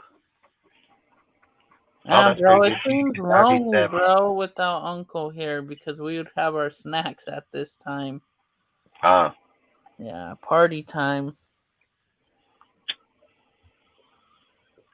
You don't go to Inn. Huh? Said it don't got to Inn. Go buy the snacks and party on. You got the general in there. She probably in there watching fucking. What is she watching? Fucking. Oh, is she? Yeah, bro. She hasn't been sleeping well, so I'm like, sleep, General. Well, that's good. I would too, because I was gonna say she's always watching that fucking. What is that one fucking show? The goddamn catfish, bro. Look at Loon, bro. Much love. He's going to watch midget donkey porn. Hey, facts, Loon, facts, bro. Hey, I said that shit earlier when he disappeared. Hey, I said that fool up there watching midget donkey porn, bro. Nah, bro, that's Tori. Remember that fucker? Yeah, hey, if I ever hear in the background, oh hell, I'm gonna be like, what the fuck, bro? Like straight up. Hey, you hear Wee Man in the background? Get back over here, fucking. Oh hell. Okay, I'll be right back. Fuck, that's funny shit, fucking dude. Loon said that on his show the other day. I was fucking crying laughing, bro. I'm not even gonna lie. I was crying laughing because he was like, yeah, you know, when you said this, he was like, yeah, it's like that guy don't have a fucking donkey in his porn, fucking his midget porn. I was fucking rolling, bro. I ain't even lying. I was fucking crying. That dude, hey, that guy I was over there with that day, he's like, why are you laughing? I'm like, you won't get it, bro. Like, straight up. That it was funny as fuck. I know. Cortez got that shit on rap, bro. He's got all 112 episodes of them. You're fucking retarded, bro. Nah, bro. All right, go make your cup of soup and then, well, you gotta just put your cup of soup in the fucking microwave, don't you? You use the microwave. Yeah, bro. Nah, bro, I don't put it in the microwave. I heat the water up in a... That's what I would do on the stove and then put it in there. No, bro, I heat that shit up in the microwave, but I use a fucking measuring cup. A glass measuring cup to heat up the water for like 3 minutes, then I let it sit for a minute, and then it's good. Yeah, I won't lie, because I hate Topper-Roman with like a lot of water because I feel like the flavor. Hey, bro, I feel like the flavor goes. Yeah, I do too. I cook it. I cook it. Put the water in there. Let it fucking cook itself. Minute is, I pour that shit out. Put the packet in there. Stir that bitch up because that's where the most flavor for me is at, dude. Like I hate eating that shit with like a lot of water. It feels like I'm fucking slurping on fucking noodle water or something. Like, I hate that shit. I don't know. I grew up on top of Roman. Like, that shit was my fucking shit, dude. I'd buy that shit. I still buy it, and I got hella money. My woman tells me, why you buy that shit? I like it, dude. That's my shit. You don't got to buy top of Roman. My woman's motherfucking prissy-ass motherfucker sometimes. You don't got to buy top of Roman. I've been fucking raised on that shit since I was, like, fucking 3 years old. Like, I was running around with the top of Roman packet, putting the flavor in, and that bitch eating that shit raw, you know, like... Fucking Kool-Aid in one hand, fucking top Roman packet in the other. Oh, fucking hey, bro, you know what? Sometimes I don't even fucking put it in water. I break it, and then I just fucking put the sauce and just eat it fucking raw. That's what I did. I'm not gonna lie. I shake that shit up in the deal. My daughter, dude, Savannah, she is so fucking like me. I swear, she is so much like me. It's not even funny, dude. Like, she will straight up. She's like, Dad, can I eat that raw with the packet? I never even told her that ever or showed her. She's like, can I eat that? It's like fucking 7 a.m. She's like, Dad, can I have top Roman? Like, what the fuck, dude? Like, fucking 11 o'clock at night. Dad, can I get top Roman? She's just like me, cereal or top Roman. Like, I think it's so crazy, dude. I'm like, you're a fucking spitting image of me. And I don't even know why. Well, I know why, but I think it's just so for me, like I have my mom's heart, but I don't look exactly like my mom. My sister's the Zach twin. She's the oldest. She looks exactly like my mom. She's my mom's twin. Yeah, I think like like they say, why God gave you a daughter so you can have a best friend for life. I strongly believe that shit, dude. Like, I strongly believe it because my kid is like my best friend, and she is so much like me. It's not even funny, dude. And I don't even know how like she has the tendencies. I work so much, dude. Like, I'll be real. She goes to work I take her with me all the time to work, but like I don't get to spend a lot of time with her. And fuck, dude, she is just spitting image, and I think it's awesome as fuck. I ain't gonna lie. Like, I love my kids to death, dude. Like, Savannah is a soldier, bro. Like, she is awesome. I'll lay a motherfucker in his grave if I ever touch my kid, but she is awesome. Like, straight awesome. And she is so, like, just a great person. It's crazy. I forget how kids are these days, man. These fucking kids can just walk up to anybody and be a friend with them instantly. Motherfucker got a lizard in their hand, like, hey, what are you doing? Oh, I'm a pet lizard. You want to see? Oh, yeah, let's go fucking play over here. Fucking today, motherfuckers, dude, can't even do that. Fucking tweakers can do it. They're like, oh, look at my lizard. Want to go do line? Let's go. Yeah, bro, like, nowadays, bro, you can't do that shit, bro. I remember that shit back when I was young. Yeah, I think it's just crazy where we're at. Hey, bro, you know what? I don't even think kids play marbles anymore, Dustin. Fuck no. My kids will be over here, dude. They're like, you want to play I Spy? Asking some dude in the store, don't even know. I'm like, all right, let's go. Like, that's what I just think. Like, I've always tell people, like, they ask me all the time. They're like, you're like a kid. And I'm like, I'm a kid at heart, dude. I'm going to be a kid at heart till I die. Like, I didn't choose to grow up, dude. And I loved being a kid. Like, that was my favorite time in life, bro, dude. Like, shit, when I watch my kids do it. Nowadays, Dustin, ain't the shit back like when we were young. No, but you know what I get to do now, dude? I got 3 kids, so I'm like, let's go play in the sand. So it doesn't look weird when an adult's like, I'm gonna go play with some Tonka toys or something in the sandbox. I got my kids now, but now I'm older, so I get some badass shit building, and I like it, dude. I'm not gonna lie, I love it, dude. Like, I love playing with my kids, dude. I love doing shit like I did when I was younger, and I think too many people get away from shit like that and think like, oh, you gotta be this. No, fuck. There's times for that. There's times to be those people, dude. But I enjoy being the person I am with my kids. Like, I never enjoyed being the person I was in the streets because that was just survival. Like, that's just who you are, you know. I don't not accept it. I just, like I said, I would rather be with my kids. And I think, like, when I see my kids do things or doing things for the first time, it always makes me think, like, I don't remember when I was a little kid, and I just wonder, like, when I see them do things, I'm like, fuck, I wonder how I did that, or if that's how I felt, or was I that passionate when I was that little, you know? I'm fucking 40 years old. It's hard as fuck to remember what I was like when I was 5. 21 years ago? It has to be 21 years ago. My uncle that just recently passed, Dustin? Yeah. I remember I went to their house when they lived closer to me back where I'm from the Fresno area. They lived outside of Fresno. We're coming back he was taking me home because I went for like the weekend to their house. And we stopped and we were taking fruit and shit from these Asians because out in the valley they have these stands and the shit. stands, yep. And we had it to go use the number one. So I went and did it. And then my uncle, the one that just recently passed, said, hurry up, the cops are coming. So I hurried up. Like shit like that brings me back, man. Yeah. Hey, I mean, memories, there's nothing wrong with memories, man. I've always said, I've went through probably one of the toughest deaths in my life with my brother, and think about all the things that I've done. And he was young as fuck, and that's the youngest one of 5 kids, that shit sticks with dudes fucking bad. And I've always said, I grieve differently, man. I just, like I said, I believe in the Bible. I believe in a lot of shit that happens in this world. And I think, like I said, we're just lucky enough to be here to begin with. And I don't have time to sit, but there's a lot of things that I see that remind me of them on the daily, and memories and talking and shit. And sometimes, I try to just push through, but sometimes you just can't avoid it. And I don't think you should avoid it. Sometimes I think, trying to do sometimes what I do ain't healthy. But at the same time, I can't let my kids, I don't have time to do that, man. I don't have time to, my kids, dude, don't know, and they understand it, but I don't want them to know, listen, dude, we all going to have it happen. It's all going to happen. It's going to happen to some of us way more times than others. Some people are only going to see it 4 or 5 people in their family. And then there's people like me that's going to see it 20 different times in my family. And I'm going to hear it for years and years to go. And I'm 40. So guess what? In the next 10 years, guess how many phone calls I'm probably going to get?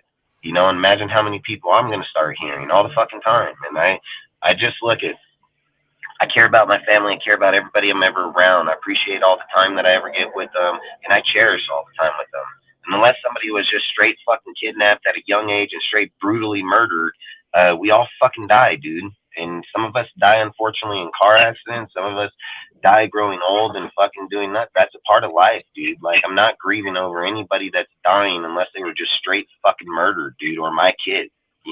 That's facts, dude. Yeah, and I know my mom. I know her for everything. She's been there my whole life. I have all these memories and everything. Is it sad? Fuck yeah, it is. I haven't experienced it. I don't know the feeling you go through, but I already know it's coming, and I know it's going to come, and I'm accept it. And I know it's going to happen to my grandmother and my sisters and my brothers and my fucking uncles and nieces and fucking aunts and everything. And I don't look at, I say I cherish what we do. That's why I like going to Raider games or having a fucking function where people get along and so on because of those memories, man. And I feel like people grieve on people too long because of either not getting to spend the time, but guess what? You had all the fucking time. Why are you worried now? You know what I mean? And that's all I'm saying is if that's how you feel, then fucking do it while they're there. Don't wait till they're over and then fucking that doesn't even make bro, sense. Losing a parent is horrible, bro. Losing your parent is hard. Dude, believe me, I'm telling you, and I got a call at 3 o'clock in the morning from my best friend, dude, and I knew moving here and doing what I was doing, I knew I was gonna get a fucking call one day. I just never thought it was gonna be him. Yeah, and bro, I didn't even answer the phone, dude. I looked at the but I think it was 1 a.m. that I texted you and told you about Uncle. Yeah, it was bro, that's how close we are. I tell you about my personal life. I don't tell that to everybody. Yeah, I mean, I'm not gonna lie, dude. When I woke up at 3:30, it was 3:30, 3:33 in the morning, and the second I looked at my phone and seen it was my best friend, I fucking knew right then. I knew. I was like, nah, he ain't calling me in no fucking 3:30 to talk. I fucking knew, and I didn't answer the phone because I was like, I don't want to answer that shit, man. And then he fucking called back again, and I was like, I'm not answering that motherfucker. There's just no fucking way. And then when he called back the third time, I fucking knew it, man. And I was just like, nah. So I fucking answered the call and.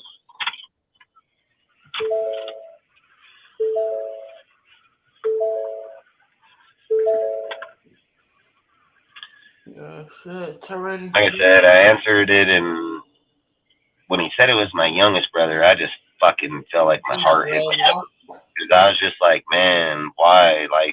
he was such a good ass kid, dude. Like, he made fucking people like me look like a piece of shit, dude. Like, he was a good ass kid, dude. And I always said, like, he was such a mama's baby, dude. And fucking, like, he was a good ass fucking kid. And I always think, like, why fucking dudes like him, man? You know, there's so many piece of shit motherfuckers in this world, and you go fucking take dudes like that. And then, I don't know, it's fucking tough because I don't know, man.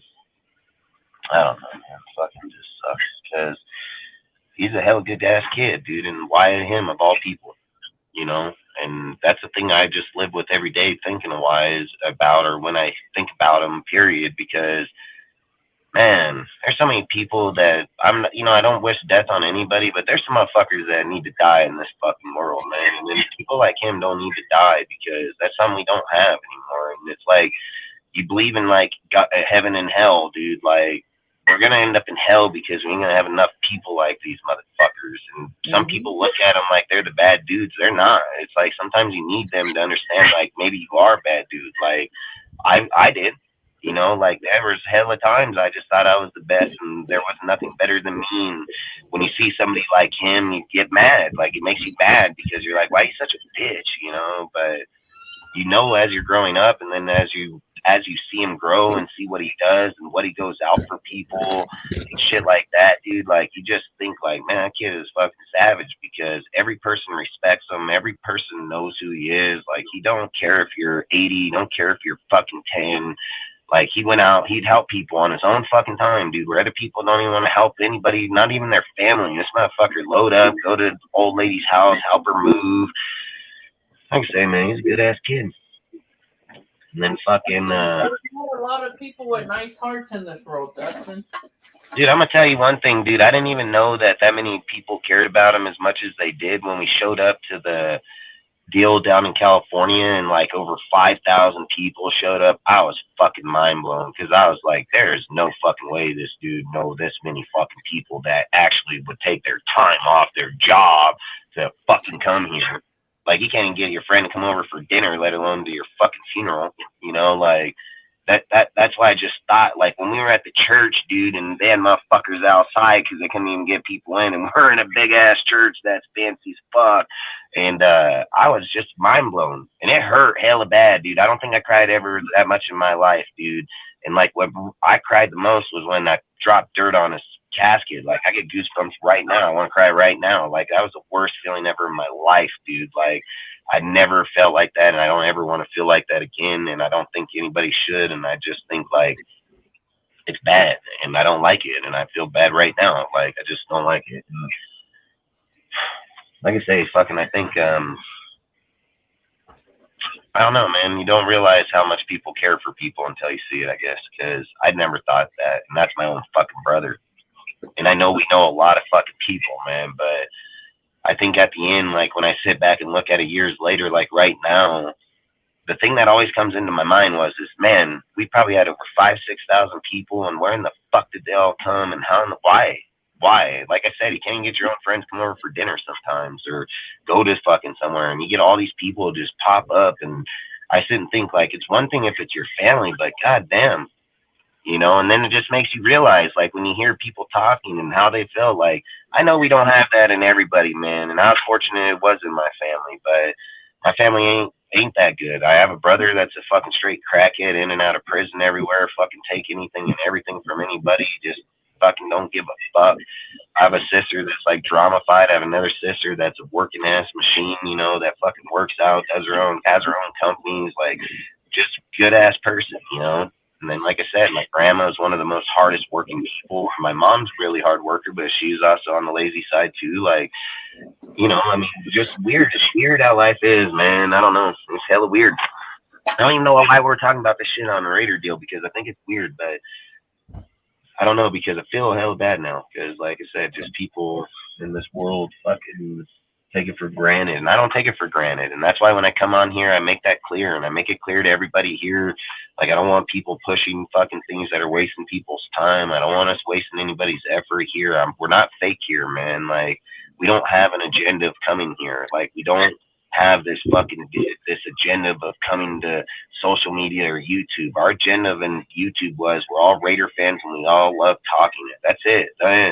You know, there's no fucking hidden prize. You're not gonna play stupid games and win stupid prizes here. You know, like we just fucking do it because that's what we care about and that's what I'm passionate about. And like I said, dude, I don't have a lot of free time, and even the free time I spend, I don't even go home. I spend it right here with you guys Monday, Wednesdays, and fucking Fridays.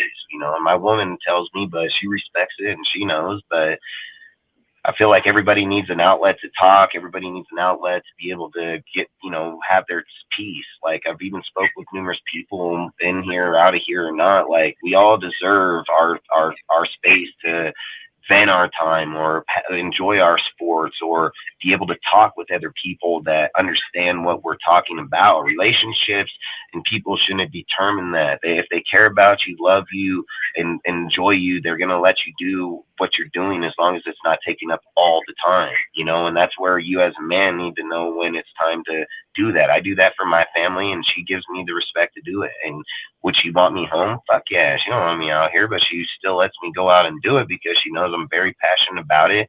She knows that I try to do good for everybody that I come across. I try to help anybody and everybody, you know, so I just say like, yeah, 3 years. Dude, that's fucking crazy, bro. My brother died 3 years ago in fucking August, dude. 13th. The 13th. Fucking, yeah, 3 years, August 13th. Fucking. But, yeah, I mean, it's tough, man. And a lot of people don't know, like, a lot of people close down and fucking go into these places, and I didn't because I know who my brother was. I know the talks we've always had and the conversations we've had getting drunk and fighting or sitting back and talking. Like, he don't want that no more than I want it, man. And I think, like I said, I mean, I believe in the Bible. I believe that we're just vessels in these bodies, dude. There's no way I'm 40, but I feel like I'm 20. You know what I mean? Like, I believe that we have souls. I believe that you determine your own outcome. Like, I strongly believe that shit. Do I say stuff like, yeah, I don't go to church and think about it like that because I don't think God looks at us like that either. He don't want us to worship him in those aspects either, dude. Like, he wants us to know morally what's right and what's wrong. He's going to judge us when that day comes. And I know that I'm going to stand in front of him and say, yeah, that's crazy, bro. Like, lunatic, that's fucking crazy. I just get goosebumps even thinking about how close and how weird that is. Like, I'm not even gonna lie. And yeah, that's crazy. And like I said, man, he's gonna judge us on who we are. I've always said I've never taken anything from anybody. I've never felt a reason to lie. I've fought. I've been in a lot of fights, dude, and I feel like I've justified most of those fights. And sometimes I've fought those fights because other people.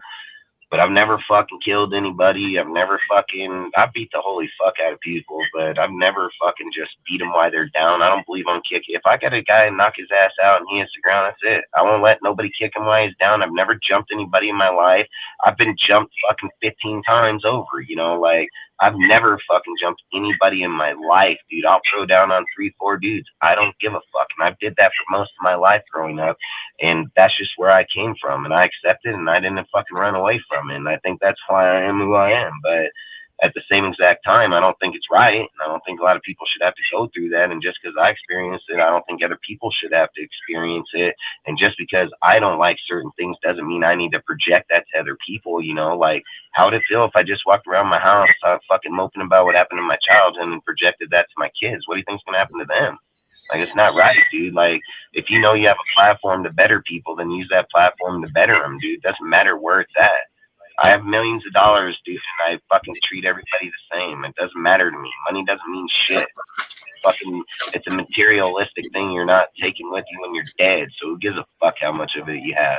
Can you have a little easier time here? Yeah, and I can have easier time helping people, and I do help people. And it's just like I say, I put a lot of effort into what we do in our channel or our Discords or our Instagram. I do a lot, dude, and I bring a lot of these guys in, and I still even help them out sometimes just because I feel like it's only owed, dude, because that's what I believe in. And I don't feel like anybody should owe anybody to do anything. I just appreciate it. And I like giving back and I like helping in any way I can. And if somebody needs talking or needs help and I can help, I'll help, dude. I'm always there for anybody and everybody. I've always said my doors ain't closed, dude. I don't feel like I'm better than anybody, dude, because I had nothing just like a lot of people here to begin with. And why I relate so much is because I felt like when I was in Oakland and go to the games, a lot of us were that way. A lot of us were living in the streets, dude, that gathered up money to go to games because that's where a lot of us can hang out and have fun. Like, that's exactly why. And you felt like you were welcome, and you felt like when you got there, you were like in the biggest gang ever because anybody talks shit, you're just going to beat their ass. Like, you just feel like there's nothing going to hurt you or nobody can touch you, you know? Like, it's a good feeling to have when, and then not only that, as I got older and seen like how I viewed it as a kid, I viewed it as a punk ass kid, and then how I viewed it when I got older and how people actually use it as a respectful and use it for family gatherings. And then I'm sitting here at 40, I got a 5-year-old, a 3-year-old, a 9-month-old, and my woman, and I'm just sitting here thinking like, damn, you know how many memories I'm at with them in there too? You know, like that's what I think it was about. When I was young, I didn't have any family like that. I didn't have dependability or any. I just had me and whatever we did, and going and partying, getting drunk, getting high, just straight getting fucked up, and then leave there, get fucked up all night long, fucking wake up, fucking pissed drunk in the morning, and then start your work week over. Like that's what we did, dude. And like that was the day you had your freedom. Like you felt like shit didn't matter. Like you didn't have no guidelines. There was no restriction. You can be who you want to be. Nobody's gonna say shit. And if they do, they're getting fucked up. Like that's what I liked. And I think that's what, like, when I got older, like I said, with the family deal, it's like I know that shit happens there, but I also know that those dudes would never do anything to fucking hurt a kid either. You know what I mean? Like, that's why that's why I'm a Raider, man. Like, I'm a Raider because I know at the end of the day, we do have hearts and we do believe. And can we be ruthless and can we do what? Yeah, fuck yeah, we can. That's nature, dude. That's survival. Like, everybody should have that if you're an alpha male to begin with, dude. If not, you probably better go get it because you ain't gonna last long.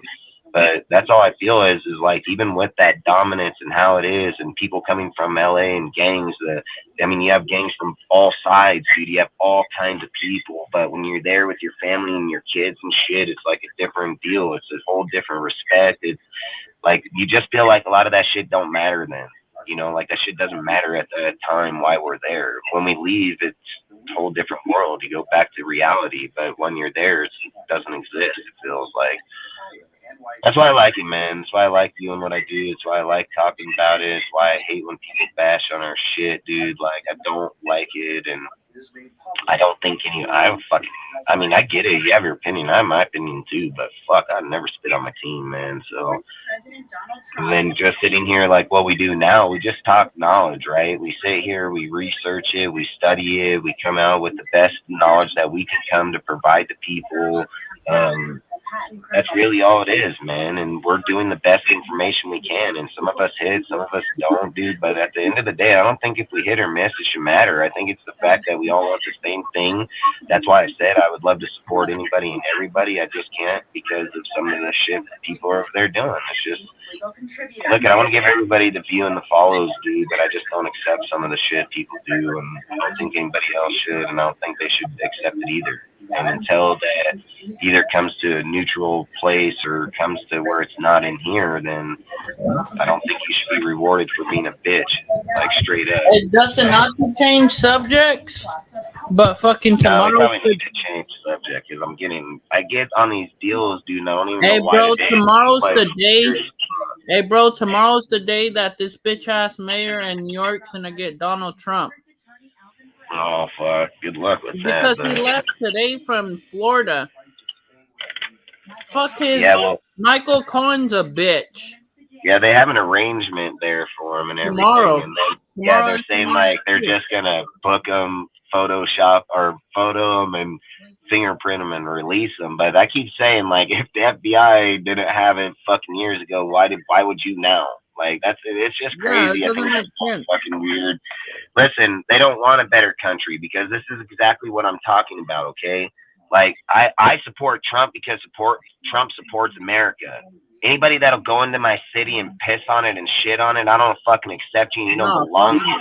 You come to my house and even touch my, I'll fucking shoot your ass, dude. Like, you ain't coming, like, when these motherfuckers talked about, oh, they're going to come to the row and they're going to come out, motherfucker, I'll put a 50 cal right through that fucking bus block. And then when that motherfucker gets off that bus, you're going to be target practice, bro. Because my property's 300 acres that way before you even get over there. And I'm going to drop a whole lot of motherfuckers because I have a whole lot of shit. So good luck with that fucking thought. Like, you ain't fucking around out where I'm at, dude. Like, listen, guys like us, they don't live out where we live because we can't fucking protect ourselves. I'll tell you that shit right fucking now. I live in the middle of fucking nowhere because I'm very good at what I fucking do. So good fucking luck on that. Like, no. And I don't accept that shit, and I don't, the mask mandate is over. Listen, and that bullshit that went on in America for those 2 years was some straight fucking bullshit. And I don't fucking accept it. I think that is the most fucking spit on our country's face ever in fucking history. And I think it is a fucking joke. And I'm going to tell you straight up, and I have whipped the fuck out of a lot of people since that point, when motherfuckers come at me with that type of mentality and say, no, the fuck you will fucking not, dude. Like, no, you're not shitting on my country. I have a lot of family that's in the military, and you fucking sitting over here thinking that you're taking a knee on the fucking cop. That cop has jack shit to do with that fucking flag, dude. So you just spitting on all the motherfuckers that died for our country, gave you your fucking freedom. You ain't even knowledgeable to know what the fuck you're taking a kneel for anyways, dude. Like, I do not accept that, and nor should any. If you live in America, you should fucking protect your goddamn country, dude. Straight the fuck up. And I don't care about, like, I'm a Republican. I'm diehard ass Republican. Yeah, me too, bro. What I work for, I should be able to keep. But I will help anybody. Everybody knows I will help anybody, dude. Like, I'm not a greedy motherfucker, and I'm not, it's mine. I'm not like that. But I believe if I work for it, it is fucking mine. And I don't believe that I work for it, you can just come over and shit on it. Because if you come over and shit on my shit, I'm gonna fuck you up, dude. Like, straight facts. And nah, hell no. And then any guy that goes around and believes that don't belong here. Like, straight the fuck up. You do not belong in this motherfucker. Because I worked for it, you didn't. Now, get the fuck on. So to sit here and say that we would shit on a dude that stands for everything that we should have, that's bad, dude. Like, that's bad. And I don't give a fuck about the Biden and Trump shit. I don't care about that. I care about what makes our country the best. That's what I give a fuck about. I care about when I sit right here and look at this fuel price right here, and they're saying $4.58 for premium and fucking $3.93 for diesel, and I'm like, bro, and Trump, I was paying $2 fucking. Like, why am I paying $4 a gallon again when this motherfucker was here? I was buying it for $2. And that's jack shit to do with who he is or what party or not. The fact is, when I bought groceries and I spent $200 fucking and bought groceries, I was going home with massive fucking deal. I go home with $200 worth of grocery right now. I got my woman calling in the middle of the week asking for more money to buy more groceries. Yeah, bro, like, groceries are expensive now.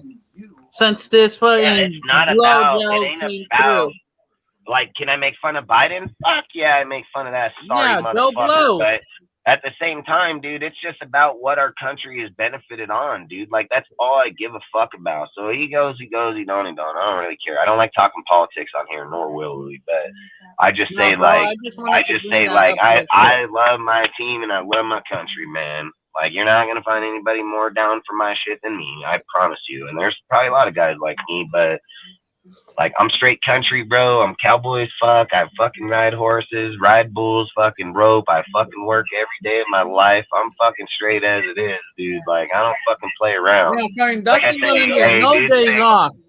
Yeah, dudes think they're tough. Come out here and get kicked by a bull and tell me how tough you are. Or how about I throw you on the back of that motherfucker and let him drag you across my arena, fucking pounding every pole. Like, I'll show you tough real fucking fast, That's why I laugh at a lot of dudes when they're like, oh, this way, I came from there too, motherfucker. You come step in this world. It's a big boy world right here. Like, you gonna get knocked the fuck out in 2 seconds around some of these fucking animals. Like, let a horse kick you in the chin, you're probably going nah, you know what I mean? Like, I've fucking done it. I like I said, dude, I've been around a lot of tough motherfuckers. Cowboys are tough as fuck, bro. Like, they're fucking next level tough. So, like, they will straight kick stomp the shit out of you, dude. Like, they don't fucking play. But, long story short, man, I think at the end of the day, I think we have a good team. I think we're going in the right direction. I think that we're going to have a good draft. I think that Ziegler and them are going to knock it out. There are going to be people in this draft. People are going to be like, who is that, or why did they pick them? But they know why they picked them, and they know who they are. They've scouted them. They've fucking done the work on them. That's why they know the dude that you're not going to know,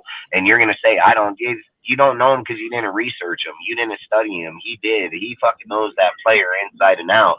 So I said, let Ziegler cook, bro. Like this is where Ziegler makes his money is right fucking now. And yep, his bread and butter right here. Supporting him. Like this dude, he needs the support because he needs to know which way they need to go. And you look at it like Ozzy said earlier about when I said the Goodfellas, because I knew where he was going the second he said it, because I know that's how I view Ziegler. Like he's a fucking OG, bro. Like I said, I want to make a post. I just didn't have time to make it at the time. But I was like, let Ziegler cook, bro. Like, this is the time Ziegler's going to cook. This is where he makes his money. This is where that evaluation and all that fucking time comes into play is right fucking now, dude. So I said, like, I know he's going to do a great job. I mean, I don't know how people don't see it from last year how he didn't do a good job. Like, Britton Brown's a great talent, dude. Like, Samir, I don't like. I'll say that over and over. I'll say it till I'm blue in the face. And don't get me wrong, Samir might still be good, dude. I just think that guy can hit anything and everything. I mean, that some bitch runs into everything. I don't even know I ain't made it over there. Well, I know I ain't made it in Georgia because they opened up fucking holes as big as the field. So, but that guy, man. But I love the fucking Parham pick, dude. Like, I love fucking the Matthew Butler pick. I love the Neil Farrell pick, dude.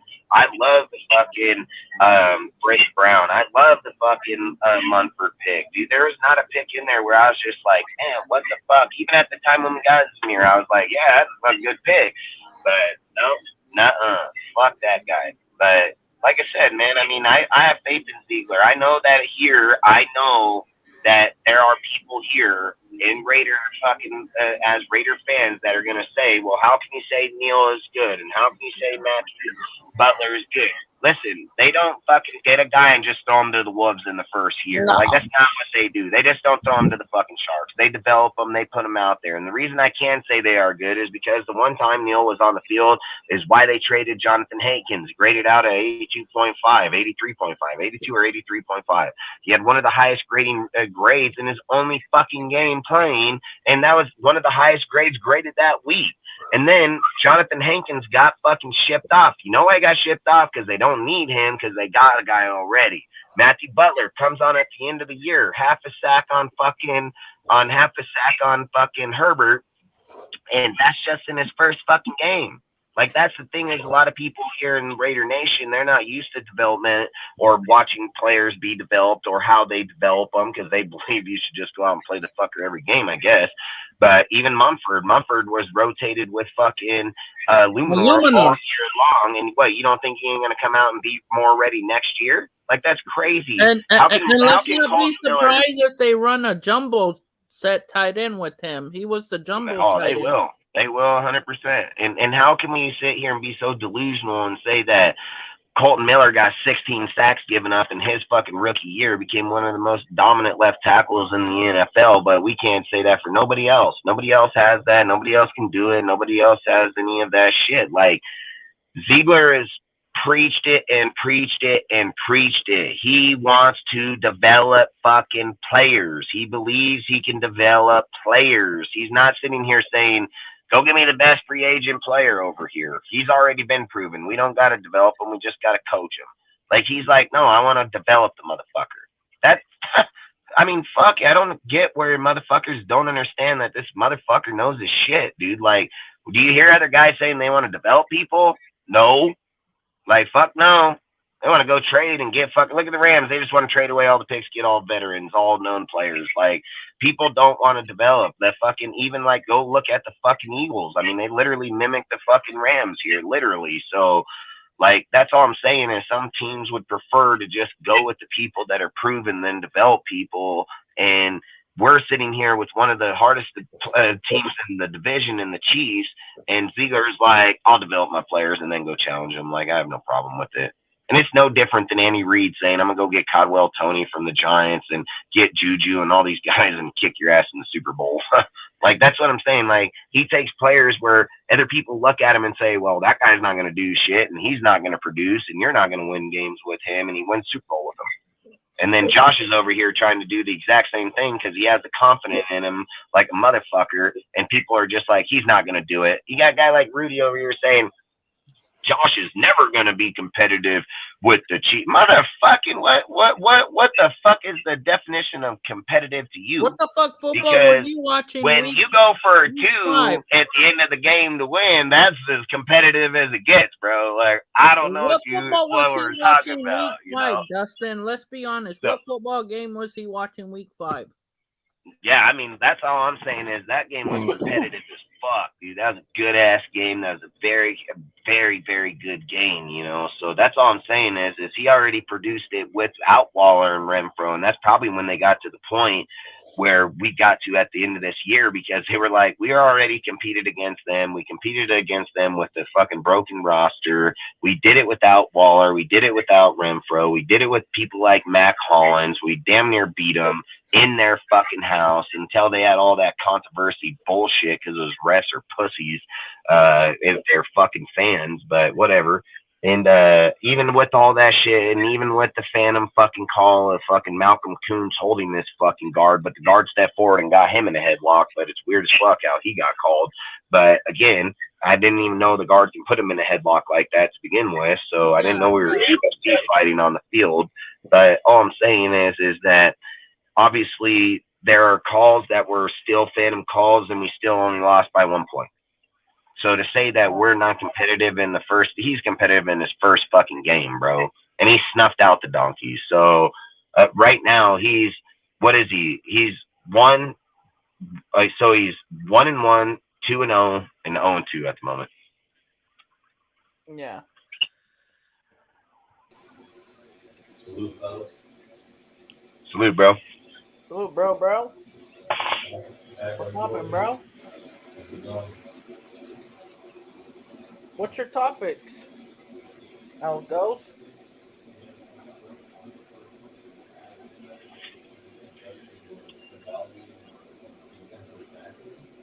So obviously we have a lot of new faces in the DE. By that I mean more lines and safeties. A lot of your thoughts as to like how our defensive back group is shaping up. Frankly, I think we still need a number 1 corner. We're lacking in that department. I think safety should be okay. Hey, Al, your deal, hold on. I didn't know if you were talking, but wherever you're at, you're way off of your mic, bro. Okay, just a second. How about now? Testing.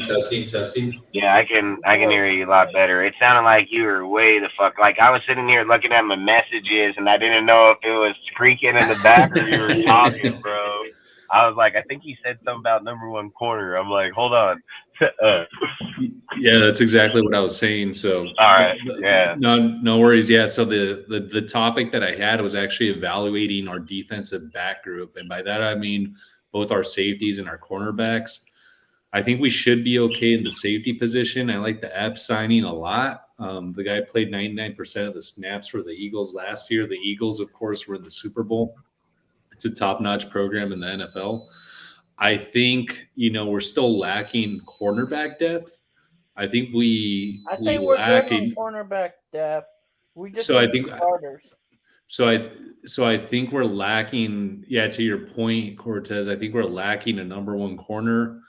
And especially in the AFC West with quarterbacks like Herbert and Mahomes. I think Russell Wilson should be better under Sean Payton. We need some corners who could cover, and that concerns me. That being said, it could potentially be addressed through the draft, right? If we get Christian Gonzalez at number 7 or one of the other top cornerbacks. I've also, as you guys have heard me mention over and over again, I think that the way to build up a defense is through the line or through the trenches. I saw an interview with Dave Ziegler not too long ago. I think it was about 3-4 weeks ago. And he actually shared the same defensive philosophy. He believes in building in the trenches when it comes to defense and then building on the back end. subsequently. So hopefully, so by that I mean you could improve the defensive back situation by just having tons of pressure up front.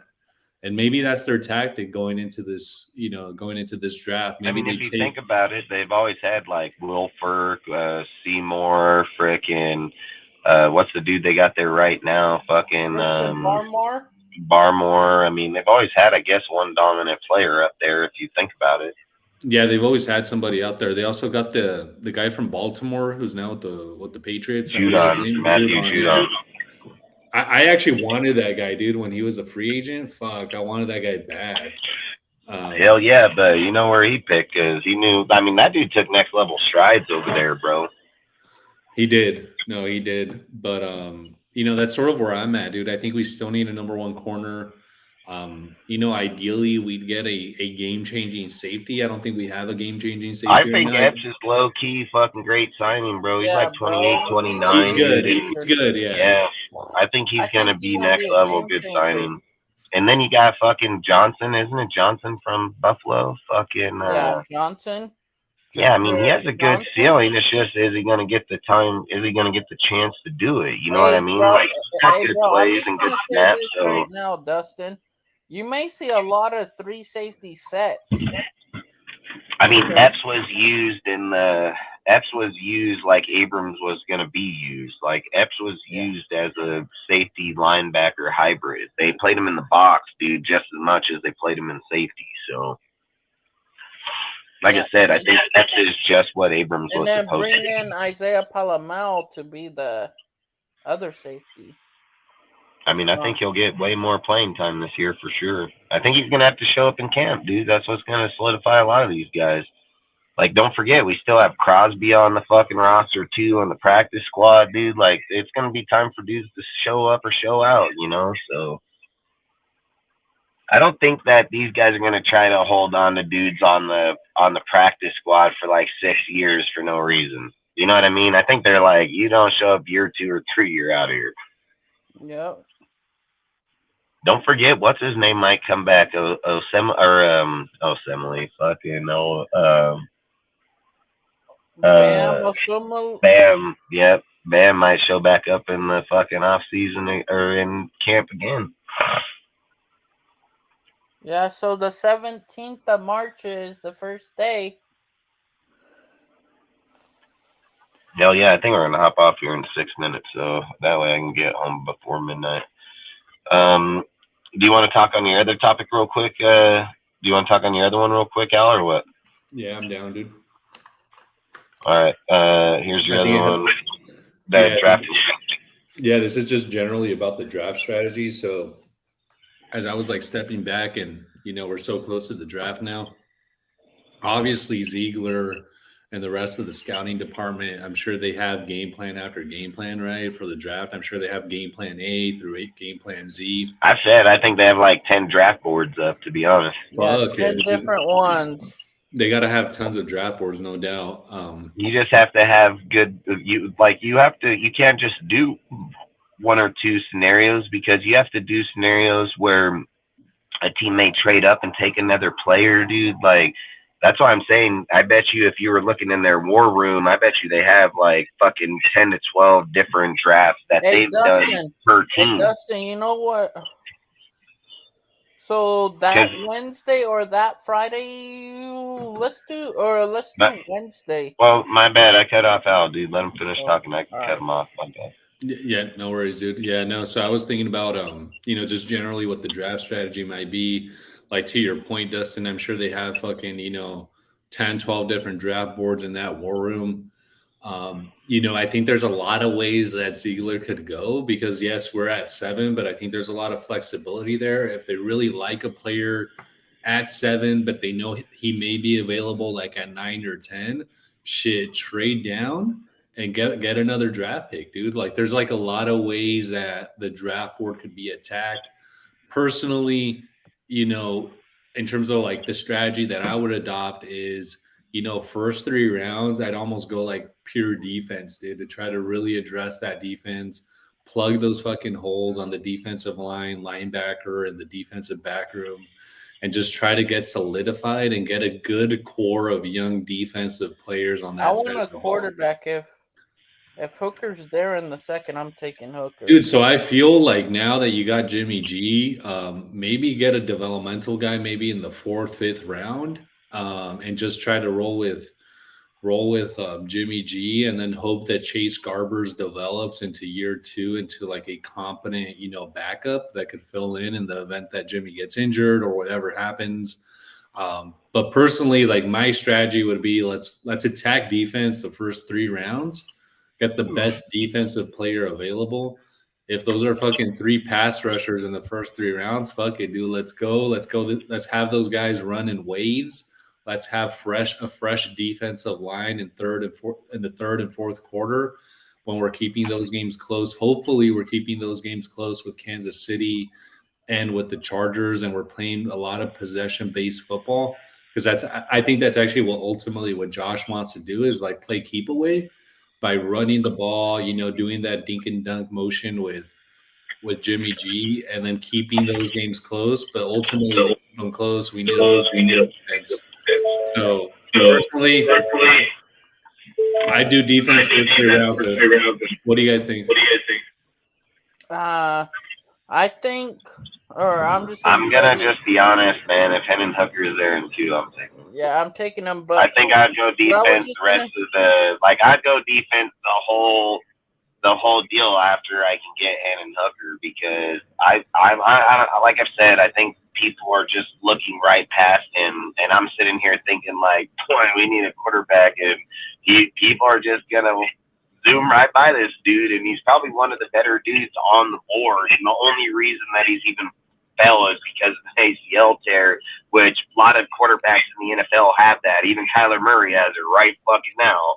And numerous players like Zamir White had 2 in the fucking high school before he ever went to college. Like, I don't think ACL tears are as bad as people were a long time ago. So if you're telling me that we have Hendon on the board and 2, I'm taking him. And then I'll go defense every play after that. You got 2 top 100 picks that are going to be in round 3. I don't think a developmental quarterback's what we need, because look at why are you getting the quarterback to replace Stenham when you already have fucking Chase Garbers. And I think at the end of the day, Jimmy isn't the long-term solution here, and everybody knows that. Even he knows that. So I think when you're looking at where we're at right now, yes, I agree. They already talked on it. They said if they would take the same player at the same position and worry about it in camp. Like, they've already spoke about that. I would say yes. I agree with what you're saying. I'm just saying if Hendon is there and we can get him, I'd take him, because I believe Hendon's not the same as Hendon's in the same category as Bryce and Stroud, bro. He has the number 1 QBR in college at 89.3, dude. He's higher projected than any of them. He just got injured, so I don't know. I don't think you can just pass on that when Jimmy's not our answer for the future. And I think the main focus in the draft, regardless, has got to be a quarterback no matter what, dude. The quarterback is no slouch position, and everybody talks about how injury-prone Jimmy is. And it doesn't matter if I believe that we're going to go through a program that's going to help him stay healthy or not. If he gets injured, we're done. That's facts. And then we're hoping on Chase. I think I have a lot of faith in Chase. I'm not gonna lie to you. I think Chase got a lot. He has a very high ceiling. Cal State. He's good. I like him. And I even said, I made a post on my Instagram that he should challenge for the starting quarterback job if him and Stenham were at the 2 quarterbacks. So, I just think if you're trying to win and go to the Super Bowl this year, and you want the best availability, I think it's Hendon Hooker 100%, because I think he can learn the system easily. I think he's already familiar probably with the type of system. He's only plagued because of the Achilles, but he's produced at a very, very high level, dude. So I've said he has the number 1 QBR. CJ has the number 2. Bryce has the number 6. AR has the number 30. And Will Levis has the number 59 QBR. So we're talking about taking Will Levis at the 7th, and he has the worst QBR of any motherfucker out there. And we got the number 1 QBR guy here, and we're not even thinking about entertaining him in the 2nd round. So I don't know, man. Like I said, I'm 100% on the defense in the draft. I just say I think Hennon has got to be looked at way harder and going into that 2nd round. So, dude, so like I was looking up Hendon Hooker. Wait, just a real quick comment on Hendon Hooker. So I'm actually not listing this as a knock at all, because I think this is actually an asset. His age, that he's actually 25. Which he'll be 25 when they start. No, he's 25 already. No, he's 25 already. Yeah, he just turned 25 in January. Yeah. So I mean, I don't he is think like 25 matters. I mean, Carr was here for 9 years. I don't think I think people look at it all wrong, because Carr was here for 9 years and we shipped him at 31 years old. Like if Hennon comes in at 24 and produces at a high level at 29 and wins fucking 3 playoff games in there, he's accomplished way more than Carr did, period. And again, most quarterbacks are going till 37, 35 if they're a good quarterback to begin with. So I'll take 10 years of him and find someone else along the line. But I don't think if you go in with the reality of next year, like, it's good talking points to say, like, oh, we want fucking Caleb Williams. But the fact is you probably have no chance in fucking hell at him unless you're the number 1 overall team. Because let's be real, if there's another QB needed team there, you think they're trading him? No. So you ain't getting that fucking pick anyway. So I don't think you can go in with any type of realism unless you are the first number 1 draft pick that you're getting Caleb Williams and Drake Mays or any of them. Like, we're in the best position now. Like, right now is the best position. And as much as I hate to say this, like, we're not going to lose more games with Jimmy in the way that they're building the team right now. It's just not going to happen. I don't think so. So I think next year we're going to be like 10, 15 in there, and hopefully 20 or 30. You know what I mean? So by then, what you'd give up to have to get to 1, and then implying that that's a defensive team, you know what I mean? So I'm shooting Hooker for sure. I don't care if he's 25 years old. He's 25 and has the best QBR in all of college football. Like, he's not Stetson Bennett. He's not Stetson Bennett writing the Georgia. He's not writing Georgia off of their shit. Hooker is producing his. Like, Stenham is writing in a fucking system that makes him look better than what he really is. Hooker ain't. So if I'm be real, at 25, I'm taking Hooker all fucking day long. If he has the skill that's developmental, I'm going Hooker all day long. Hey, Dustin, the day before the draft, we got a show, so I think we should do a war room with everybody on the panel, and we time it, and we get so many minutes per picks. Like, from 4 until 7 is no time, because it shouldn't take us that long. What is it for? Say that again. The day before the draft, we should do our last we should have a war room and do our last mock draft and see what we get right. Yeah, we can for sure. Yeah. And that's all I say is like, I don't think Hennon falls under the category as a few of these other guys. I mean, I don't think his age is going to knock him. I mean, he come from Tennessee. He's a winning-ass quarterback, dude. So, and again, like, look it up right now. Who has the number 1 QBR in all football? Our fucking guy got goddamn fucking 89 QBR with 3,100 fucking yards, bro. He has fucking 27 touchdowns and 2 interceptions. 2. Anthony Richardson got 17 and 9. Fucking Levis is probably worse. Like, what was his? 19 and 10. Then he got Stroud with 41 and 6.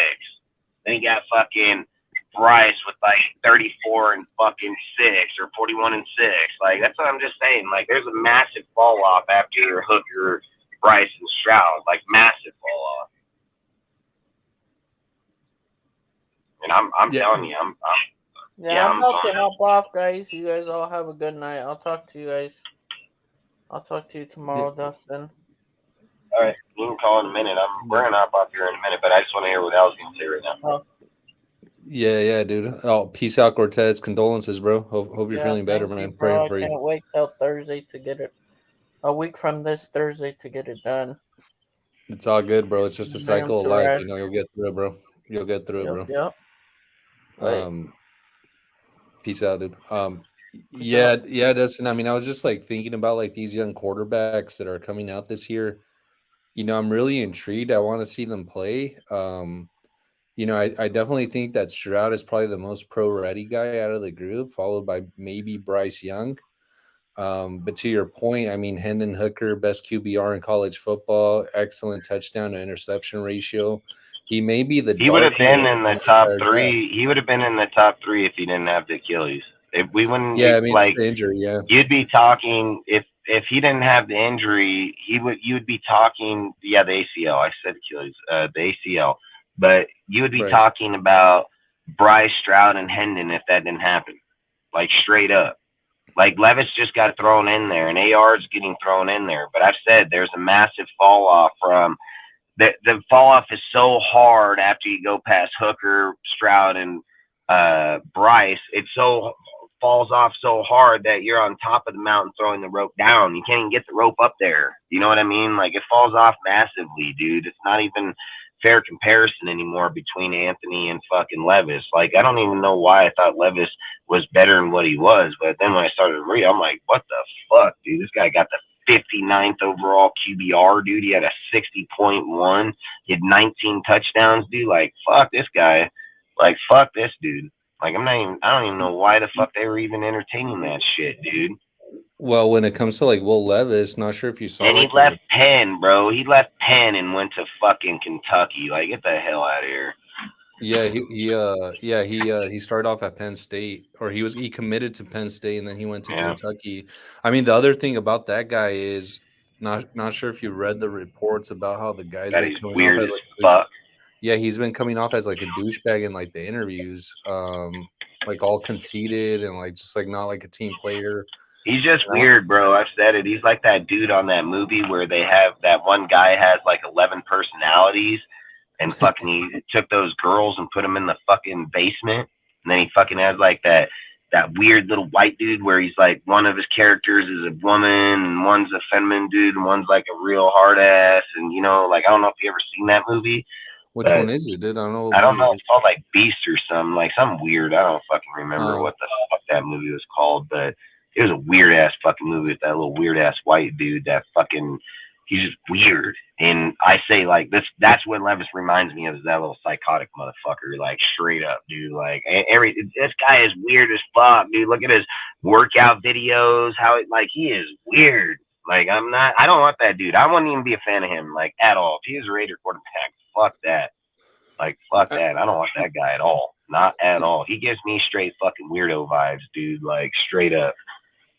Yeah, I mean, I think ultimately, like Ziegler and McDaniels, are looking for guys that fit their system, that are going to be like no bullshit guys, that are just going to be guys who are committed to the team, who care about the team, who fit, systematically what they're trying to do on either offense or defense.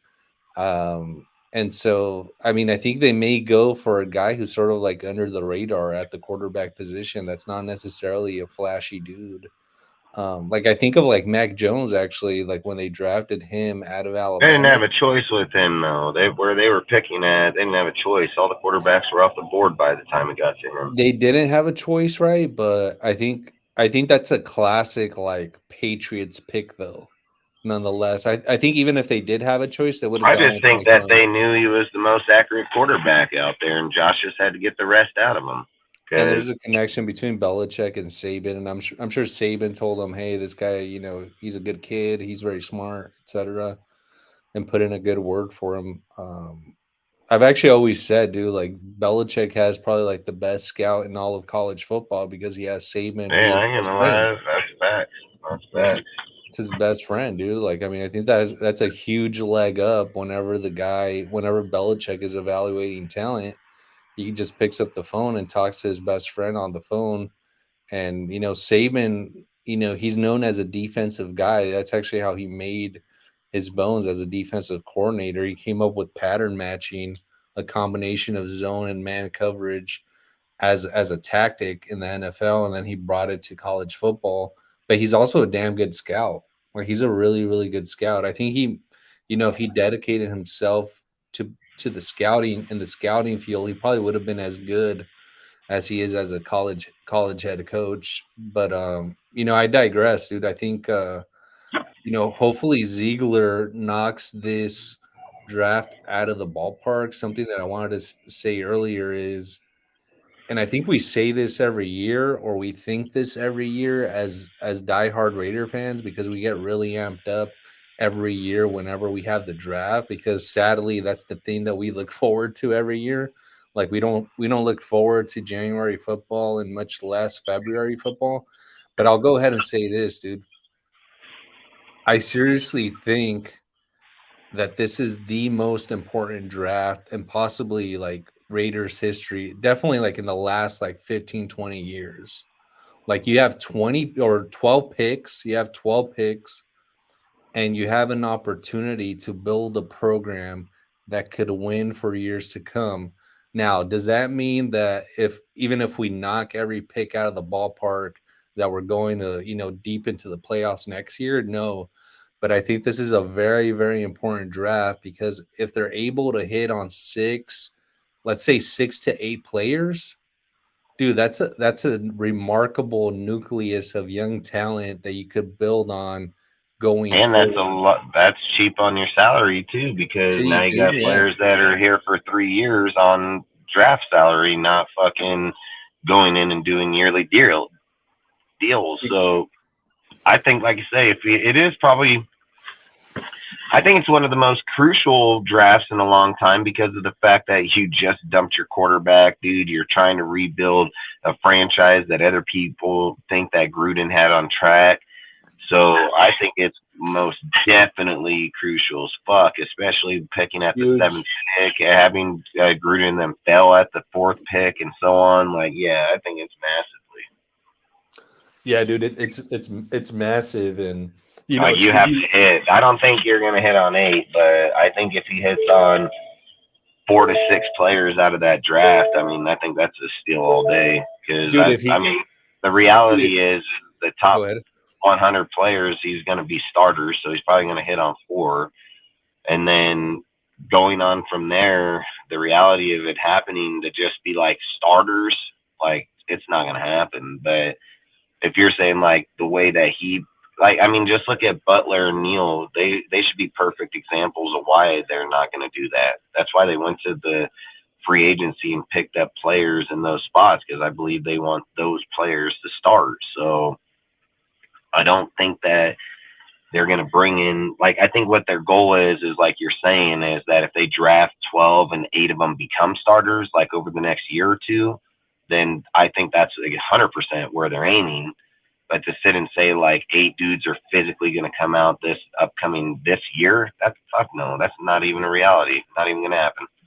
There's no fucking way you're going to hit on that many people and be that many starters. Like, and if there's that many starters here, we really fucking suck then, because obviously the players we got in free agency weren't good either. So I think, like you said, you would hope on like the top 100. So I think that's a reality, that those should be contributors right away. I think after that, I think you should just prepare for like Matthew Butler and Neil Farrell type, because that's what you would want. Neil Farrell and Matthew Butler are going to start this year. You go and put players behind them to develop like they did behind dudes this last year. Like, I think that's how you want to build, because that way you never get into a limbo where you're like, we have to go free agency, because the way they're looking at it is that if, say, they have let's just say Kyle Pecco comes to the board, right, and we hire him this year. Well, if they draft a DT and he stays behind them and he develops, and then let's just say his name's Jim, and let's say next year comes out and Jim is developed, guess who's taking Kyle Pecco's job? So that's why I say, just because they don't start this year doesn't mean they're a contributor down the road either, you know? So, but I think it's most definitely a crucial deal, like you said, for sure. Yeah, no, dude, I think it's like super important. And just to be clear, like, I don't expect, my hope would be that 6 to 8 players are contributors over the next couple of years, like not immediately. I hope Like my lofty goal would be, fuck, dude, if they could get 6 out of the 12 of this year to contribute in some way, maybe not all of them be starters, but let's say maybe 4 of them be starters, and then a couple of guys being strong rotational players, like that's a successful draft. Like, of course, it's not realistic. I mean, it'd be great. I mean, I'd be, jumping up in the air if this actually happened, but it's not realistic to have, 10 to 12 of the picks, contribute, because no one bats 1,000, in the draft, no matter how good you scout. That's facts. Like, no matter how good you scout, dude. So, but I do think that this is just like a super important, super crucial draft. I don't want to be a downer, dude, but if we really, really if we don't succeed in this draft, dude, it's gonna get real spooky for us. I don't even want to think about that. Like, I really don't even want to think. I don't even want to contemplate it, because we've been through awful drafts over the past, 20 years, it seems like. So hopefully Ziegler, and Champ and the rest of the scouting department, has these game plans together in the war room to make sure that they, that they hit on players, because this draft is going to either make or break us for like the next, 5 to 10 years. Easy. Yeah, that's facts, because it will. It's a big deal, especially when you build up that much draft capital and don't hit on it. It will 100% reap your fucking grave. You know what I mean? So yeah, what, dude? Watch this cop literally come here a little bit ago, picks up this lady, fucking takes her out of here, and then I watched this fucker just show back up again, and I'm like, man, I wonder what the hell this guy is. And then he fucking lets her out, dude, and fucking, I'm like, what the fuck is going on here, dude? Like, how the fuck? Yeah, I don't even think that's legal. Dude. Transport, fucking cop can't transport, dude. Like, the fuck is that? Fucking taxi? No, that was weird. My bad. At a gas station, or are you like at a gas station? Fuck over here on the fuck. Yeah, it's a Pilot, dude, right by my house. Yeah. But yeah, I thought that was weird as fuck, dude. But no, I mean, I like I said, I agree. I think it's one of the most crucial ones. I think they got to be on top of it. They got to have to get depth. I think they're going to need a lot of special team contributors. Like I said, it's a big deal, man. And if we don't fucking hit it, man, I mean, it's going to be a massive loss to us for a while to come, so. Dude, that's really what it comes down to. Like, this year is about the draft. It's about making sure we hit on these players and we develop and we continue building this program the way they want it. And I'm really I think they're gonna hit on it, bro. They've already been doing a phenomenal job, dude. I mean, the free agency should show. If Long pans out, he's a balling ass motherfucker. I actually like him a lot, dude. I mean, you have Epps, dude. He comes out. You have Robert, dude. Like, they got some players that are some hitters, dude. So if they hit, like, I think they'll hit.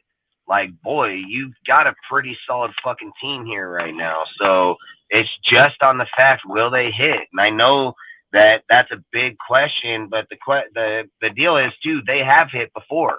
So it's not like they haven't, and it's not like you're just sitting here hoping that pure talent just pops up. It's that you're giving them pure starts, dude, and giving them the chance to run it at that spot where Epps did run 99, but Roberts didn't. You know what I mean? Like, there are going to be players that have versatility where one's played more than the other, but they still have the same outcome in the end.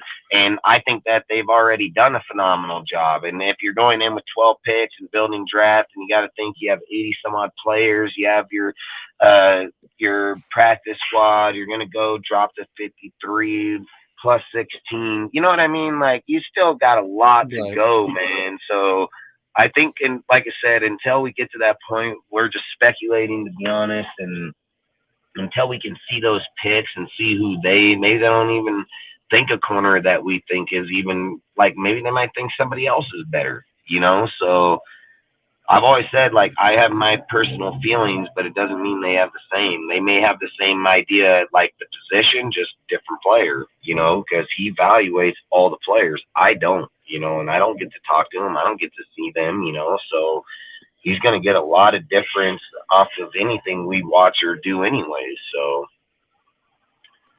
Yeah, But no, outside of that, I think, like I said, I mean, it's a very important draft, and outside of that, we better hope we get it. I'm just like very curious because obviously this is like the first draft where Ziegler has a full slate of picks and then some. So I'm very curious just to see how he does it, I think he's going to end up playing chess actually. I think he's going to move around the draft board quite a bit.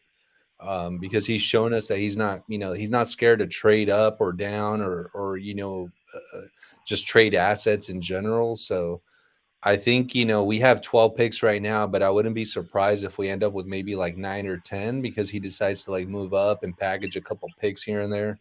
So I'd be interested to see what I've spoke on that numerous times because I think he'll go more for like actual talent versus just versatile player, like as in depth player in the round 7. Like I don't see any reason why you'd pack 3 of those motherfuckers when you can pack a 7, a 6, a 5, and go to a 4 or something.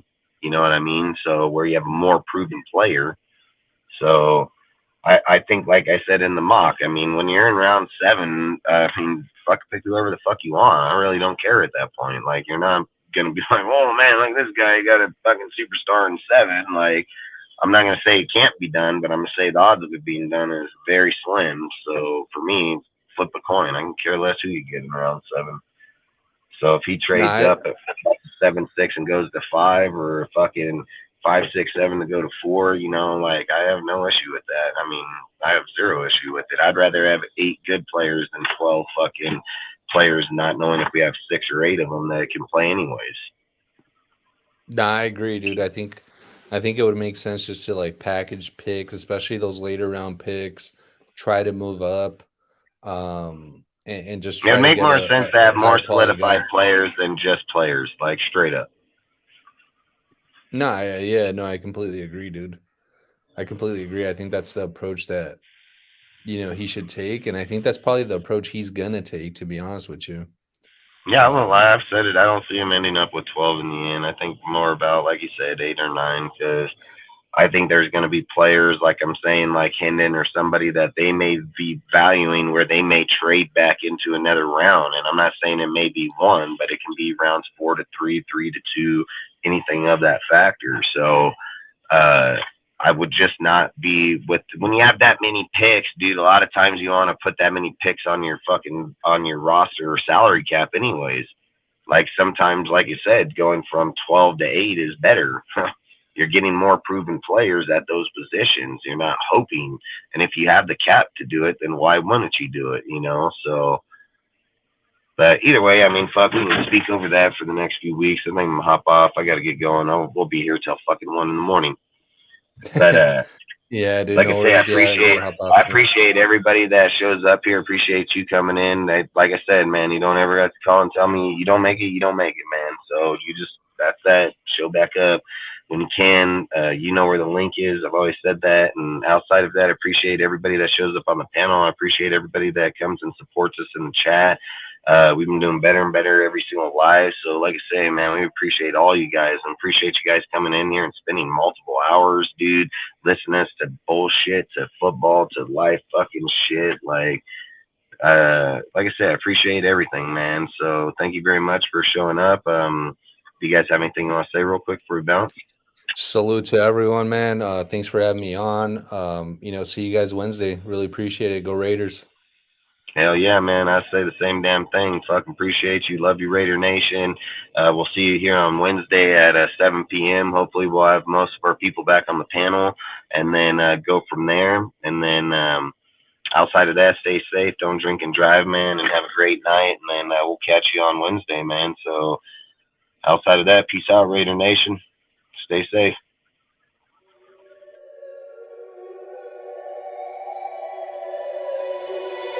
I wake up to the sounds of the silence that allows for my mind to run around with my ear up to the ground. I'm searching to behold the stories that I told when my back is to the world. Was smiling when I turned.